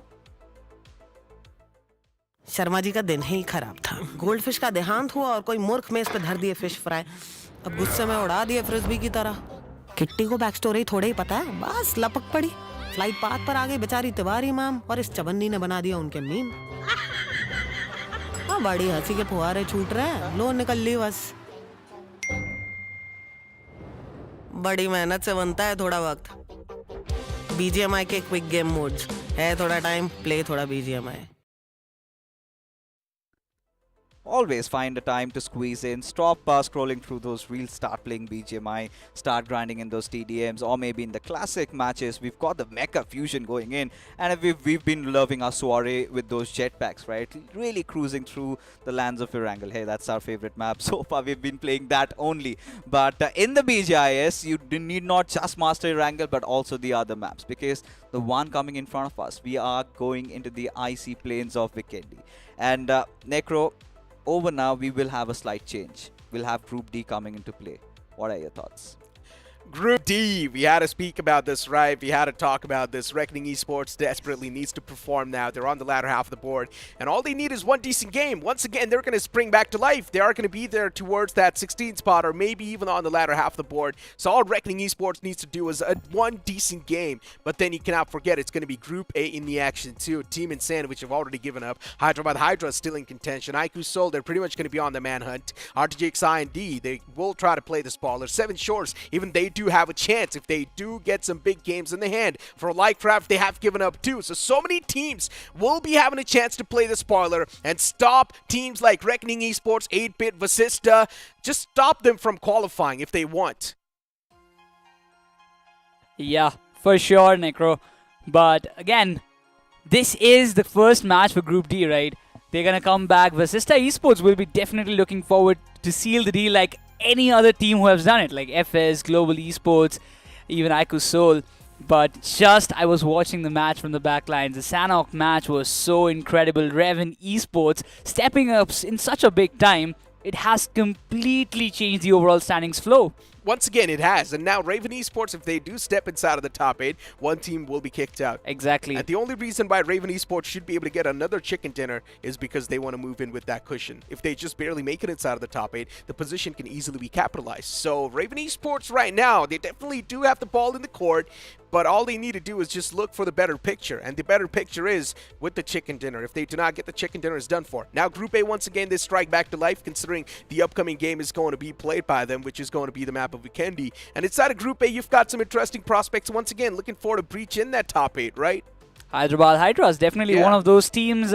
They were looking forward to have a good outing for themselves in today's matches, but hasn't been, I would say, quite satisfying for them. Two matches, yes, they had a consistent performance, but still that one chicken dinner, that one satisfactory match is yet to come. Even Seven Shores, you can't say, is still in that race.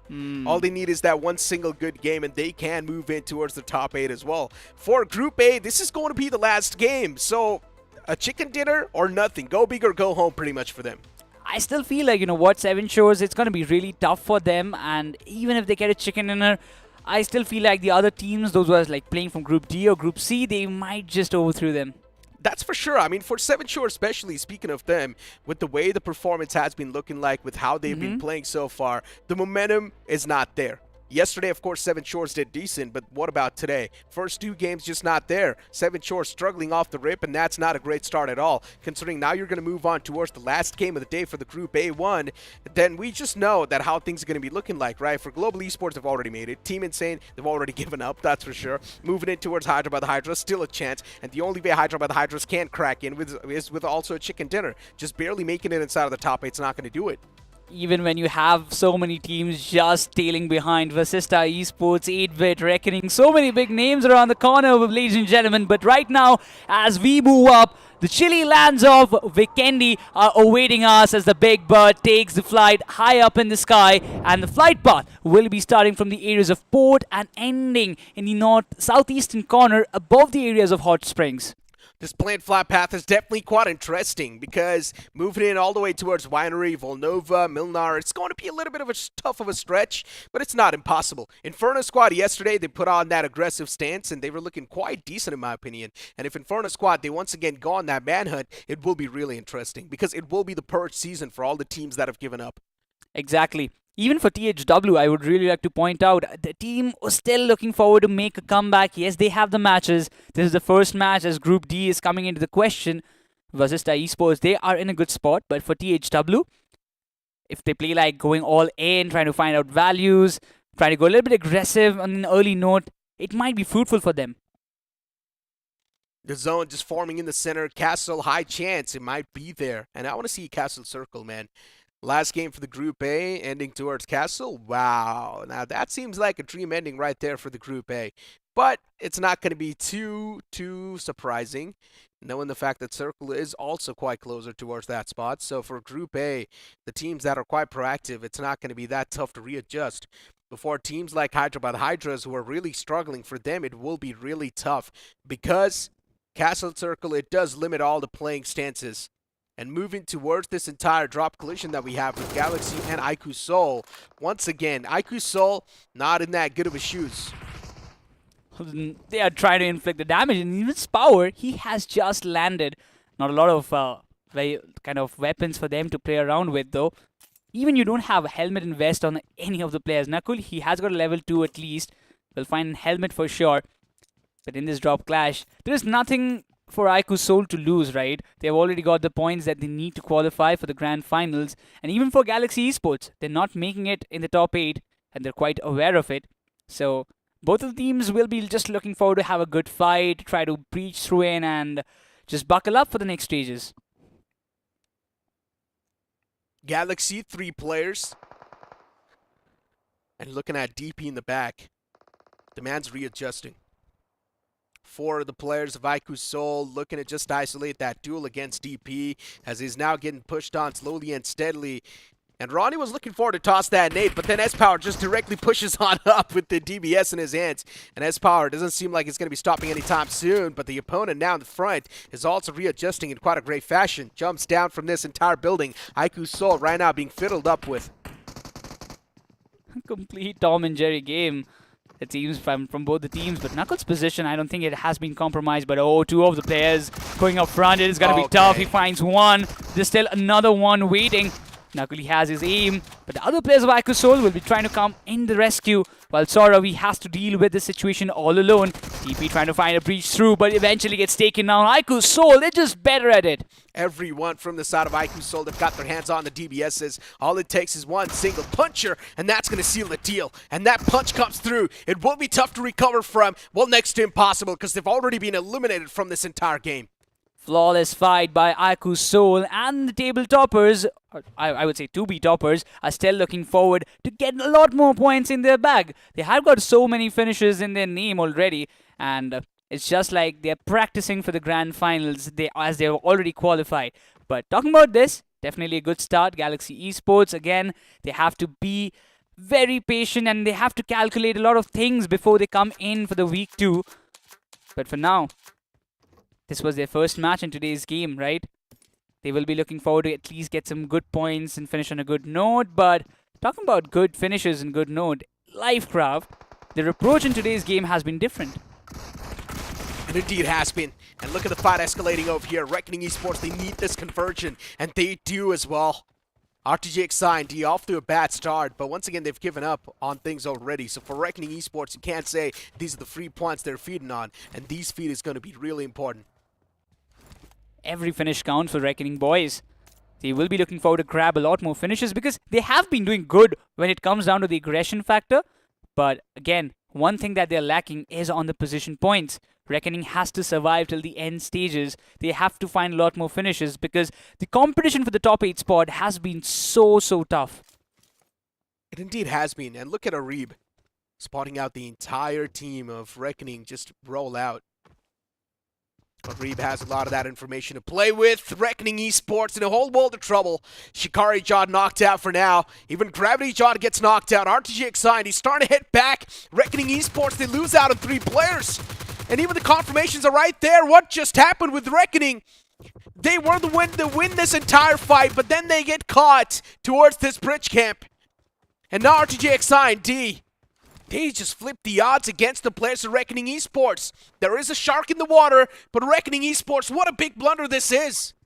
This is one of the crucial matches that he would ever count for, and it seems like Lobster look at just positioning himself to find that one final frag. Immortal, he's just trying to survive as long as possible. Reckoning, who were there in the advantageous position just a few moments back, has completely went down the hill.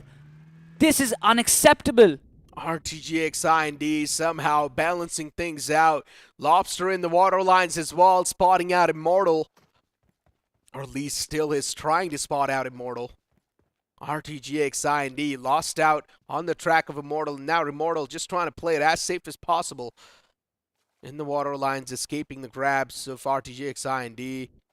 Trying to play it as safe as possible. He's moving up the water just to get that breather. Once again, moving down. His position's compromised. Yep, no. Arif spots the man. Now just waiting for Immortal to peek back once again. And there we go. Reckoning Esports eliminated on the 14th spot. They can literally see their dreams getting crushed in front of their eyes. Though there's still a safety cushion for themselves to go back down to the week 2 and then try to qualify for the bottom 8 finalists. But they were not in a position, Necro. They were not in a kind of situation where they would have imagined to go down to the week 2. Though it's still very early to say, because they do have 2 more matches left in today's day. But what just happened? I still cannot calculate and kind of function it in my mind. Well, there you go. You just saw the replay on exactly what just happened.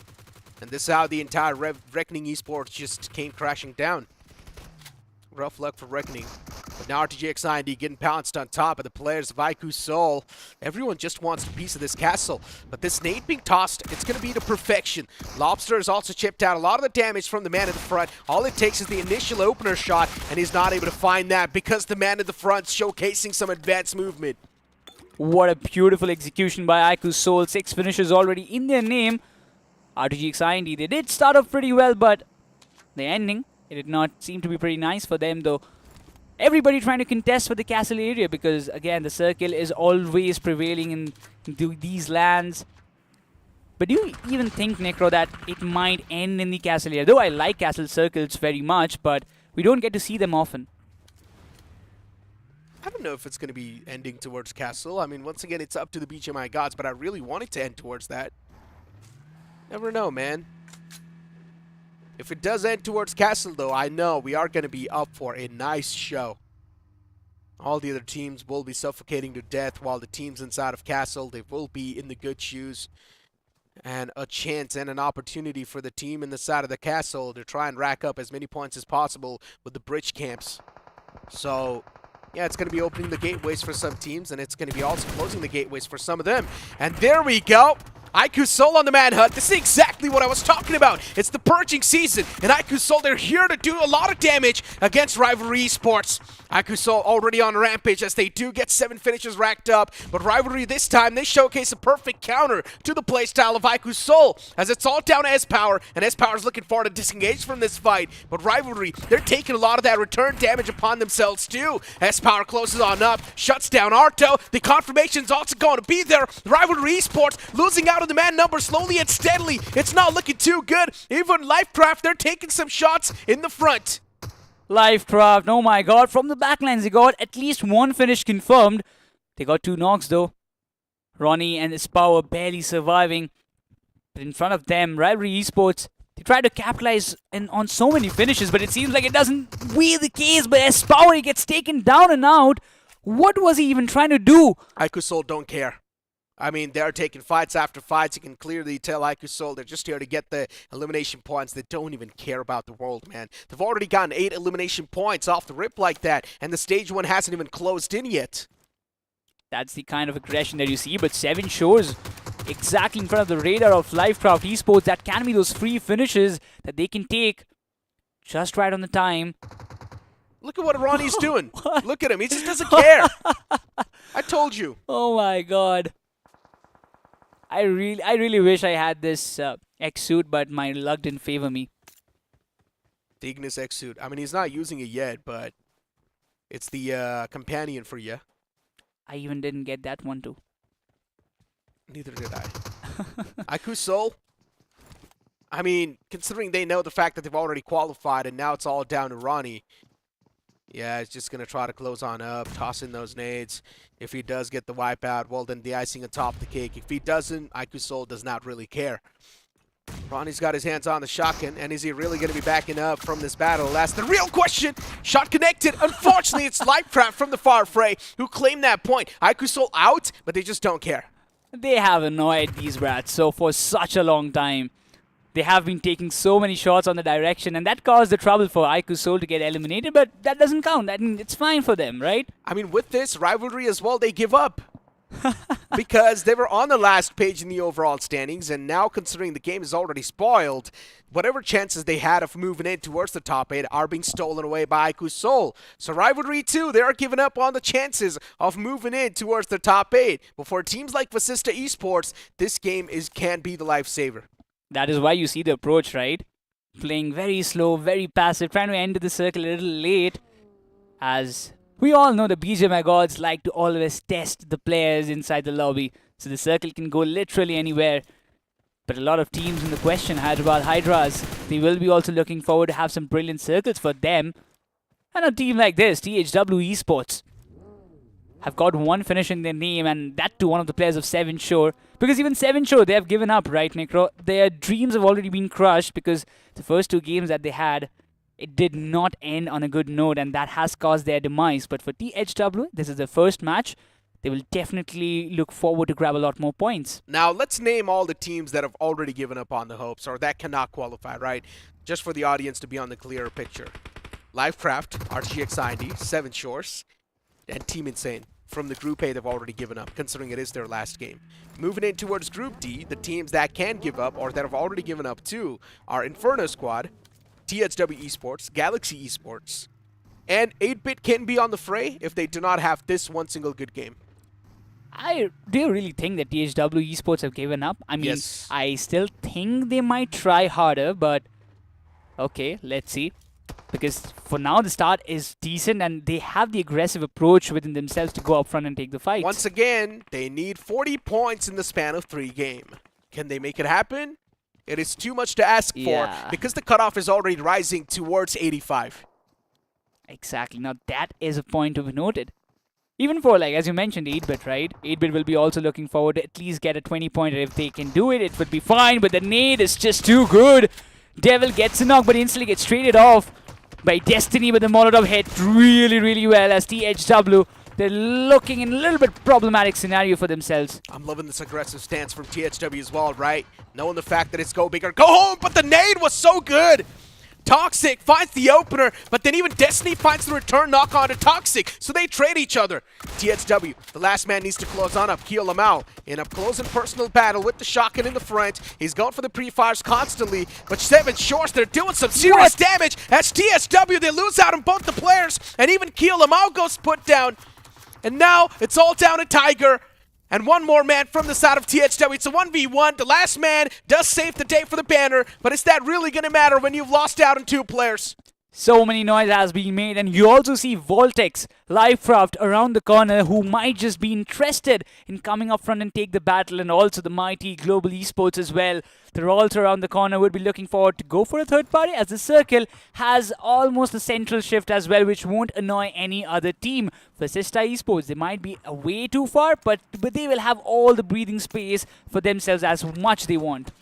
Vasista Esports just accumulating as many meds as possible. They're going to go for the med strat. I already know it.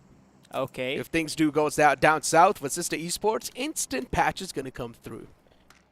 And respect it, for sure. But in the grand finals, this same play style isn't going to make you the champion. You need to be the hard hitters too. That's where Vasista Esports will need to put on that poker face, be a little bit more serious, start to take those fights as well. And for now, Vasista Esports, they're avoiding all the early fights. So yeah, I just want to see how that shift is going to look like in the playstyle. Hey, we have seen Vasista Esports even going aggressive in the previous Vikendi, isn't it? So, but, well, for now, wow. it's the qualification on the stake. Look at Global Esports. Mavi's not even playing this game. He's like, you know what, guys? We've already qualified. Do I really My need job to is play? done. Yeah, my job's done. As an IGL, I've already helped you guys move inside of the zones a lot of the times. I've guided you guys. You know what now, guys? You three-man squad, go and try do something, you know? Do a 3v4 in the map, have fun, do anything you want.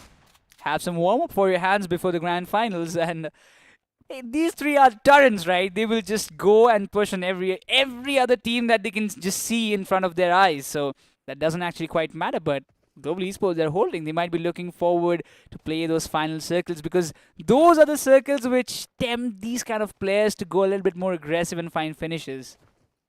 Global Esports, the players want to climb on top of the roofs. They're finding all the possible ways to do so, but unfortunately, they're not able to latch on. Finally! There we go. Finally, Ninja Boy does find his way. But yeah, for Global Esports, Mavi not playing, IGL missing in the game. As we mentioned, probably he's saying that, yeah, I've done my job. You guys have qualified. I'm already done directing this team. Now you three, move inside of the game, do some 3v4s, put on the entertainment for the stream. And yeah, just have fun. I'm going to relax and sit and enjoy the matches on the stream for sure. But when you talk about the team Vasista Esports, they had a great comeback story written in yesterday's matches. If they can just kind of do similar stuffs in today's day, it would be great, at least for them. Playing it safe, playing it steadily, because they don't want to go aggressive and give their finishes to any other team, which might cause them the trouble, as what Reckoning actually faced in this match. I mean, for Reckoning Esports, man, being eliminated this early inside of the game really does take those last glimmer of hopes too, man. With only 2 points already eliminated from this entire moment, rough. Really makes you feel bad for them. Rivalry Esports 2 losing out on 2 players, so they've already given up pretty much. Inferno Squad still inside the game. Hey, hold on. A team that is supposed to be on the manhunt is still over here, and I think so they're playing it super safe too, so let's see what the game plan's going to look like for Inferno Squad. Voltex Gaming still in the race too. Keep this thing in mind, all they need is one solid game, and even Voltex Gaming can't swing back to life. Aryan was knocked out and dusted, so you can't say Voltex Gaming is now taken down with 3-man squad. But let's see how the adjustment's going to look like. The circle moves away from Castle, it shifts up north. Inferno Squad, they're going to be in the Prime's position. Even for Hyderabad Hydras, they would be very happy with the circle because at least for now, they don't have any teams being their neighbors. And this is really important, even for 8-Bet, as you mentioned earlier, right? 8-Bet also needs this match to go in their favor. They need to collect a lot more points. Considering it's the first match they're playing, if they can start it off on a good note, if they can start it off with some good points, I guess they might be looking forward to see them in a comfortable position by the end of the match 3 that they're going to play today. Probably. All you can do is hope, man. And looking at 8-Bit for now, they like to play it safe. Just like the previous game of Vikendi that they played, right? Which was yesterday. And in yesterday's game of Vikendi 2, 8-Bit, they were there in the final few moments. They were doing quite decent for themselves, but they ended up choking that fight. And that's what I've been saying every single time. 8-Bit, they're really good when it comes to defending down a compound, but when it comes to moving outside of that comfort zone and asserting dominance, that's when they fail. They have to look forward to handle those situations pretty nicely, otherwise it can cause them a lot more damage to qualify for the grand finals. But Rivalry Esports, they have done it in a better way. In the previous Vikendi, they were in the dead center, though they got completely sandwiched by 2 teams, Ikusol versus Esports. So that was not an ideal position that they wanted to be in. But right now, as a circle is like, it's going to be, I would say what, a dry phase in this map of Vikendi. No, not such fights or rotational clashes, because we have seen so many early eliminations already. And Vikendi is supposed to be like this. first 4 stages, they barely move. And then the stage 5 is where we see the real ruckus starting to happen. Already the stage 4 is over here. And within the span of 20 seconds, we're also going to see the stage 5 hit its mark. And when the stage 5 arrives, that's when a lot of these actions will start to happen. Team Insane underneath the players of Inferno Squad. Recently, we did see the players of Inferno Squad move in with that substitution, where Jatin now is going to be in that playing 4. And since Jatin's came in, Inferno Squad, they have been looking much more confident in their approach towards the fight. Oh, the circle shift once again. It would be really happy for, we would be seeing so happy faces of Team Insane, 8-bit, and even for Inferno Squad. Though now this is a time when he can strike 2 of the players rotating in a single vehicle. At least there could have been 1 frag that Inferno Squad could have got. Yes, the shots have been fired finally, but Owen, he has to position himself because Insane, they are playing on a good split for now. This compound is actually providing them a lot of cover to play along with. But now they're all aware that there is a team just tailing behind us. There is a team in the name of Assista Esports behind the players of Inferno Squad too. So, Inferno Squad as well, if they do ignite this fire, be ready for the consequences. There will be someone with the extinguisher.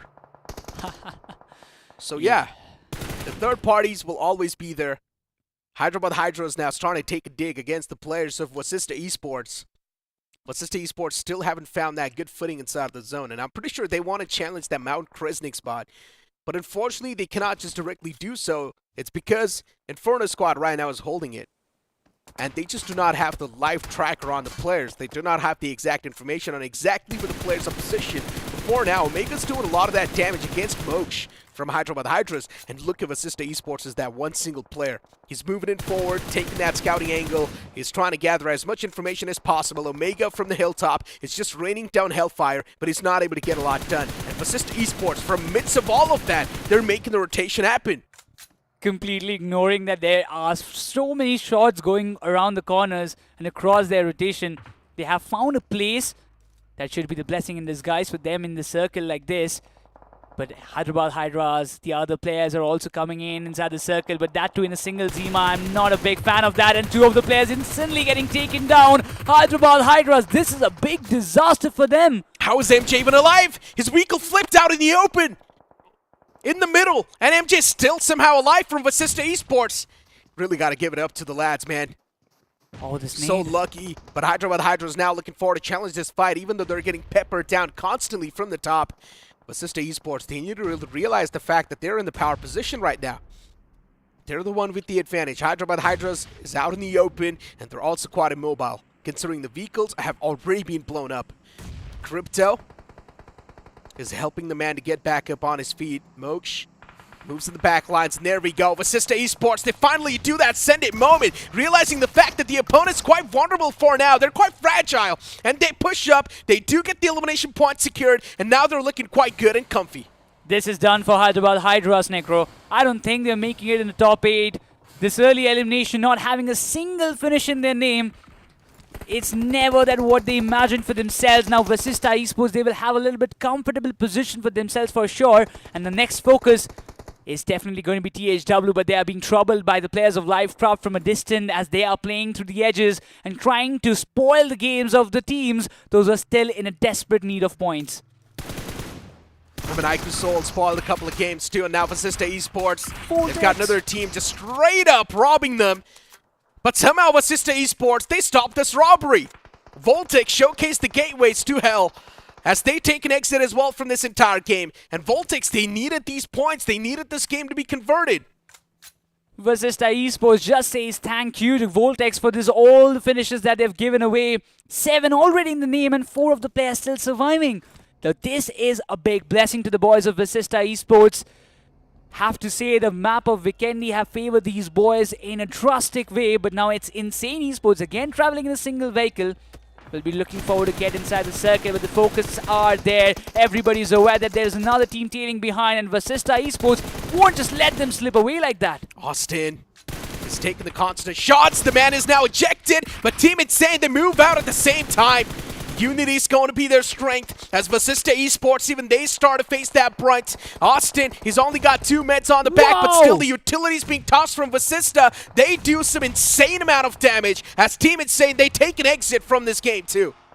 9 finishes already registered for this team, and now they're also in a good position. But it seems like 8-Bit, Inferno Squad, Global Esports, they are all in the very same compound. The nades are being exchanged by 8-Bit. They might be in some really big trouble. Juicy has been taken down and out, but even Rivalry Esports from a distance are taking a dig in this fight. Inferno Squad tossing in those utils. 8-Bit in a whole world of trouble as well. Inferno Squad, they want to be the one to third party. As you see 8-Bit, 3 of the players in that house. Global Esports, they've got nothing to lose, considering they started things off with just a 3-man squad. And Global Esports, now down to a 2-man.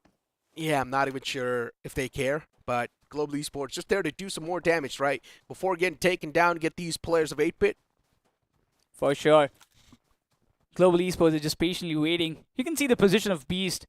He's not interested in going up front. Even Slug is tucked in, waiting for the players of 8-Bit to come down and maybe just come in front of his crosshair to get all the finishes in his name, because Global Esports, they doesn't care about the points. They've got enough for themselves. I mean, the only reason why Lifecraft is in the winning position is because we already saw a lot of those spoilers being played. And Lifecraft, they are definitely going to be happy with this chicken dinner if they do get it, but they also need to realize the fact that this was not the peak competition, considering early off, a lot of the teams were going off against each other, because majority of them has been given up. And 8-Bit, oh, the util tossed into perfection. Inferno Squad, they started taking dig against the players of Team 8-Bit as Mighty's knocked out. Now it's all down to that one last man, which is going to be Aditya. And 8-Bit, they need this game crucially. Still looking forward to get the revivals done, keeping the hopes alive, but Global Esports decides to march in. The shots have been fired. Aditya, he's completely confined, and the position has been compromised. 2 of the players in a 1v2 situation. He won't survive as Global Esports. They've got the 1 finish point for themselves, though, but have crushed the hopes for 8-Bit from this match. Inferno Squad in the back lines will be the biggest threat, though. As Global Esports, they do hear the players move around them. And now Global Esports on the move once again. Beast and Slug, the deadly duo. As they do traverse through the open lands, Global Esports, they've got nothing to lose, so they can do whatever they want. They've got the play style that allows them to do so as well. And Global Esports, a lot of these utils being tossed on top of the players Inferno Squad as they do send it on top of the players of Global Esports. There's that constant chip damage being put out against them. That pressure being applied constantly. Slug is taken down way too low. Man needs to patch himself up. He does get poofed into thin air with that nade. And Global Esports illuminated, still in the top 5. We're down to the final 4 teams, and right now Vasista Esports, we can see Rage God trying to go for the heal battle, because enough points have been registered in terms of finishes, if you ask me. But Rivalry Esports, 2 players surviving, trying to get a lot more points for themselves. Still trying to make a good comeback. Yep. Look at Vasista. Rage God just going for the med strat. I mentioned this, right? Vasista Esports is going to go for the med strat. They had 10 finish points, and they're more than happy to go for this med strat, all thanks to a couple of these teams that were playing in quite an unorthodox manner, and Vasista Esports just being really the smarter bunch, knowing the fact that a lot of these teams will be out on a hunt. They rotated quite late inside of the zone, because they were reading the elimination feed. Aiku Soul was going crazy on the map, and now look at Lifecraft. They're taking shots against Inferno Squad as Rivalry is also going to be towards leftover. And the Rivalry was taken down to a 2-man squad quite early, and all thanks to Aiku Soul. But now this 2-man squad is able to survive for quite a long time. They need these elimination points. Viper! Oh, nice haircut towards him. Definitely not the one he would like it, though. Beast going up front, trying to engage himself in this fight because he has got no other options. But Trigger's position is really, really nice. He can literally get Beast down, but the nade has to make a good connection. No, a little bit of splash damage indeed, but nothing more than that. Trigger finds him down, but Beast, why would he just go in the open areas? But there's still one player, Triumph Phoenix. Can he just do something? Can he rise up from the ashes and be the burning bird for the side of Lifecraft? No, he can't. But look at Vasista Esports. Rage got from the back. He's trying to play the spoiler. 1 man knocked out. Rivalry Esports, maybe a chance to swing back to life. But Rage God denies that elimination point too as he gets eliminated by the play zone. Lifecraft, only one team in the front. And Phoenix, as you mentioned, can he be the rebirth for this team? Can he rise back up from the ashes? Can he be the one to save the day for rivalry? And the answer is going to be no. He's got 18 first states, and he's actually going to go for that med strat. But now the med strat's being canceled out, considering the push was being made. So yeah, Livecraft, they do claim that chicken dinner. But yeah, it's not going to be that satisfying, knowing the fact that early off, a lot of those teams were eliminated just by Aiku's Soul. I mean, they have got a lot more finishes that they shouldn't have taken, right? Ikusol, they've got so many points, but just playing their usual game, just warming up themselves before the grand finals, it seems what Ikusol and Global Esports are doing. Even Global Esports, they got only one finish, but that too of 8-bit Aditya, who was the last player surviving. Now, the only smart approach is going to be to just let the other teams duke it out and rotate it late inside of the zone. Yeah. That's the only smart approach. You've still got a couple of more games to go for the side of Group D and C, right? Considering Group D, they just chimed in the action, so they've got 2 more games to go for them. So for Reckoning Esports, enough chances will be given. But this first dent in their run in today's day, is it gonna hurt them bad? I mean, we have seen so many teams crumble down just because of one match went down. And Reckoning, they are in those flows that they need every match to go in their way in order to have that kind of comfortable mindset within themselves so that they can get a lot more points. But Seven Shores, Team Insane, Journey done. They're not going to be moving up, right? Hyderabad Hydras done as well. Yeah. They're not going to be moving up too. So many teams. It is going to be a heartbreaker, but do not worry, fans, because we know there's also going to be the week 2 for the semifinals. No one's eliminated. Instead, you can't say it's like the loser bracket for the semifinals, right? Exactly. 24 teams will be there, not 32, because already we will be getting our first 8 grand finalists by the end of today's day. And then you are aware all the drop locations of those 24 teams, right? I mean, I'm not just saying that it should be easy, because it is not going to be, right? We have seen it in the wildcard phase as well. We also thought that the wildcard phase will be easy, but it was not the case. But again, week 2, you know the drop locations, you know the rotations, you know the players as well, how they play. So this should be a biggest lifeline that all the teams want. But I really love the fact with how Vasista Esports adapted to the tempo of the lobby, right? Rotating late inside of the zone, knowing the fact that, yeah, let the other teams duke it out. We're just going to be the late preachers. We will collect all the leftovers, and that's what they exactly did. A lot of the scented moments did happen on top of the players of Vasista. For example, even Voltex Gaming straight up rushing towards them. And those are like the free points that they easily claimed. Yeah, completely like a gift that you have given in front of, like, yes, these are the finishes, you take it away. But Voltex, I would say they were in the contendership, right? We were talking about that Voltex is very close to the top 8 and they can make it. They're the only underdog team who can just make it through in the top 8. But it seems like it is still there in a dicey moment, and Voltex have to clinch the next match. But talking about the winning moment, once again, Rivalry Esports completely, they had no other options rather than to just stay stuck on that rock. I mean, look at Rage God. From the back lines, he was trying his best to sort of unintentionally help out a friend in the front. And unfortunately, that help wasn't enough, considering it was 1v3 in the end, or 1v4. And he just couldn't really come out on top, right? The man just isolated behind the rock. He had 18 first aids on him, though. And he was actually going to challenge for a med strat, too. He was ready to pop those first aids. Imagine if the zone closes in, Livecraft is not able to keep up with the meds count. That's why they went all in to go get the finish. I was like, we don't want to take a risk and let this chicken dinner slip away from our hands. Yes, we are not making in the grand finals as of now, but yes, why not get a chicken and why not get one emoticon beside our name in the overall standings? That's what Livecraft Esports were looking forward for. But you know what? I really feel like Livecraft Esports, they will be coming up with some good strategies in the semifinals week number 2, because they have learned so many things from this week. Livecraft, they're a hard-hitting team, nothing taken away, right? Hard-hitting team, Livecraft, you have seen them perform in the past as well in the wild card. All it took was one massive game to swing back to life. But this time in the week 1, this couldn't have been done, because already a lot of chances were given to the other team to build that big repo, to build that big points table. And that's why you see the cutoff now pretty much just stamping up towards 85. And considering Group D, they've still got 2 more games to go. Anything can happen. Such a big guessing moment at this point in time, considering just Group A is done. Still, Group B will now be chiming inside of the action. Team X-Park, they will be going on the manhunt this time. Yeah, X-Park, they know the game, right? They are quite aware that, you know, enough of being in a comfortable spot.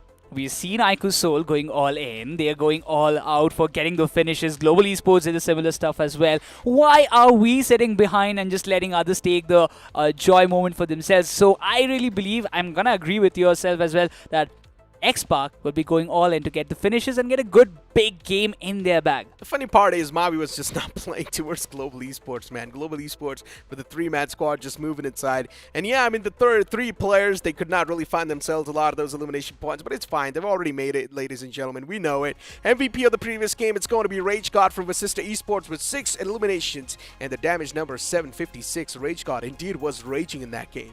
Yeah, I'm really, the topic that you were talking about, Vasista Esports coming in late and finding the frags, it has been done in the previous Vikendi as well. They also got a lot more good results, and that made the comeback for Vasista Esports in the overall standings. But quickly talking about the top 5 performers, Lobster is one of them. Definitely got a great start for his team, but couldn't just survive till the end. Same goes for Omega. Inferno Squad, they were trying to be the party spoilers for a lot of teams, but in the end, they got completely taken down.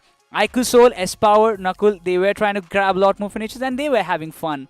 They were definitely having fun. I mean, they got eliminated so early inside of the game, and still they've got 2 players in the top 5 list. So that in itself just showcases the amount of punch they were packing in the early phase, the amount of teams they just showed an exit to. As we move in towards the match summary, this time it's going to be even more interesting, considering there are not a lot of those teams in the final few moments. You only see 31 rescues, 54 finishes, 0 vehicle finishes, and 51 knockouts. Grenade finish is going to be 9 this time, and longest finish will be 276 meter.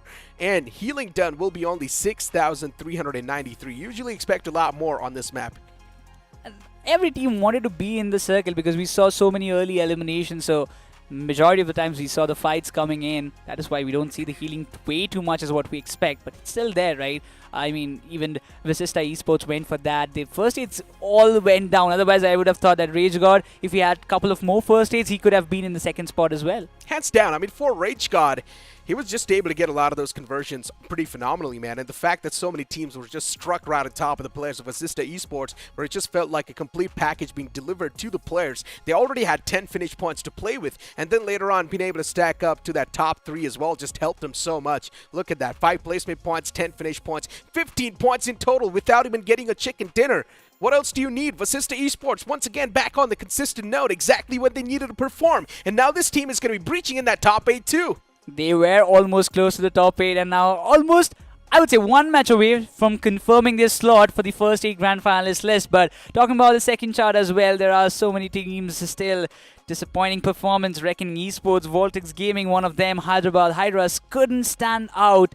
I don't know what was the decision to go all around the corner. I mean, they went all inside, right? We saw one of the players going in the dead center, completely in the open barren lands, got taken down so easily, and that made the demise for Hyderabad Hydras. Reckoning this game matters a lot now. The upcoming game is going to be the lifesaver. Miramar, Reckoning Esports, it has been their forte. They have been doing decent. And now if Reckoning Esports is not able to play the upcoming Miramar well at all, well then teams like Raven Esports will have a free opportunity to directly move on forward, right? Raven Esports, they're way too close. And if they already do breach inside of that top 8, imagine all the other teams on the latter half of the board. Their faces will be instantly dealt down. Even also just remembering this is the match of Miramar, the Kings of Miramar also will be in the contention. NTT Gaming, yes, they will be in the list as well, but well, I'm not quite sure are they going to make it or not, because again, this is going to be another match that they will be looking forward to grab it or maybe make a last minute comeback, but it's tough for NTT, right? It is tough for Entity, and all of these teams are fighting for a spot towards the LAN, which will be happening at Hyderabad itself. It is going to be the grand finals, and also some of the premium tickets will be sold soon on the website. Make sure to follow Crafton India socials for more info. And also, all the money accumulated from the premium tickets will be used for a good cause. Moving forward, we know it's going to be the game of Miramar. So many teams can't play well. Raven Esports, they're also going to be swinging back to life, considering there's a high chance even they can breach inside of the top 8. A lot of the things are possible. So many speculations in our mind, and we are still thinking about what to see next. But you know what? For now, we've got a beautiful promo coming up. Let's have a look on it. Amit? Yes, sir.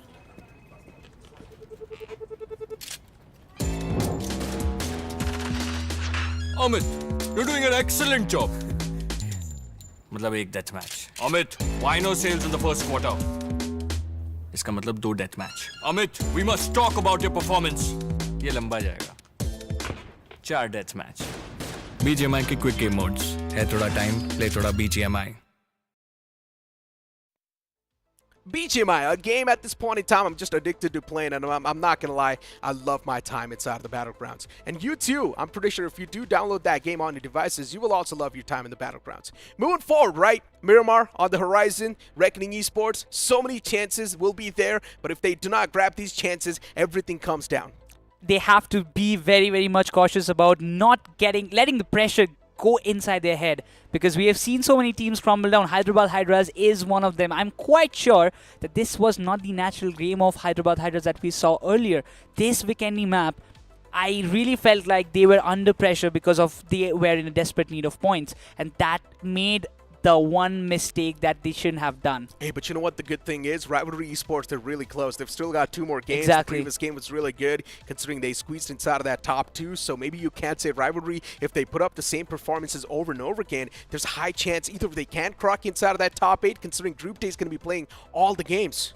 Exactly, this is a big opportunity, and even for Voltex Gaming, they came into the picture. This was the first match of Vikendi that they played. They still have 2 more to go, and Miramar is one of them. This match, they messed it up badly. They haven't had a single point, but again, they are also in the contendership. This Miramar is also important for them as well. Imagine the amount of teams looking forward to breach in from these groups. Reckoning, you've also got Team 8-Bit on the horizon, even Rivalry Esports now somehow swinging back to life. Even Voltex Gaming still having a chance to move in, as we've got the overall standings in front of us, right? And the overall standing speaks for itself. You've, of course, got the top 8. Team Tunnel is barely on the edge. Hyderabad Hydras, they're on the 7th spot. But we all know Hyderabad Hydras, I'm not even sure if that position is going to be pinned down, considering Group A, the match is already done. There's a high chance Raven Esports, Team Aru, they can instantly move in, considering there is one more match to go for those guys. And even Godlike, if they do want to make it inside of the top 8, they need a chicken dinner, nothing less. Voltex Gaming, they've got 2 more games to go, so for them to capitalize, it's even easier. For 8-Bit as well, the same thing can be said. I still feel like Godlike, Entity, Voltex, they need on an average, you talk about Voltex, they do have 2 match. It is a good fortune for them, but for Godlike and Entity, they desperately need the chicken dinner. This is the match. If it's not now, it's never, and they will be going down for the semifinals week 2. But for Voltex, they need at least, I would say, 13 to 14 points on an average from the next 2 games so that they can just be safe in the top 8. Oh yeah, I mean, for Magnet Esports, at this point in time, even there's a chance to them, right? They need a chicken dinner to swing back to life. And if Magnet Esports do not get the chicken dinner, well, then they're done for. The cutoff, as we pretty much speculated, is probably going to be going up to 85 or somewhere around that. And so many teams on the contention, it just makes things even more tough to speculate or tough to analyze, because Team Limra, for them, even there's a chance, so even they can make things happen. There's so many more things that can happen, man. Yeah.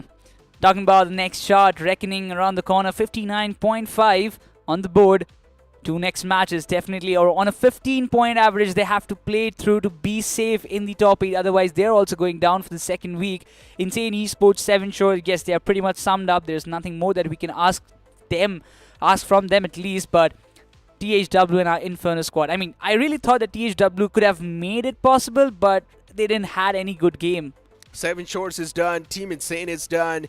And those are the only teams on the latter half of the board with a chicken dinner. Lifecraft, they just got 1 chicken dinner right now, but still, it's nothing to be happy about, considering that game was just pretty unorthodox, and it was quite easy to grab a chicken dinner. And considering you compare to the heat level of the previous couple of games, Reckoning Esports, there is still a chance for them to move in. As we've been mentioning over and over again, this game is pretty much going to be all about Team 8-Bit, Reckoning Esports, Raven Esports. Exactly, because they are in desperate need of points, and they will be doing everything that is possible to get the points and qualify.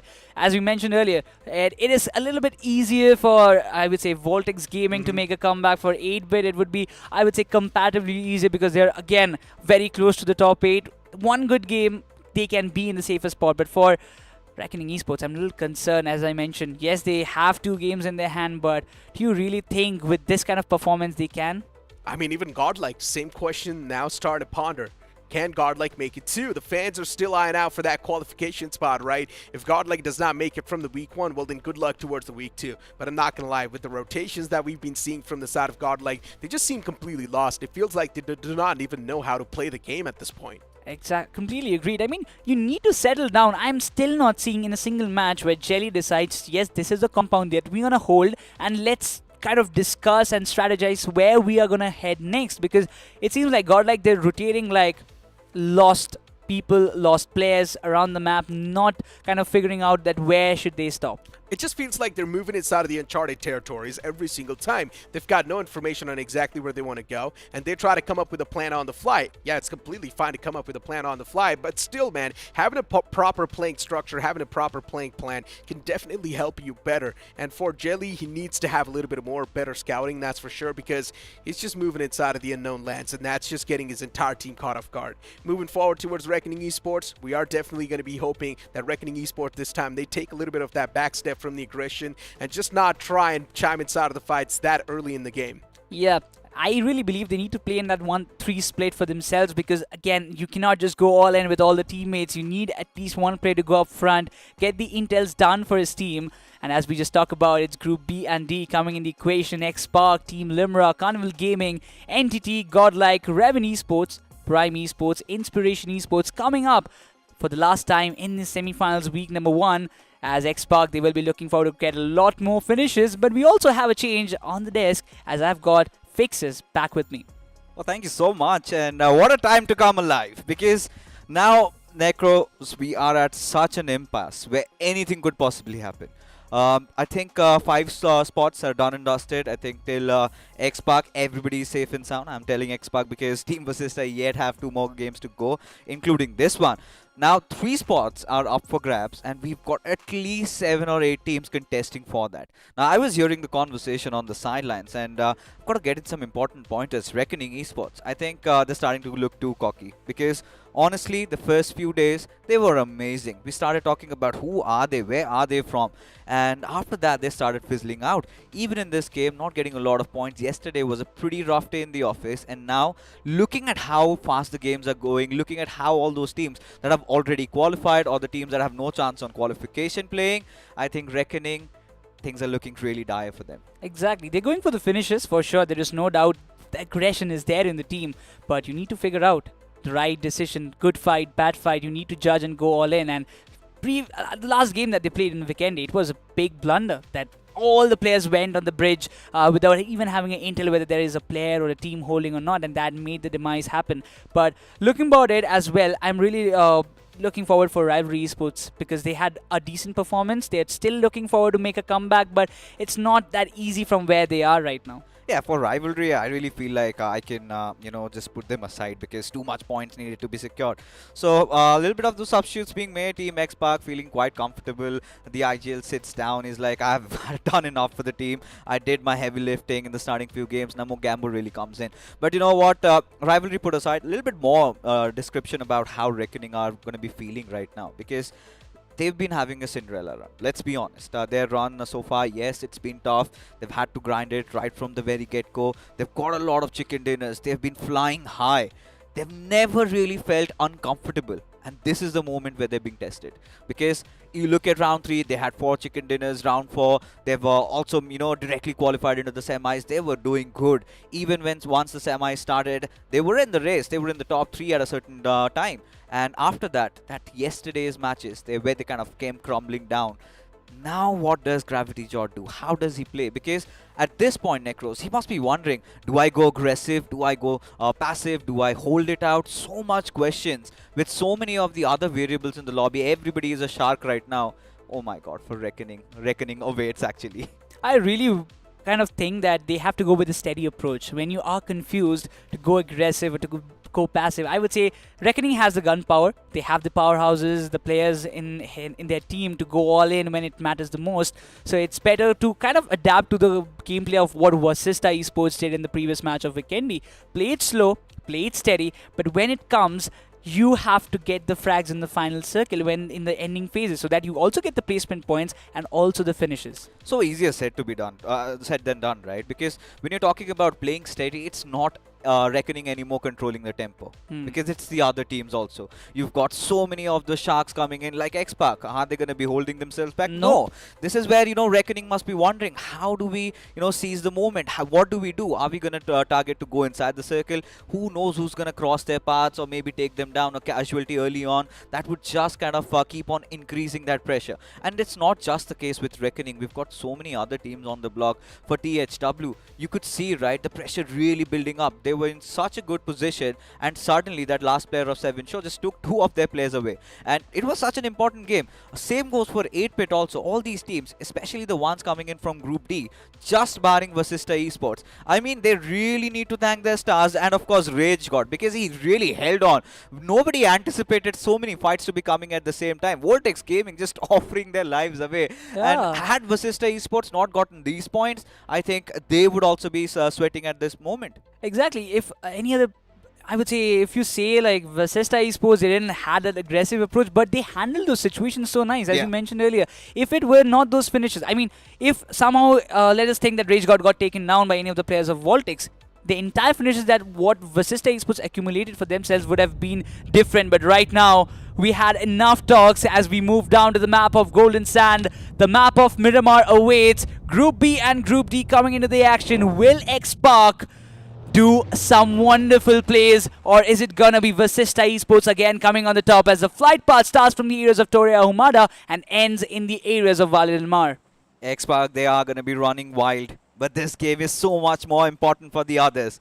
And you and Necro were having this conversation around Godlike or Entity and about how they are going to approach the game. And this time, Godlike cannot be playing like they've been playing this entire week.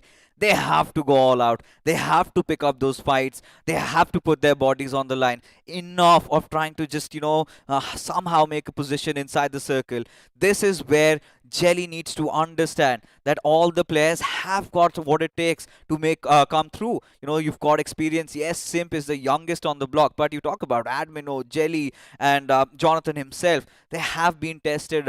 They have proven to have stood the time. And at this point, I'm starting to get really concerned as to how they're going to be playing, because for Godlike, they've taken the drop, and even for the likes of Entity, I think we've gone over them enough. One thing is for sure, you know what, that Godlike Esports, they need to kind of settle down, as we were talking about that. They need to figure, at least Jelly needs to figure out that you have got the players who can play aggressive. You're just playing them in a passive mode, which is not getting you the results that you desire for yourself.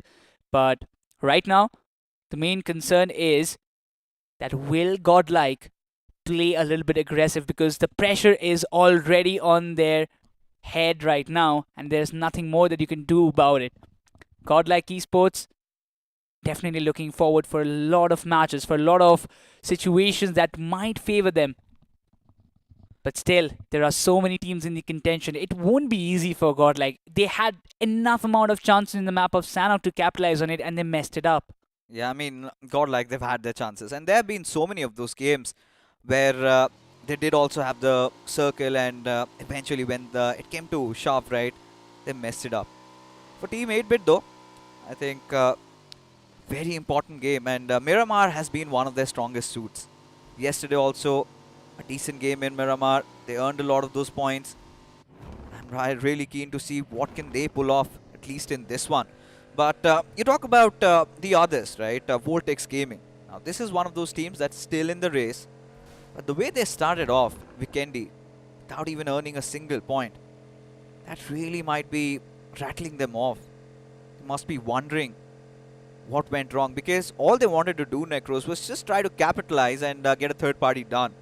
Instead, they just offered their lives to Rage God, and with open arms, he embraced that moment, got so much done. I don't know whether that was a decision that we will go all in with a single vehicle, or they did not find any extra vehicle for themselves. Because in Vikendi, we all know, right? If you travel in a single Zima, that is already that you're kissing your death. Yeah. And you just don't want to do it.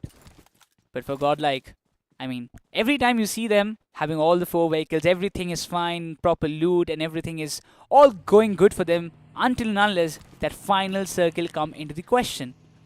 And look at what has happened. Look at the terror in their hearts. They've dropped down at El Azhar. They understand that the hour is almost 10 and their final game, and then somebody could just target them. So really understanding that they have to be careful, they have to be watchful, and they need to be fast with the rotations, especially considering that just not a mere chicken dinner is going to make the cut. especially where they're sitting at. They need at least 12 to 15 finishes. And still then, the qualification is not guaranteed because after this, Group D have yet another match to play. That is where the concerns are raised, right? Even for Hyderabad Hydras, we were talking about the very same, that as Group A will be finishing their match before any other group. So they have to set a benchmark for themselves so that they can be safe, and they didn't do it. Yes, we see them, for now they're in the top 8 because they have played all their matches, but there are still so many teams. We talk about Group D, they're just playing the second match. They still have one more to go, the map of Erangel, the final match of the day. But Voltex, yes, a hot topic for sure. Definitely will be looking forward to redeem themselves in the race once again, gather a lot of points.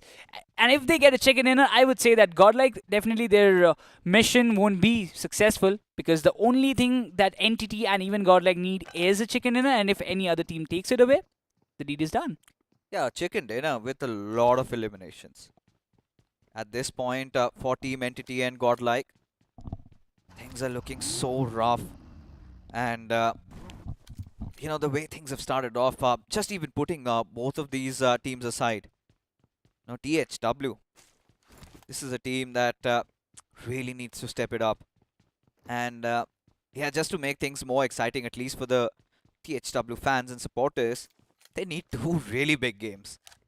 Because yesterday also did not go the way they wanted. They've also been taking that safer approach, trying to steer off of fights. They've been trying to hold on to those buildings and all those compounds. And they did not expect the others to really step up. The mid pack getting so much momentum, getting so much point, everybody answering back. That is where things really went dire. And even for Group D, considering they have the next match also to play, where you've got teams from Group C chiming in. You've got Team Tamilas coming into play. FS Esports, one of those teams that might decide to go all out. Team Aru, they're also one of those contending teams. They're also going to be try-harding. And then you've got NIY. What do they have to lose? They can easily just go after the others. For Mogo Esports, yes, they're also on the edge, and they have handled the pressure. Even in the past, have stood the test of time. LOC can go aggressive. Kemen x Venom, I think they also realize that anything less than a 30-pointer is not going to make the cut. And same goes for Magnet Esports. So many of those teams trying to go way too aggressive. And this is going to hurt their endeavors of qualification. So at this point, Group D, you're going to feel bad for them. Because they come into play at a time where majority of the teams have either already played their games. Some of them, they know that they've already qualified. And also, there are a certain bunch that know that no matter whatever they do, qualification isn't going to be there. So, why not be the notorious ones inside the lobby, just poke a lot of the others and make their lives quite miserable. Team Entity, this time Necros, they've been making that quick rotation. I'm really excited to see, are they going to pick those fights or are they just going to play for the chicken? I mean, they have to pick the fights, right? If you're Entity Gaming, if you're Godlike, you know that there are plenty amount of points that you need to cover for yourself. And for that, you need to take a lot more fights, gather the finishes from an early note. Because in the end circle, we have seen everything becoming so messy. So many teams in one place. The gatherings are very tough for you to survive. Yeah, true that. One team is pretty much chilling inside this lobby. Has no tension. There are a few, but really happy. And I want to bring this up. Vasista Esports. A team that majority of us had written off. A team that we never thought would make it this far. We keep on harping about the comeback stories of Mavi, Oves. But there's also a script that Austin is writing for himself. Also one of the oldest players inside of the BGMI esports scene. And he hasn't been brought up even once. And look at him. Sheer resilience, determination, and Vasista Esports with still, one more game to play after this. I think they could also be aiming at the 100 marker. A feat that only Global Esports has achieved so far. That means even X-Park will be on the race, right? Yes, they don't have the IGL because Shadow, once again, he has decided, I've done the job, we've qualified, so the deed is done. You guys can go and enjoy the match, and you can maybe go for some finishes as well, is what IQ Seoul Global Esports, every other team who have qualified, is doing.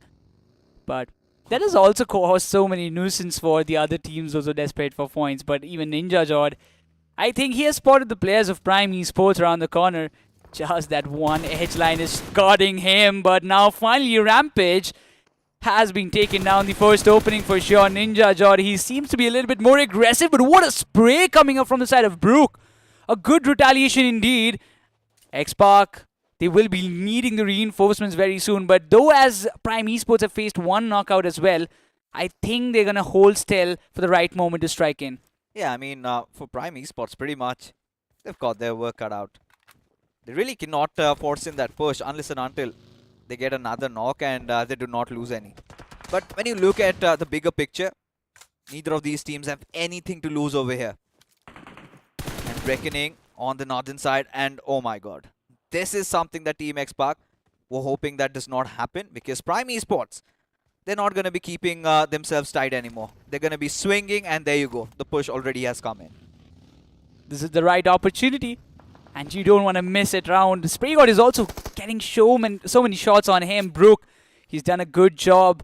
The first knock came from his side, and now even Spraygod has been denked so bad. Mogambo going for the revival, but Prime Esports knows the right spot to strike in. When Ninja Jodi gets one, but also Crocodile slamming on the players of Team X-Park, gets two of them down and out. This is a disaster for Team X-Park. Oh, it certainly is.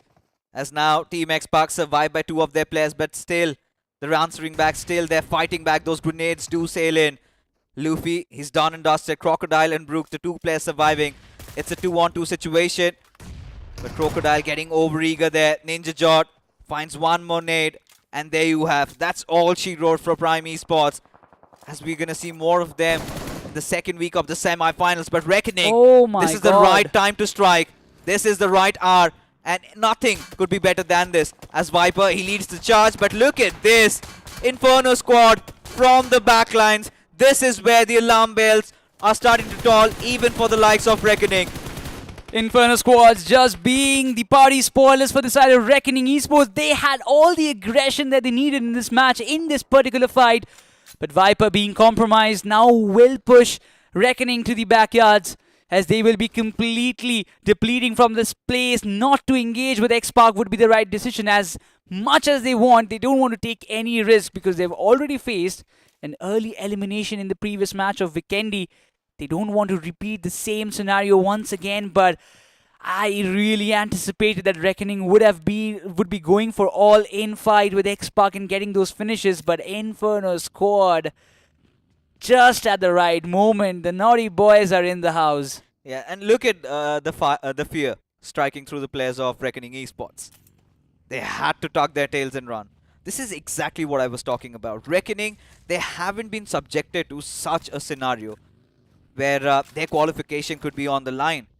And once the doubts are now finally being raised, they seem to have no answers for it. This is not Reckoning playing in their natural habitat. They're usually the ones who tend to fight.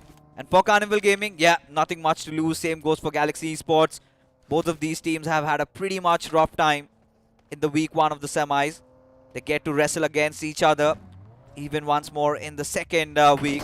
But look at this, Akshat. No fear, no mercy shown.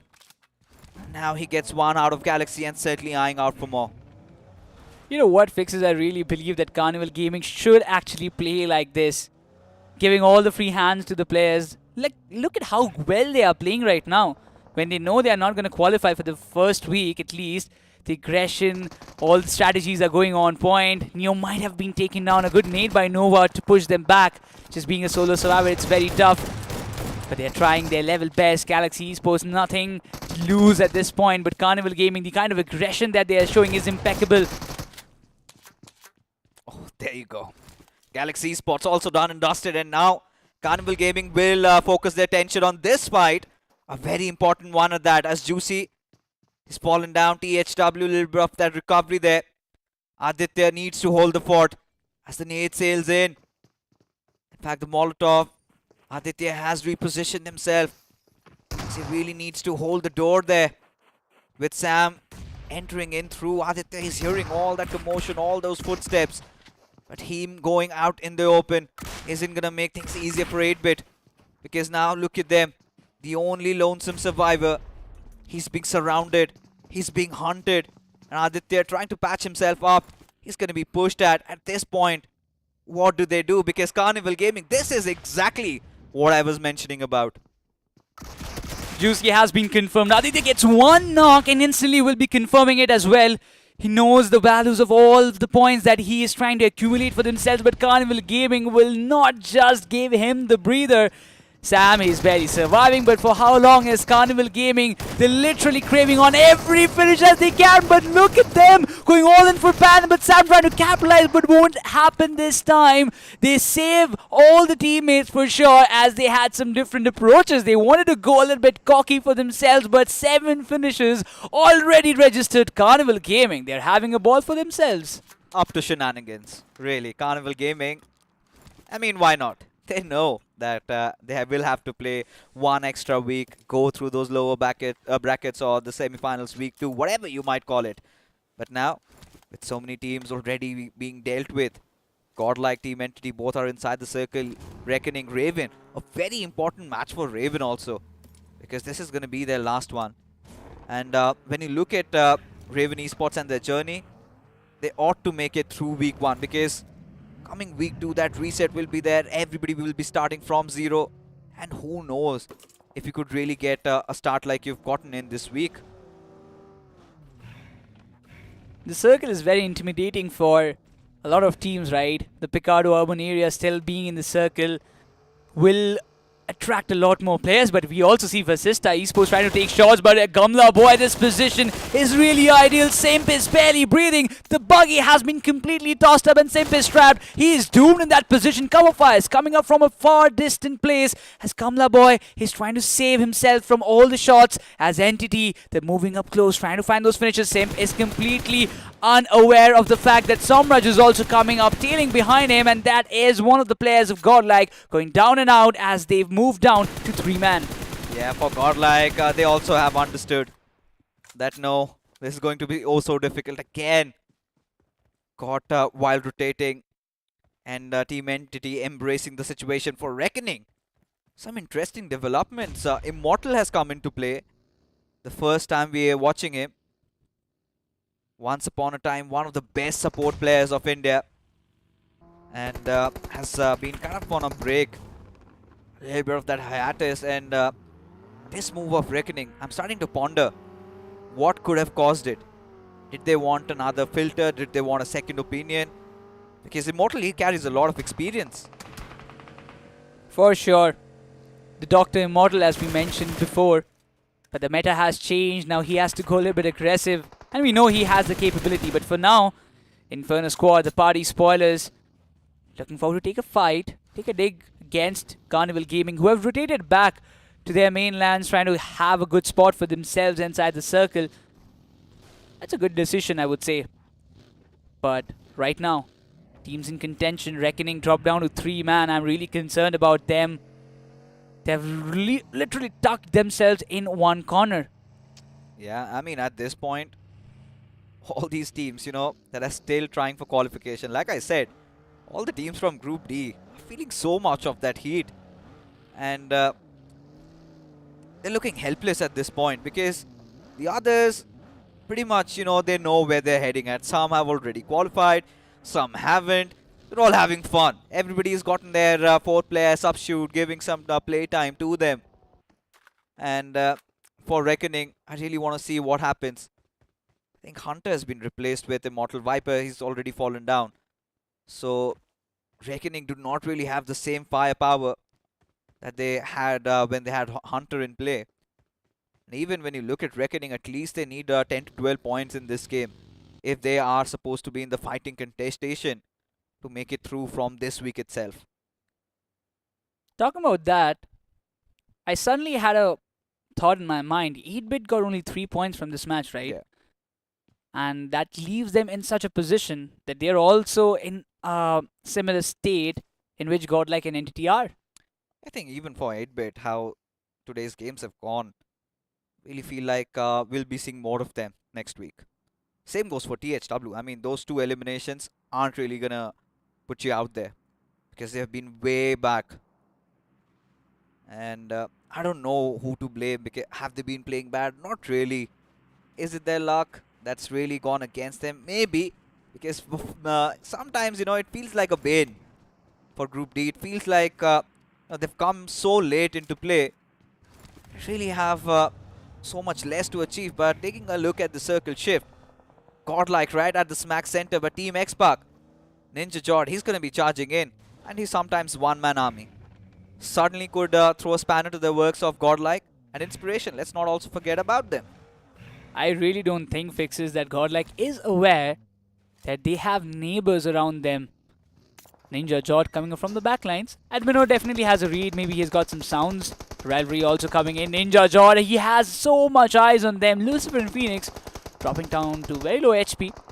Though the position of Ninja Jord has been compromised, and even Inspiration Esports, they will be trying to approach a fight, but it's Team Limra around the corner as well. Starboy gets the knockout. It's a 1v3 for him for sure. But the nades have to make some good connection. Even Ninja Jord will be trying to infiltrate in these fights. Oh, he certainly will, but for Team Limra Esports, the curtains are also starting to fall on them. 2 players already down and out. Needs to instantly trigger that revive. The previous game in which they came into play, had that gone well for them, they would have been in a much better position because they had almost staged that comeback. Godlike right beside them. You've also got the players of Team X-Pac poking you. You've got Rivalry. And then from the far afraid is also Carnival. And Carnival have been quite mischievous, quite notorious. They just don't seem to care. This is a point where players of Godlike Esports will be thinking of what to do next, because every match you see them having that situation where Jelly is completely shut down. It seemed to me like he shut down, that he doesn't have the decisions, the calls, where to go next. But right now, they're in the dead center. One thing that Godlike has to do is the only job, get finishes. As many finishes as you can. Otherwise, even if you get a chicken dinner with like 6 finishes, I don't think that's enough. Yeah, I mean, for Godlike, anything less than 10 to 12 finishes and a chicken dinner really does not make the cut. And like I said, still that would not even really be concrete. The survival still will be on the line because Group D, they have one more game to play after this. And let's not forget, a couple of teams from Group C are also in the race. So much going on. So for Godlike, yeah, this approach isn't going to work out. And even for Reckoning, look at them. When was the last time we saw them struggling or really staying aloof of those fights? They've always been on the hunt. And now, this is trying to steer away from every possible scenario. Try to make it inside the final circle, but for Voltex Gaming, now this is also one of those teams that could make it, but in order to be in the race, they need some good juicy points in this one. The shots of Gamla Boy has compromised his position, but right now looking towards the circle, I'm really concerned of what Entity is gonna do just being on the top.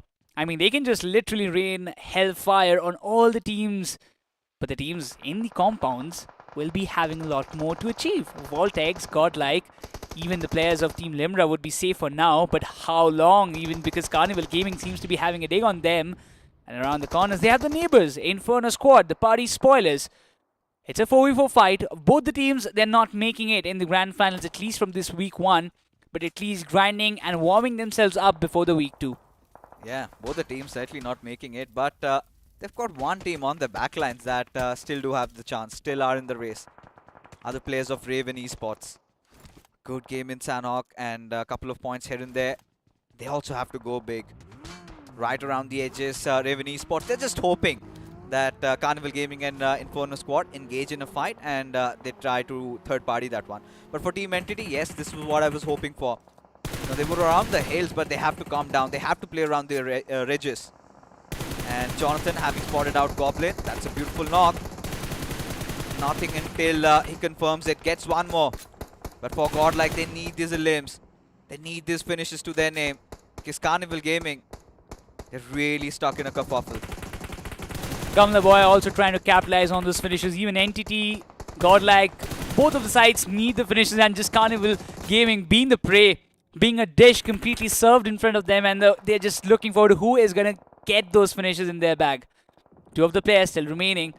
New is knocked out and will be bleeding out for sure. I don't see any chances of him getting a revival because Omega, Akshat, both are tucked in. Omega still trying to figure out if he can go up front and get the revival. No, it's not. Both the finishes will be registered in the name of Godlike. Even in the other side, you see Vasista Esports also popping up with some good frags. They've already got one, and that might be a second one. Yeah, for Vasista Esports, I think they're also in a state of free flow. This time deciding to go all out on the players of Inferno Squad. Look at Su. Barely has any HP to work her out, but despite that, gets those juicy knocks. At this point, even Austin is starting to feel himself. Su needs to patch himself up, but Vasista Esports certainly in course to initiate that push once again as the final few players of Inferno Squad still alive. Zin taking some massive amount of damage over there, and Jonathan is the one who puts the final nail in the coffin. Vasista Esports still are 3 finishes strong, but now they have to also make a run inside the circle with Godlike keeping a close watch on them. This is the circle that Godlike would have desired. Vasista Esports on the radars for sure, getting the knockouts as well, gets the second one.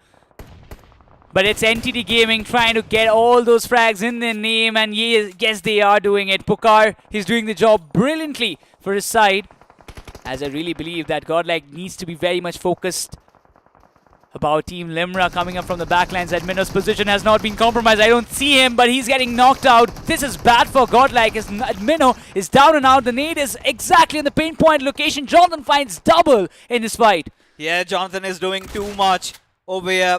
But for Team Limra, they came in like a wrecking ball, and before even Admino could blink, he was done and dusted. Jelly still keeping the hopes alive. Godlike losing out on 2 of those players, but still Jonathan, he could change the tables, could flip it over as now goes in, gets the final finish, and Team Limra, they're deleted. 6 finishes strong, our team Godlike, but let's not forget, they've not got the numbers to work around with Team Entity wrecking Hagwap from up top. You've also got the players of Team Voltex Gaming in such a comfortable spot. But the threat still looming over Godlike's head. Raven Esports from the backlines. Just staying outside is very injurious to health for any other team. NTT Gaming, they have the upper ground, even Reckoning coming into the question. But between all those commotion, Voltex are just breathing the happy smiles or the happy air all to themselves as they are exactly sitting in the dead center. Now rivalry, Raven Esports, 2 teams coming in the contention. Godlike just left all alone with 2 players on their side. Jonathan still trying to get all those finishes of Vasista Esports, but Jelly is down and out.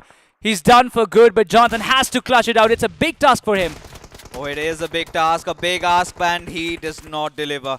Rivalry Esports, they fight another day.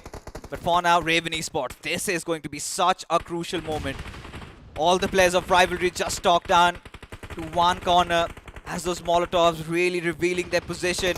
And there you have it. Rivalry Esports, they're also done and dusted. And Voltex Gaming, Raven Esports all in contention, but Team Entity, they're also starting to look quite fragile as this time Reckoning, they start unleashing themselves. A beautiful timing for Reckoning boys to step up their game and finally finding those finishes. 5 in their name for Entity Gaming for now.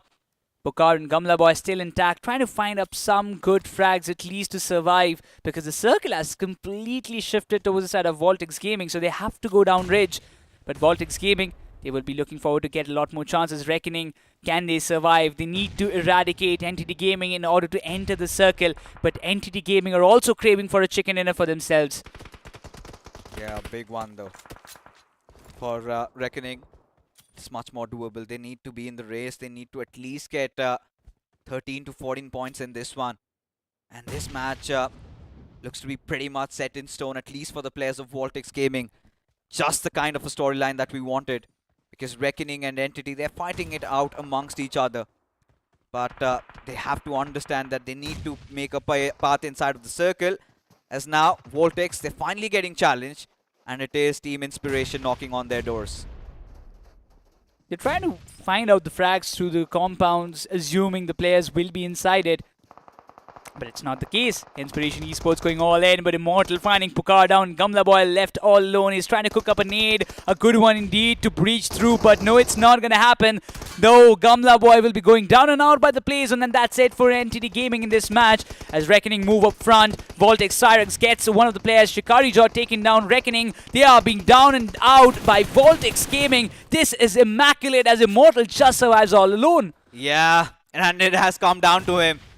Reckoning just getting shredded apart whilst they try and enter inside the circle. Raven Esports though, still alive, still the hopes are high. And there you have it, Aryan, a beautiful clutch for this player. Voltex, 5 finishes strong already. And now the final foes in front of them will be the players of Raven. As now Aim God getting taken down, everything rests on the nimble shoulders of Reaper. Finally, the position, the time has come. Voltex, they're rising up from the ashes of what they wanted to do in the map of Vikendi. They are doing it right now in the map of Miramar, but that one flanker, Himu, has been taken down. A 4v2 situation that turned out to be a 3v2 indeed. Reaper's position has been compromised, but to get a nade on the right spot, it's a big task. Cyrex trying to do something. Even Aryan's nade made a hefty amount of damage, but Reaper, I don't know how long he can just stand it out, but so many nades exchange, finally getting taken down, but no Hulk! He can just turn the tides right now. Aryan is left all alone. It's a 1v1 situation, but the play zone will play the better game as Voltex Gaming will be walking away with this winner chicken dinner. Such an important chicken at such a crucial moment. Voltex Gaming, what a time to come alive. And let's not take anything away from Raven Esports as well. Considering this was their final game, this could have gone so much different in variable proportions. Because why, I'll tell you.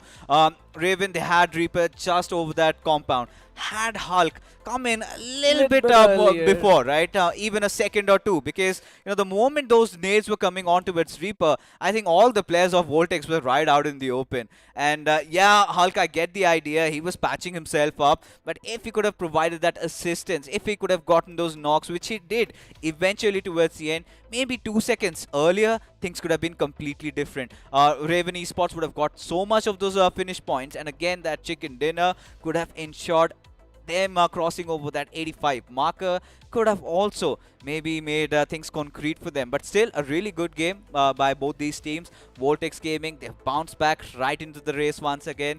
Oh my god, we've got a game on our hands. This chicken dinner is definitely going to shake the entire overall standing once again. And I am quite sure we are still unsure about at least the bottom 3 out of those 8 teams, the 8 first finalists. That's still a question mark. Which teams are going to make it out? But yes, as you mentioned earlier, it was a great game. It could have been better for Raven Esports, but have to give credits. Godlike, they were handling the situation pretty well. The game was looking like, yes, they have got it, but never expected 2 teams to come in the right moment at the same time, and Godlike got completely thrashed. I feel like Godlike's approach was quite wrong in this game. They were again playing for the chicken dinner. They were again hoping that they get a couple of finishes here and there. I think they should have gone more for an entity approach. Played from the edges, tried to carve their way inside the circle, get as many finishes as they could have possibly right? But Jonathan, yes, he came back into form, but those points are not going to really matter because Godlike needed so much more than this. But when you take a look at the winner chicken dinner moment, this is what I was talking about. You know, if we could have had that little bit of that top view, things would have been so much more clear. This is where, you know, Cyrex and Vishu, 2 seconds earlier, had they been picked off by Hulk, you know, things would have been completely different. If Reaper would have stayed alive, I think they could have then boxed the final player Aryan in, and this chicken dinner could have been theirs. Aryan would have panicked so hard by just seeing 2 of his teammates just falling in a blink of an eye. He would have thought, wait, what? We were in an advantageous position, right? But instantly getting taken down. But unlucky for him, once again, the play zone played the bigger game and helped him take this winner chicken dinner. But Voltex, the luck was there on their side completely. The circle always went on forming over their head. Yeah, I mean, for Voltex Gaming, surely the gods have blessed them in this one. And yeah, Godlike, they ran out of luck in this. Same goes for Team Entity because at a point, you know, they were at the tippity top. They were the king of the hills. Even Reckoning were on their sidelines. But that shift down towards Voltex kind of made Entity so much more vulnerable because now they had to come down and they were quite exposed. So many teams were already hunkered down on towards those compounds. It was such an impossible task if you have to ask me about Reckoning and Entity over there. But I'm really keen to see how many points have Reckoning accrued because this is one of those games where they did not have a lot of eliminations. Yes, they survived till the end, but this is not the old point standings. This is the new one. So getting around 8 to 9 points where Reckoning are right now, isn't really going to be putting them in a fighting stance for the last game. Yep. I mean, Reckoning, they kind of needed like, what, 13, 14 points on an average to be in the comfortable spot to qualify for the first 8 teams. But after this match, yes, I still feel like, a 20-pointer game is what Reckoning need to qualify. There is no other option again left for them. And in the same position, even 8-bit lies as well.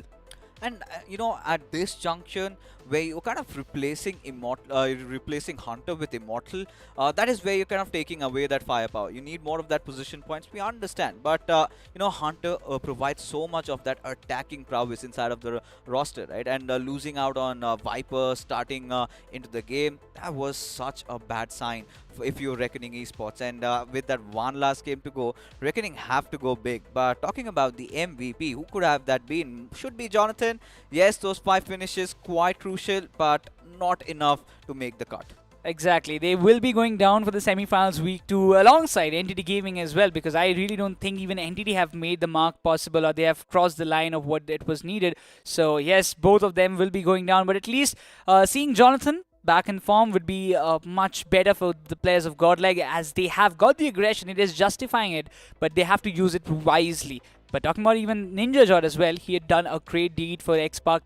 Yes, a lot of players lost on an early basis. That's why the domination from X-Park, or what they were trying to do, did not came. But overall, it was a good performance. Yeah, overall, it was definitely good. But, for Ninja, he had nothing to lose there. Somraj, yeah, he fought till the end. But Entity, if this fighting could have been there in some of those previous games that they came into play, things could have been much more smoother for them. As we take a look at the match summary, and even for the likes of THW and 8-bit, things are looking very, very bleak at this point. At least for THW, I feel like it's almost over. They needed a lot of those points. But 449 meters, the longest finish. And considering the fact that nobody is really using those DMRs or the bolt actions, that's some mental numbers out there. Exactly.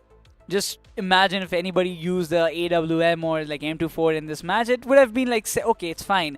But even we have got 10,000 plus healing as well in this map of Miramar, which is also a little bit surprising.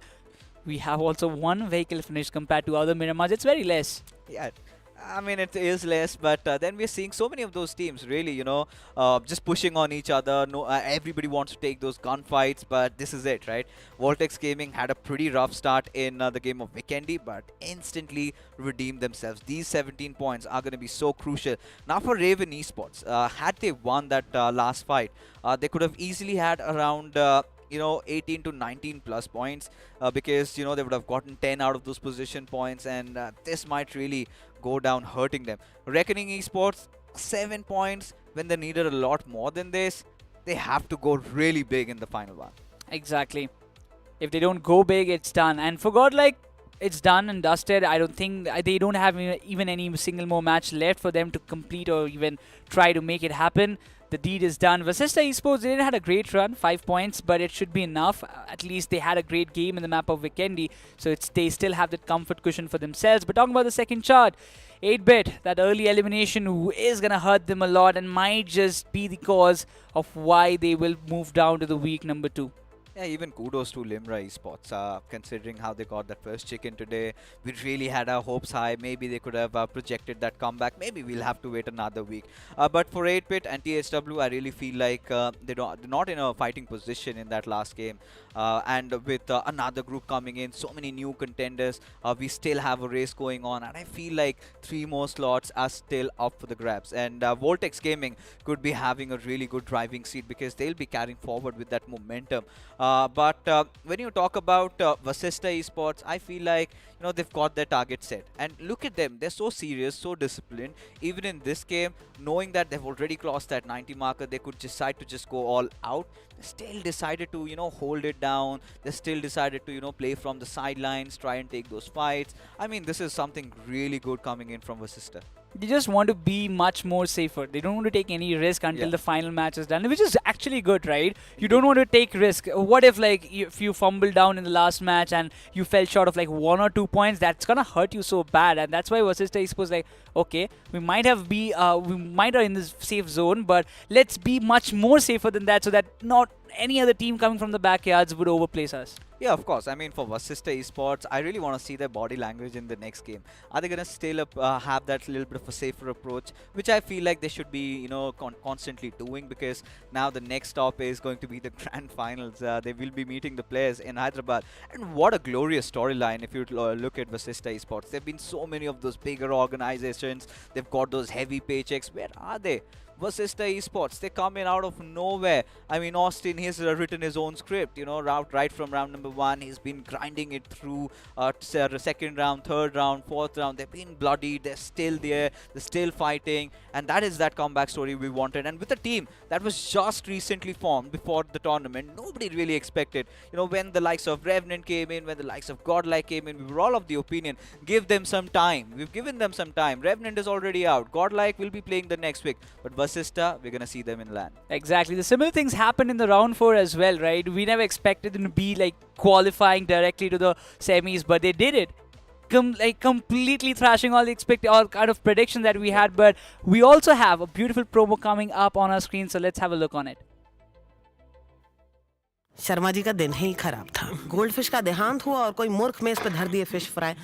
अब गुस्से में उड़ा दिए frisbee की तरह। Kitty को back story थोड़े ही पता है, बस लपक पड़ी। फ्लाइट पाथ पर आ गई बेचारी तिवारी मैम और इस चबन्नी ने बना दिया उनके मीम। बड़ी हंसी के फुहारे छूट रहे हैं, लो निकल ली बस। बड़ी मेहनत से बनता है थोड़ा वक्त। BGMI के क्विक गेम मोड्स है, थोड़ा टाइम प्ले, थोड़ा BGMI। Yeah, sometimes watching so much of those viral reels can really ruin your mind. So might as well play BGMI and squeeze in for those TDM battles. Sometimes you're going to face the 3 of us together because we play a lot of TDMs. But coming back to business, Necros, the final game. It is going to be ending at Erangel. Group C comes into play. And so many of those teams that are still in the race. Who do you think is going to cross the finish line? I really think there's a big chance of, I would say, Voltex. Okay. Voltex, I had to decide because so many calculations going in my mind. It might be 8-bit, but they had a big match to take over. But Voltex is closer because after this match, I really believe they are in the top 8. One good match. They 7-8 points should be enough for them to just seal the deal. Yeah, I mean, even Team Aru is going to be coming into play. You've got Mogo Esports, but like you said, Voltex Gaming certainly seem to be the favorites. And yeah, I think they've got that underdog story backing them up. But anything could possibly happen because along with Team Aru, Mogo, there are also certain few that have already qualified or have no chances on qualification who are going to be dropping the ball. It is going to be absolute hellfire. But before this match begins, we will have the overall standings in front of us to know exactly what we're looking at, because Voltex Gaming, they've made their way inside of the top 8. Even Raven Esports, they're looking also comfortable. And look at the cutoff right now, sitting on Mogo Esports with 78 points, with Team Tamilas coming into play, with Aru coming into play. Mogo will be playing. 8-bit is still going to play. And for 8-bit, things are looking still doable, but they need a big one in this one. Even for Aru, they need at least 12 to 13 points to be there in the top 8. Mogo also needs some, at least 10 pointers should be enough for them. 10 to 11 points in this game should be enough, but Voltex, similar line. Reven Esports, they will be praying the gods, trying to find the good deeds, maybe looking forward so that the other teams from the down, like Team Aru or any other teams like 8-bit, doesn't come up. Right now, the threshold has stopped at 87.5. For Raven Esports, I think they've done the job. But you never know. The last game, anything could happen. Seems like till the 6th spot, I think now 2 spots up for grabs. Voltex, Mogo, they're quite fragile. Team Tamilas, Aru, Entity and Godlike, yeah, we're going to see more of them the next week. 8-bit can certainly make it. For Reckoning, if you consider the cutoff going, over 80, I really assume it kind of goes towards 85 or 86. I think they need a chicken dinner and a big one at that. Talking about the next chart, it's all done, but Carnival Gaming, they had a good comeback, at least from where they started and where they ended. They would be very, very much motivated to come stronger in the next week. Their matches are done for this one. They will be moving down to the week number 2 as we talk about the lower bracket as well. And from there, they will look forward to qualify in the bottom 8 finalists. But even that, Insane Magnet Esports will have the same focus. Not a great week for Cheminix Venom, but at least a good comeback, I would say. They will have to do better than this because I have my hopes high from this team. I really never thought would be seeing them at this position as 21 spot. Not really acceptable, not by their standards. But like you said, completely agree with you. Carnival Gaming did stage a comeback, and when did that happen?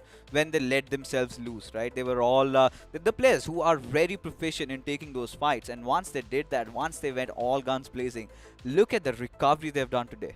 Exactly. I mean, they have done a good job. They will be looking forward to do the same as well. But for the teams going down to the week 2, I really, expect them to have the learnings, to rectify the mistakes that they've done in the week 1. Not to get demotivated, because this is the comfort cushion. This is the safety cushion that was told earlier, that if you don't get to qualify for the first 8 grand finalists, you get another chance, you get another 4 days, another set of matches to qualify yourself for the grand final. So this is the moment where you can just do better than what you have done right now. Yeah, if you talk about the learnings, I think the best one has to be have a really good start. I think, need to take a page from Team Xbox's book, and that is something that Carnival Gaming needs to do. And I think they've also done this in the past, especially how they played in the wildcard. In those first couple of matches, they already secured that qualification. I think Carnival Gaming, they know what needs to be done, and along with them, I think Entity, Godlike, they also need to buckle up, because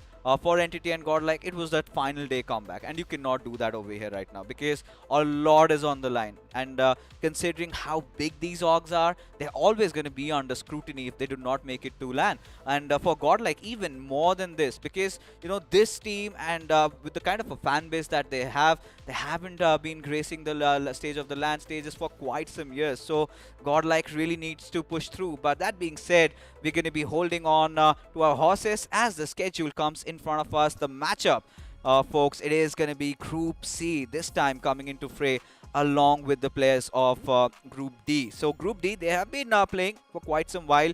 We've got a little bit of a switcheroo also on the desk, where the little neck bro goes out and the big neck bro comes in.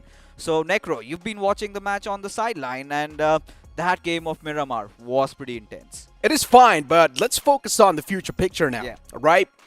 Mogo Esports, the playing 4 are the defending champions, on the verge of being kicked out. And if this game is not going to be good enough, well, then a lot of the question marks will be raised. So many teams on the verge of qualification, man. And considering the fact that Reckoning Esports, a suspect that we thought that can easily move on forward, they're struggling. But 8-Bit on the verge. 8-Bit just on the verge, and the first 2 games they played, they literally collapsed. And I don't know if it's them to blame or the others really causing so much ruckus inside of the lobby, but for 8-Bit, they have to beat their demons. And Erangel, lately they've been lucky with how the circle has been, but today not mere luck is just going to save them. And Fixes, let's speak about the teams that are going to be playing this ball sport over here, right? Galaxy Esports is also one of those teams. We know they do pack a lot of that punch, and considering the fact that they know there's so many of these needy teams inside over here, we know Galaxy Esports will definitely go for a drop collision. They've done it a lot of the times in the past. And they've always been such a pestering team to deal against. And meanwhile, that has been happening. There have been quite some substitutions being made. For FS, they also have done the heavy lifting. They've also qualified, so the IHL is also going to take a chill pill. And Rage finally gets to play, because this player, he keeps on coming on my live stream. He keeps on talking to me, and I'm like, bro, when are you going to play? And finally, he's got his playing chance. I'm really happy for him, as FS also might be causing a lot of trouble for the other teams, because now even for Team Aru, you've got 8-Bit into the mix. Reckoning, now this is interesting because Reckoning have made a huge change. They replace Hunter with Immortal, something that they've not done before. Interesting. I mean, Viper goes out, Hunter now comes back in. So this is going to be interesting stuff, right? And considering the fact that Reckoning Esports making a change when it matters the most, this is going to be interesting substitution. I really cannot process this one, because Yeah. it's not understandable to me. You're replacing one of your best fraggers, getting another fragger when you need a big finish chicken dinner, and you're going with a team that you haven't been practicing in a long time. Now that's the question, right? Have Reckoning already given up? Are they really going to be on the manhunt? That's the question. If they have given up, if they are going to go on the manhunt, then that's going to be a bad choice in my opinion, because they do still stand a chance if they get one solid game in the hand, which is going to be the last game itself. And if they do get it, they directly catapult themselves in that top 8. And having Hunter and Viper together makes it much easier when you're trying to, search for those fights, right? If you are Reckoning at this point, because from what we are witnessing from Reckoning, this is where, this is one of those discussions that I was having with the Lil Neck bro there, that, Reckoning, they haven't been subjected to such conditions, because so far their journey inside of the BGIS, it has always been looking quite comfy. They've always gotten those chicken dinners. They've always been flying high in terms of those frags. Yep. This is the first time where they're starting to feel the heat, and the moment they're starting to crumble down, they're making some massive changes. I mean, for Reckoning Esports, the firepower has always been the main thing for them, right? Looking at the lineup too, we know what they're capable of. Every single player does pack a lot of that punch. You can say it reminds me of WSB as well. All the players are the assaulters. They do like to play on the firepower basis, but recently the lobby has been forcing them to play a little bit more defensive, and that's why Reckoning Esports just feels like they're not in that true form. And now just getting Immortal in, where Immortal is at one time he was one of the best support players in the country. And I get it, a little bit of that more filter position needs to be fulfilled. Immortal comes into the scene, but does he have that firepower in him? Because that really becomes very crucial as folks, we finally venture in to unravel the mystery, to find out who the final two teams will be to be making it directly into the grand finals. Who gets the golden ticket? Do let us know your predictions while the flight path trajectory all the way from Milta Power courses through shooting range. Will the defending champions directly qualify in from the week 1 itself? That's also the main question. So many eyes looking out for Mogo Esports, Team 8-Bit, Reckoning Esports, Vasista Esports, considering they're already in there. But Voltex Gaming, barely just on the verge of qualification. There's a high chance they can be kicked out as well. So this last game needs to be quite a consistent ending. For the likes of Raven Esports, they had quite a fantastic game in the previous one. So even Raven Esports, they definitely did make a stark statement to the lobby. But moving forward towards the last game, a lot of these teams are looking out for that. Even Team Aru, they have been known to perform under that pressure. So things can be really good for them too. Oh, it certainly will be, because when you're looking at Team Aru, yesterday we remember that, this was one of those teams that when it mattered the most, delivered a chicken dinner. And so far, even the previous time we saw them in play, they did manage to get a couple of points here and there. The first game did not go the way they wanted. So they're going to be feeling the heat of the lobby. But now, even when you put Team Aru aside, you focus on the likes of THW. Necro, we all thought this team is something special. Finally, the redemption arc could have been here.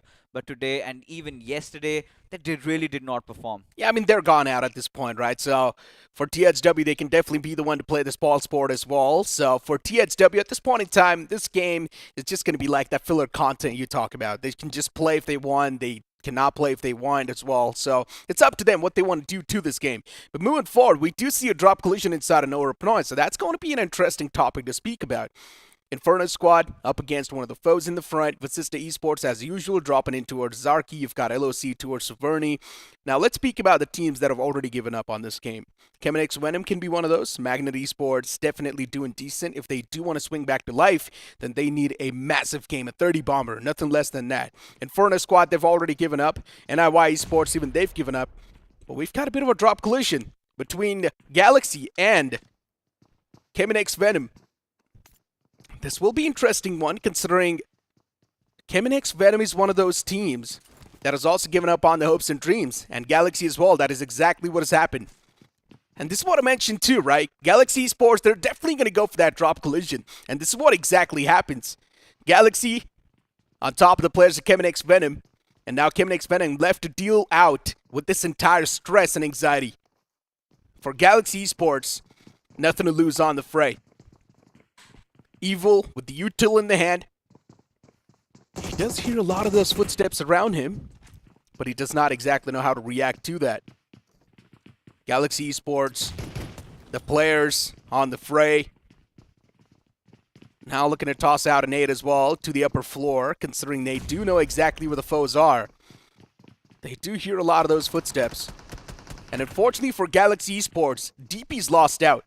He's knocked out for now. And this is where the players of VG, they will swing back to life. Nova, with an 8 being cooked in his hand.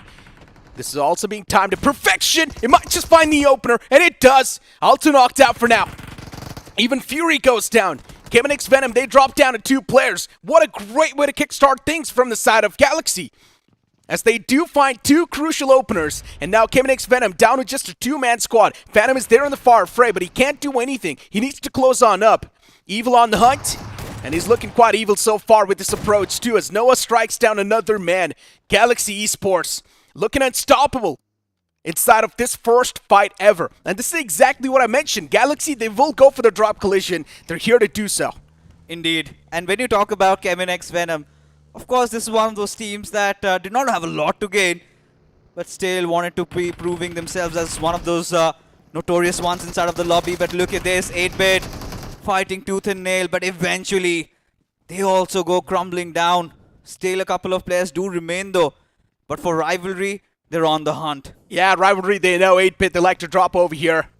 And Rivalry also knows one fact, 8-bit still under that qualification mark. If they do spoil 8-bit's game, it's done for. And that's what Rivalry is doing over here. They just want to stop 8-bit from qualifying in the future. But look at this. Team Tamilas in such a good position. Making such a nice rotation, and they could also be in the race if they get a biggie in this one. They indeed can. And even for the likes of Mogo Esports, I think with Rivalry really trying to create such a chaos for 8-bit, it could be an easy access. And even for Mogo, I think all they need to do is get around 4 to 5 finishes, and they could also cruise through. The game strat for Mogo is just stay outside of that chaos. Simple. Yeah. Do what Vasista Esports does. Rotate late inside of the zone. That's what they need to do. And for Mogo Esports, considering still they're barely on the verge of being kicked out, if this game's not going to be good, they need to realize the depth of the situation. There's a big void that needs to be filled. Look at the center. Yep. Nobody really there, barring a couple of teams. I mean, the game just started, right? So the teams are still trying to get their hands on the basic loadouts and then trying to move inside of the zone. Reckoning Esports towards Milta, or at least closer to that Milta area where NIY is. And for NIY, they've got nothing to lose, so I guess NIY will be hands down ready for this fight. If you still draw parallels with the first Erangel we saw, majority of the teams had already started their rotation. And at this point, you know, all those teams are that you can hope are in contention, just except Team Tamilas. Everybody is playing from the edges. Nobody wants to enter in. Everybody wants to close in from the back lines. And that is going to be so chaotic. For 8-bit, I think they need to have a plan B. And for plan B to really happen, they really need to get some finishes first. They still need to be in the race first. But look at Reckoning. They've been eyed out, and this is where Hunters, oh my god, NIY, really spoiling the game for them. Oh, all the players that were just trying to keep quiet. And Reckoning Esports, they had the redemption arc on their mind, and they unfortunately mess up with massive margin. As two of the players get knocked out, Reckoning Esports done for in this game. They can't do anything. They wanted to have nuclear performance in the hand, but doing so, they just completely messed things up. And for NIY, this trap just came back to life in a really good fashion with the perfect timing. NIY Esports, Sam just constantly peppering down the shots. Yeah, Reckoning Esports will get away with just a two-man squad. But even if they do manage to squeeze in a chicken dinner, they're just not going to have enough elimination points to sort of back it up. So you can't say Reckoning Esports, the chance for them to qualify is done for. And with this final nail in the coffin, even Keminix Venom, they take an exit from the game. Oh my god. NIY hurting Reckoning the most. Especially when it mattered for them. It was technically just Reckoning walking into those arms. Yeah, I mean, of course. They did not see this coming. They did not expect. Throughout the entire week, NIY were pretty much the punching bags. And when Reckoning needed this game the most, they really shattered their dreams. And now, Reckoning, they've got so much work to be done. They need to go back to the drawing board. They need to get that mental reset first. And they need to start from the scratch. This was such a golden opportunity for them to make it inside of the grand finals right from this week number 1. But considering how they faltered down yesterday, I think this has to be a big blow that they need to recover from ASAP. Timaru reaching inside of the zone, right on the trail of NIY. For a lot of those teams that do still stand a chance to qualify, just stay outside of the chaos. There's going to be a lot of that erupting soon. If you do manage to squeeze in those perfect third parties with the perfect timing, then it makes a lot of sense to involve yourself in those. If you can't, well then just try and back away. Team Aru does spot out the players of NIY, but at this point in time, the player's a little bit too far away. One man is there in the clotheslines. You do see Luke and his teammate. And Team Aru, do they really want to challenge this fight, considering NIY, they've got nothing to lose, and they are ready to throw some punches. Oh, for sure. And Team Aru, I like this approach. They want to get those finish points. They really do not want to leave things to chance or maybe luck, because it's still a long game to go. And it's still the first circle not completed, and we already have so many players losing out on their lives. And for Mogo Esports, like I said, right, things have become so much easier for them. Especially when you look at 8-Bit being injured, Mogo an easy access inside of the circle. But Mogo also need to understand that 8-Bit haven't made their way in. So if Mogo get caught between a rock and a hard player, get sandwiched between those teams, things might really go awry. Look towards no reply. THW and Inferno squad. That drop collision, it did not escalate. THW, they take an exit from the no reply area. I genuinely thought Inferno squad would try to take that fight, but no, instead they just let the players of THW go away. I guess they signed a peace treaty? Of course not, but How does it matter also at this point? still some of the chaos that I'm looking forward to. An aggressive start to the game. Can be interesting one to witness. We might just see some of the snappy plays that I like to witness, but looking at towards the centric part of the zone, there's so many teams. Reckoning Esports' Immortal is right there too. So Reckoning Esports with just that two-man squad, still looking forward to squeeze in a couple of more points in that chicken dinner. It is nice to have the dreams, but I'm sure it's not going to come to life, as we've got NIY also getting ran over by the players of LOC. And NIY themselves in a big world of trouble now as Luke gets knocked out and also confirmed. It's not looking too good. While Team Aru, they challenge a fight against the entirety of Rivalry. Oh, indeed, that is a beautiful one. Especially when Team Aru under massive pressure. Still somehow surviving the onslaught over here. Arto, a grenade being cooked. And this gets tossed, but nothing really happens. As Team Aru still one finish strong, and they need a couple more for Aru to really step away. They need another knock, and yeah, maybe Aru delivers them that, but Arto still swings, but it is going to be Dionysus who is on the brighter side. Oh, I'm loving this Team Aru. All they can see is red in front of their eyes. Just want to go super aggressive in the games as Rivalry now taken down to a two-man squad, Beast and Lucifer. And I'm pretty sure they cannot hand out the knockout blows. Team Aru with the man advantage, definitely looking forward to convert these two elimination points as well. They've got two so far. And every single point you get at this point in time, it's going to be mattering so much. But just Team Aru needs to make sure these fights, they need to be flawless. One single flaw in the fight, and your chance to qualify can instantly come down by a big margin. And Pharaon, up close and personal, is definitely doing a lot of that damage as well. Aru Gaming spotting out the man, closing on up towards the upper lines. As now they're looking for to isolate the duel towards the man who was downstairs. Lucifer down and decapitated. Yeah, and Beast is not going to live for longer. Rivalry spots, we're going to see more of them the next week. But for Team Aru, they live to fight another day. Flawless. And what makes it really special is exactly that. It was a flawless fight for them. 4 finishes secured already, and Dionysus getting 3 of them. Nice comeback from the young lad. We've seen him being really crucial, especially when you talk about Team Aru. The position that they're sitting on, these 4 points would be really helpful. Vasista Esports playing that safer game. Playing that future game, you can say. Eyeing out for the grander scheme of things. Vasista Esports, all the 4 players towards Ruins, not even in the center, just playing towards the edges. Mogo Esports, this has been their play style, that's been their forte. They're not going to try to capitalize in towards the center. It's better to just play in the off center this time, Distro. And for the first time, I mean, we don't see this quite often. Mogo Esports do not have their backs cleared. You've got 8-Bit, you've also got the players of maybe Inferno Squad coming in through. And for Inferno Squad, we know it's all done and dusted. Even for THW, even they can go all out. Oh my god, Inferno Squad is actually looking to hunt down Mogo. Exactly. Exactly. This is what I wanted to mention. And at this point, you know, Mogo Esports, they feel quite unsettled because they did not have that fight breaking out between Inferno Squad and THW. So that sense, that spider sense is constantly tingling. And the moment they are kind of concerned about their backlines, and for MJ, for him to really blow himself up, I don't see anybody in the nearby vicinity. It's Magnet Esports, but they're still quite far. I guess Vasista Esports just getting having bored, fun, right? Yeah. Just getting bored, knowing the fact that there's no competition around them. So you might as well just start to blow yourself up. You know, just have fun with yourself.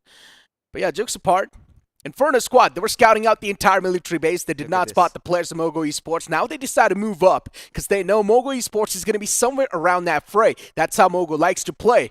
They like to play from the edges. Inferno Squad, once again on that hunt. They are looking forward to prowl on top of the opportunity. Still looking forward to find the foes. Rage God, with this Marmoris X suit, just showing off how rich the man is. Yeah, he's got that Marmoris, but also the Falcon X suit. And now he's got the Ignis X suit emote. How rich is this man? Way too rich. But hey, at least I am a little bit closer to his level, considering I've got the Marmoris as well myself. Yeah. How did you get that, though? And by investing a lot of blood, sweat, and tears. Yes, but it was just that Marmoris suit. The remainder of all your cosmetics are pretty much vanilla. And even your bag is default. Don't be default. At least get the Royal Pass, Necro. Oh, well, for now, the game is definitely not looking default. At the start it was. Inferno Squad still on that prowl, still on that chase. They haven't found the blood trail yet. The bloodhounds haven't been activated. And now looking forward towards LOC and Galaxy Esports. This fight is quite irrelevant considering the fact that both these teams, they haven't really qualified. But yeah, it's still interesting, right? Galaxy Esports trying to take a fight against LOC. And both these teams just looking forward to warm up for the week 2 that's going to be upcoming.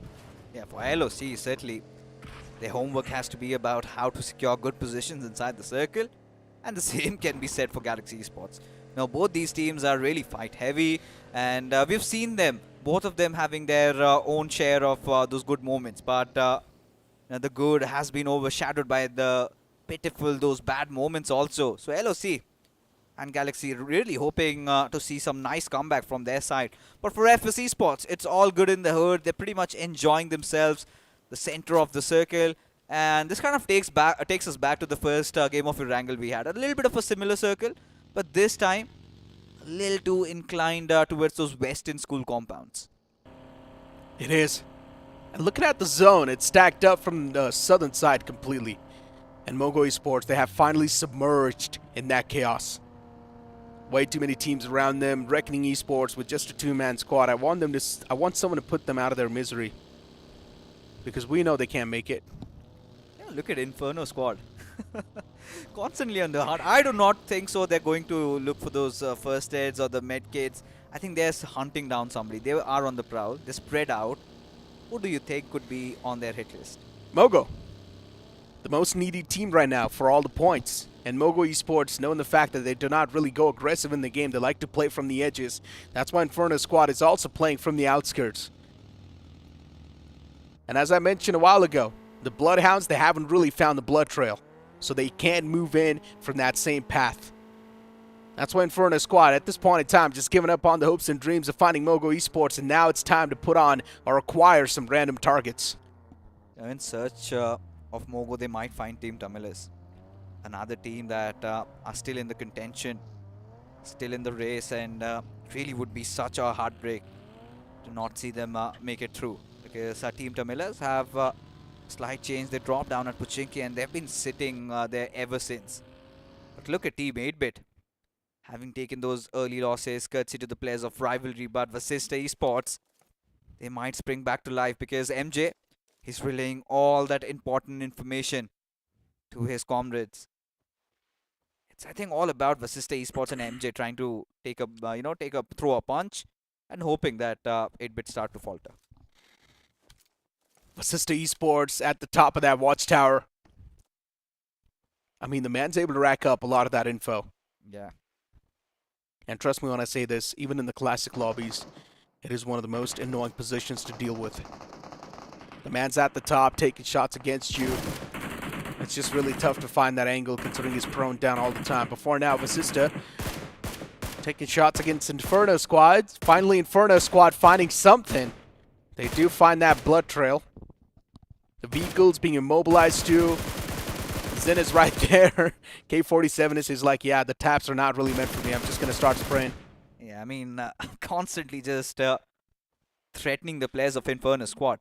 But you know, these radio towers are so much like a double-edged sword, right? It gives you so much information, but at the cost of your own lives. Because the moment you fire a bullet, everybody inside the server pretty much knows where you are. Oh my god, school apartments. And then you don't have those jetpacks to really maneuver your way through. And this is a circle shift that nobody expected. Going towards the school apartments, Vortex Gaming in the driver's seat really need to take those positions, as even Team Aru, they also rush in from the backlines. But look at this, Inferno Squad, they've been on the hunt, they've been on the prowl, they've been looking out for blood, and they have found Magnet Esports. Magnet Esports, unfortunately, collapsing in front of the players of Inferno Squad, but it's fine. Magnet, they did not have a chance to qualify anyway, so it's okay. It's all good and dandy. Vasista Esports, they need to move inside of the upcoming zone as soon as possible. They cannot afford to stay in that same spot, considering all the good spots will be taken away by these teams. Voltex Gaming, even they start to take a lot of those fights around the apartments, considering they're able to catch so many teams who are looking for to rotate. Even the players of FS Esports, they start to face that brunt. Voltex, they've got too many teams pouncing on top of them, including Team Tumulus, and even Team Tumulus, they're quite in desperate point of need. And looking forward towards Manti, he's also catching a lot of that hurt from school apartments. Now things are starting to get spiced up. Yeah, somebody's opened up the Pandora's box. Everybody is starting to falter. FS Esports also joined this party. And now, for Voltex Gaming, it is Cyrix, the only survivor. They have only 3 finishes to work around with. Will not be making the cut, and they need to survive. But for Team Tamilas, push has come to shove. They somehow have managed to stitch on those wounds, but they need to find some concrete grounds. Team Tamila's looking pretty needy for now. Maxi OP knocked out and dusted. They are still looking forward for that one nuclear game. And Team Tamila's, if they don't find it, say bye-bye to the first take grand finalist spot. Team Aru still eyeing out with a big dream in the front. And they can definitely make it considering they're way too close. They've managed to acquire 4 elimination points so far. And that's going to put them up in the overall standings even more. But teams like Mogo Esports still inside of the game and Voltex still in the game. The threshold just keeps on increasing even more and more. Yeah, I mean, look at the 2 teams outside the circle. It's Team Aru, you've got Mogo Esports. Both realize how important this game is going to be. And for Veron, having spotted the players of Reckoning, now this is going to be really important. Because for Reckoning, we were hoping that they go big in this one. Already lost out on 2 of their players. Shikari and Immortal. Both these players survived, but the question is for how long? They somehow have found some concrete covers though. But yeah. Team Aru is aware that only 2 players have gone inside that small compound. Team Aru towards the bottom right. You've got Mogo Esports trying to move in from the southern side. And Mogo once again just trying to stay away from all that chaos, which makes a lot of sense. Reckoning Esports with that 2-man squad still alive. They're somehow pulling off these crucial rotations that are actually really good, but the circle shifts right on top of the players of Team Timilas, and FS Esports has left over 1 player. And even Mogo Esports, they spring back to life with this zone shift. Even Team Aura is super close, so even they're going to find that breaching point with ease. Yeah, but now all these teams up from the northern side, how are they going to make their entry in? Especially when you talk about Reckoning. Their lives are going to be hell because you've got 8-bit guarding them. You've even got the players of Vortex Gaming inside of the circle. For FS, they've got not a lot to lose. But Mogo and Team Aru seems like they might be settling their difference. They might be fighting it out right now. And this is really not going to end well. Mogo Esports still having that upper advantage, having that higher ground. But the big question is, are they aware of Team Aru's position? Good question. For Team Aru, towards the hilltop now, slowly and steadily starting to move towards the players of Mogo Esports. That snail pace approach. You see Atanki being the scout in the front, scouting out the lines, giving his teammates the information that, yeah, the breaching point seems pretty clear. We can easily move in. No one's taking shots at me. Team Tamila's right in the smack center, looking pretty comfy as well. For Team Tamila's, they're taken down with a 3-man squad, but still eyeing out for this game. And if Team Tamila's does end up winning this game, then things will be so spicy in the overall standings. You never know who's going to be the one to get kicked out. Yeah, I mean, Team Tamilas, Mogo Esports, Team Aru, these three teams still in the race. For Reckoning, they really need to pull out a rabbit out of their magic hat at this point. I mean, a chicken dinner with around 10 to 12 finishes. That is such a tall ask for them.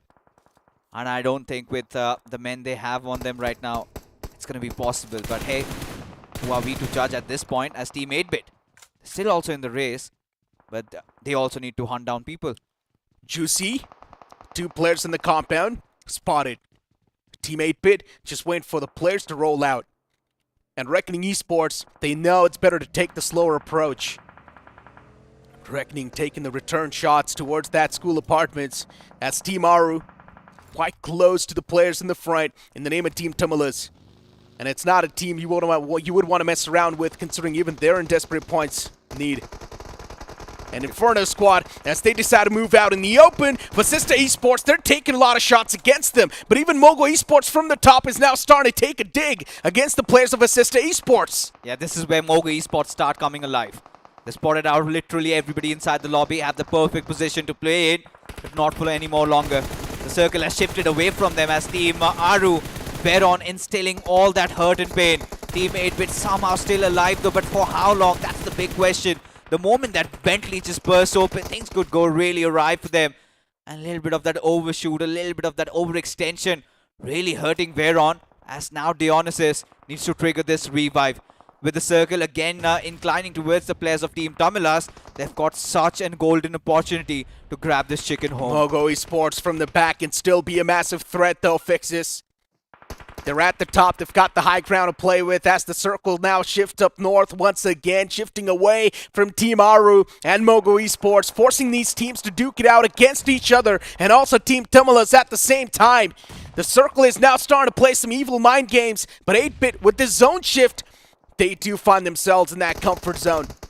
They are way too close to the circle as Team Aru, they've got all the 4 players up and alive in a full force with 5 elimination points secured. Team Aru, they need this chicken dinner. Yeah, a chicken dinner that ensures the qualifications inside of the grand finals. The golden ticket is on the line for Team Aru. THW, they're still fighting, but had they done that a couple of matches earlier, we could still have them in the race. But for Team Tamilas, the stars are aligning. This time they're still somehow holding on. This is a much more doable game for them. But here comes the push coming in from Mogo Esports as Team Aru also decide to rank in at the same time. For Team Tamilas, this is going to be a fight against destiny. It's a sending moment. Even Vasista Esports is right there in the back lines of Mogo. And here we go. Vasista Esports, they collide against the entirety of Mogo as K47 gets knocked out. Mogo Esports with the man advantage, they straight up mow down the lawns. And Vasista Esports, they have been eliminated from the game on the 7th spot. Considering every single team right now is in the top 8, they will be getting some sort of placement points in the hand. But as the circle moves out in the no man's land, every single team this time is being ruled out. Team Tamilas, they can't be the Guardian Angels. They can't funnel in so many points. Oh, look at Team Tamilas, already on the prowl, already on the hunt. As for Mogo Esports, the last surviving members, Delta and Justin, they have to conjure magic. As for Team Aru, still have 3 of their players alive. Aru Gaming lobbing all those grenades at the players of Team 8-Bit. Mighty done and dusted. It comes down to the nimble shoulders of Juicy. Is he up for the task? That is a big ask. But Mogo Esports, this grenade flying in at their direction could mark their end. But somehow, they're still in the race. Oh my god, Shogun. Just trying to pull things back together is like the main chain. And if this string is not going to be broken, then Mogo Esports, they can continue the journey. But considering Shogun is the only man left alive, he's got a lot of those meds in his hands, and he's going to be going for the med strat. It's a Mayday strat. And look at THW. They've still got 3 more players inside of the game. Team Tamilas, this game can be stolen away. They need to focus on the future lines. They need to stop focusing on Shogun for now, because TSW is trying to make that work on top of them. The winning factor for Team Aru has to be that they need to hope that THW and Team Tamilas engage in a fight. They've already dealt with 8-bit, and this is exactly what has happened. THW have nothing to lose, but Team Tamilas a lot on the line, and this is exactly the trigger they were waiting for. Kyo Lamar opening things up as Manti, he does get a trade, but who's going to benefit from them? It is going to be Team Aru. The wall of death starts to move. Team Aru now, they're definitely going to be having those evil smirks on the faces, considering Shogun is also going for that med strat. He's got the final 3 meds on the back. And Shogun, if he can, just try and squeeze away as many elimination points as you can. Team Timilas, the players are there, they're quite vulnerable, as now Team Aru, they do decide to come back in the playing field, and this time Veron, he's looking quite good. Team Aru, they start to strike down the foes in the front, as TSW, they're losing out of the man number left, right, and center. Mogo Esports still in contention. TSW taken down to that one last lonesome survivor, and he does not stand a chance, and Mogo Esports, they secure that second spot in the game, as Team Aru, they will be qualifying in the top 8 at the last moment. Yeah, these shots say it all. Mogo Esports and Team Aru, they clinch that second in fact the last 2 positions inside of the top 8, but Team Tamilas, have they done it enough? As the celebrations, the fireworks, all for Team Aru out on display. They did enough, and there you go, singing and dancing to their own victory. As for Shogun, he's up against the wall, still patching, but somebody needs to say this kid, yeah, we're gonna see them as well. You've done it, my friend. The defending champions, they do secure their slot in the grand finals once again. You're going to see Destroy and the boys over there. Congratulations, Mogo Esports and Team Aru. Barely squeezing themselves in that top 8. And with that, we've also got our first 8 grand finalists. Yeah, but we still, still the suspense is over there. Is there going to be enough drama, more of it? Because with Team Mogo having such a good game, I think they have already qualified. They were already on that 8th spot or 7th or 8th spot. Voltex Gaming, what happens to them? Kicked out. Kicked out, then that means that Team Tamilas could have also, made their way in. And Team Aru, they were also just around the, verge of entering in through this chicken dinner, seals their spot also. So somebody, I think, from the top 8 has gone out. I think Voltex Gaming could have. Along with them, have we lost a few more? I think so. Definitely. Mogo Esports placing themselves a little bit more higher in the overall standings. Voltex Gaming was now on the verge of pretty much moving out from that top 8. And Voltex, in my opinion, I think so they've already moved outside of that top 8. And all the other teams that were right above the place of Voltex, they were also super vulnerable. Yeah, exactly. And the difference was quite minuscule if you look at the grand scheme of things. Like I said, we had a match in front of us. And for 8-bit, I think, we pretty much know that they're not going to be going through. We'll see more of them in the next week. But for THW, finally they find some, good positions for themselves, but too late to be entering inside of the party. So Aru has qualified. Team Aru has qualified. Mogo Esports has qualified. Team Tamilas. The big question, have they made the cut? I mean, they were not able to rack up a lot of those elimination points in the final moments, right? Yes, of course, they were tossing in those nades, but the conversion exactly wasn't there. And while they were trying to get the conversions done, even they themselves got eliminated, especially when Mogo Esports, even they started to come to life, right? And then you saw Shogun in the back lines when he was patching himself up constantly. But Sister Esports as well, they were trying to play that spoiler. You also saw THW closing on in. So in general, it was just a big cluster of teams fighting against each other, and somehow the players of Team Aru just played it out super smart. Yeah, for Team Aru, I think that match was played till perfection. And, when so many fingers were also pointed at Team Aru at a time, and even many of us also said that he should be maybe considering taking a break from the IGLing the entire squad, rather should stick to what was working out the best for him on the supporter role. I think he shunned all of us. And it is just not Aru himself, right? It is also his teammates, Dionysus, Veron. They also needed a little bit of a reset in their careers, and coming in inside of the BGIS, I mean, they've been having such a stellar run. I think so. It's all about being able to place that trust on the teammates, man. Yeah. And that's something Godlike has been lacking so far. It just feels like Jelly does not. Now, listen, even Godlike did not qualify, dude. And the fact that Godlike was super close, on the verge of qualifying, this is definitely a massive heartbreak. And this is like a prime example of that. When an IGL has a trust over the assaulters, automatically you start taking the risks, and you also start coming out on top. And Mavi's also a prime example of that. Some of the decisions that Mavi makes, let's be honest, they do not even make sense sometimes, but still Global Esports, they come out on top. The only reason is Beast. He also performs really well. Ninja Boy, another heavy hitter. Yeah, they've got all the heavy hitters in Yeah. the team. And for Mavi, I think, yeah, like you said, right, a blind trust on their IGL by their players, I think that sometimes makes it work. Because if you talk about the winning mantra or the secret sauce, even when, Mogo Esports, when they won in as, gladiators last time in the BGIS, I think even in the interview, Destro said one simple thing: we trusted each other. No matter, Exactly. even if we were going to get eliminated, all four of us would go charge in head first inside of the battle. An IGL's call is literally something written on stone, and by the virtue of it, by that camaraderie that they showcased, here they are. I think for Team Aru, again, a very good example today, this time as well. They were not just passive, right? They were taking those fights. Oh, and no, they were not under passive. heavy pressure. But belief in each other really made them successful. And this is where, for the teams like Entity, Godlike, it's going to be such a learning lesson, because Entity coming into this year, they were looking so solid. They were. Godlike, Revenant, all of those big names. Yeah, I mean, Revenant is already out. But I completely agree with what you said. For Godlike, I think it has to be a two-way road. It has to be a two-way road. It just feels like the IGL does not have enough trust on the fraggers, and that's why some of the safest rotations that he's trying to pave, he's got no information on exactly how to pave those. And that's why a lot of these times we have been seeing those rotation clashes for them. They've been getting caught out in the open with those rotations. But moving forward, right, you also brought up Revenant Esports. Of course, a team that is not over here, that's a whole other conversation to have. Before Revenant Esports, we also knew that they do pack a lot of that punch. And for some reason, it just felt like they were choking some of the stages that they're not supposed to. It just felt like they were not in the right mind of things. Moving forward towards the match MVP for now, as it's going to be Atanki from Team Aru. Yeah, I mean, for Atak, it's just another day in the office, and he also has been having such a redemption game this time around. I think the previous tournament, yeah, they made it into the finals under a different banner. But after that, 2024 has been quite horrible for them. And this is supposed to be how you recover.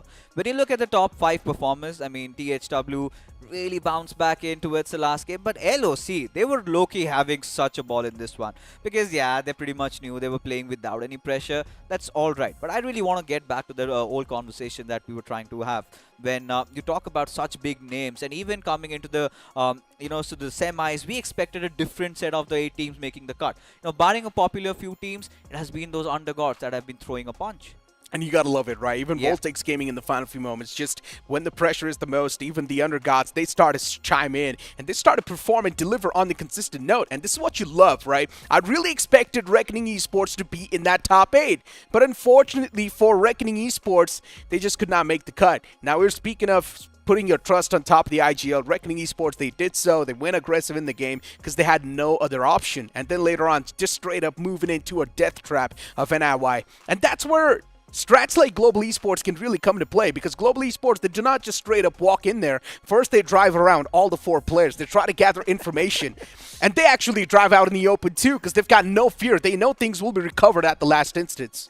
Sometimes it also feels like they are toying around with their prey. Exactly. Just gauging that situation, we're going to attack you. But yeah, look at this. Team Aru getting 21 points out of this. Team Tamila's also with the 11. But this is what I was concerned about.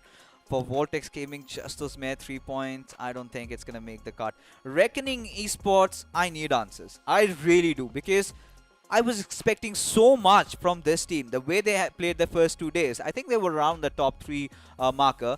And that had to be such a big fall, even for the likes of Kevin X Venom. Now, considering they were also one of the favorites to be inside of the top 8, I think a huge reality check for them as well. Yeah, the journey inside of this tournament for Kevin X Venom, it's been really dicey. And even in a real life, things haven't been way too easy for the Are you players, right? superstitious?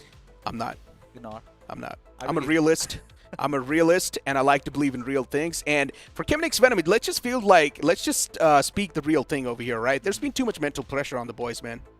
I really feel it's more about outside of the game, because Exactly as I mentioned. yeah, Yeah. I mean, inside of the game so far, inside of the BGIs, they were looking quite solid. But Yep. suddenly, I don't know what happened in that span of that 1 week that has completely thrown the team apart. Because yeah, they did recover in the final few days, but this is not the Cayman that we saw in the course. initial rounds of the BGIS. I think we really felt like they would be storming their way into the grand finals, but now they will have to fight it once more.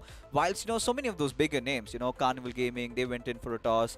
You had the players of Reckoning, Godlike, even Team Entity. We're going to see so much more of them in the next week, and it's going to be so difficult, Necro, at this point, because they're going to be starting from zero once again. And only the top 8 out of 24 teams, so it's going to be so much more difficult to really anticipate what's going to happen. Week 2 is going to be even more brutal. That's Yeah, all I know. really. To battle it out inside of that entire stage, it's going to be even more tougher, just like the wild cards. If you do make it out alive from the depths of hell, well, then you can be the real champion, considering you've seen it all. You've seen everything. And for CG, they've also seen the wild cards, and now they're also going to be seeing the week 2. So you can't say CG, they're being forged for the championship. They're definitely looking pretty good. Of course, in the final game as well, they were looking pretty decent right in the final day. So one thing is for sure, from the week 2, we might see that big bounce back. But as the overall standings pop up, Raven Esports, they're barely on the 8th. Team Tumulus, they make the cut. Mogo Esports, they don't make it. Oh my god. Oh my stars. I do not know. I do not know what to say about this. The cutoffs going as high as 87.5. Just when we thought that Mogo could have made it, they slipped out. Oh my god. Look at Team Aru, that catapult directly on the second. Everything just flipped. Overall standings, just playing with the hearts of the fans. And the defending champion lineup this time, they don't move in directly from the top 8. Instead, now they need to hope for the better spot in the week 2. But what just happened? We got toyed with. Coming into this week, we were expecting the cutoff to be going max till 75. We were not even talking about the 80s. And we went up to 88. This is preposterous. Even for Voltex, you got to feel for them. Hyderabad Hydra has a comeback, but a little too late. Same goes with 8-bit, Godlike Entity. So much for them to learn from. Oh my god. And this is just wrenching for all of us. Especially when we thought that Mogo Esports really had made it. But it was Team Tumulus. And their fans would be really happy. Kudos to the ones that have made it to the grand finals. But for the remainder ones, they still have yet another chance. So many deadly names in the depths of hell. Team Insane, CG, Kevin X Venom, Reckoning Esports, RTJ Sign, D Galaxy Esports, Team Rivalry. Man, it's just going to be even more fierce. It's just going to be even more deadly. The week 2, it's shaping up to a perfect storyline just before the grand finals. And I think, more than making waves, the tagline for this year's BGI should be about expecting the unexpected. Because imagine, Necro, day number 1, we really thought that Insane, they're going to be sailing through inside of the grand finals. Now, they were kind of languishing at pretty much the very bottom. Literally at the 3rd page. And, look at the likes of Carnival Gaming, so many, even Reckoning, that was a fall and a half. 17th spot is not where I imagined them, especially after how they performed in the first 2 days. So, Me too. yeah, so many teams need to make that comeback, but only the chosen, only the deserving 8 will make it inside of the grand finals, barring the top 8 that we just saw. A prime example, Mogo Esports not being able to get enough elimination points. Just getting those placements did not cut it at all. Mogo Esports should have went in for those eliminations too. Only if they would have had 2 or 3 more points, Mogo would have made the cut. That is just so stressful, man, for the players. That just does not feel too great. But, Fixes, the last day of the week 1 is also coming to an end. You got any final words? Yeah, of course. It is going to be really interesting and exciting. Now, Carnival Gaming, Mogo Esports, according to the script, they should be qualifying because they have been trained for it, but we don't know. It's a cliffhanger. It's a cliffhanger, ladies and gentlemen. A lot of those deadly names on the week 2. And, of course, week 2 is also going to be the depths of hell. So, we'll see you guys in the week 2 itself in the depths of hell.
आप क्यों नहीं खेलते हो? Time नहीं मिलता यार।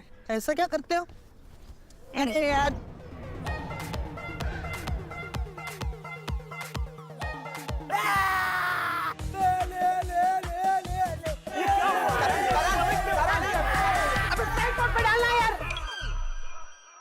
Time नहीं, seriously. अब मैं वो प्लेयर नहीं रहा। I moved on in life. कह दो कि तुम अपने दोस्तों के साथ चिकन डिनर मिस नहीं करते क्या? मुझे स्क्वाड में वापस ले लो। Reunite with your squad and enjoy new skins, weapons, and exciting updates. Download BGMI today. Yes sir.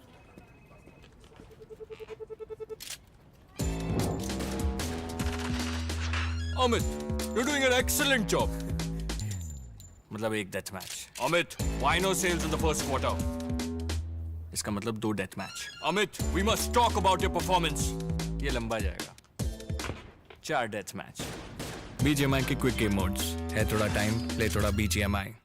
ये है बदनसीब लाल। इसने अपना नसीब बदलने के लिए काफी टैक्टिक्स ट्राई किए। कब चमकेगा मेरा नसीब? पर नसीब चमकता ही नहीं, क्योंकि हमेशा थर्ड पार्टी हो जाता है। गोल्ड स्पिन में आइटम्स जीतने के टैक्टिक्स तो बहुत होंगे। तू मेरी मान, बस स्पिन करता जा। अरे मिल गया। Let's get spinning. Sharma ji का दिन ही खराब था। गोल्ड फिश का देहांत हुआ और कोई मूर्ख मेज पे धर दिए फिश फ्राई। अब गुस्से में उड़ा दिए फ्रिस्बी की तरह। किट्टी को बैक स्टोरी थोड़े ही पता है, बस लपक पड़ी। फ्लाइट पाथ पर आ गई बेचारी तिवारी मैम और इस चबन्नी ने बना दिया उनके मीम। हाँ, बड़ी हंसी के फुहारे छूट रहे हैं, लो निकल ली बस। बड़ी मेहनत से बनता है थोड़ा वक्त। BGMI के क्विक गेम मोड्स है, थोड़ा टाइम, प्ले थोड़ा BGMI।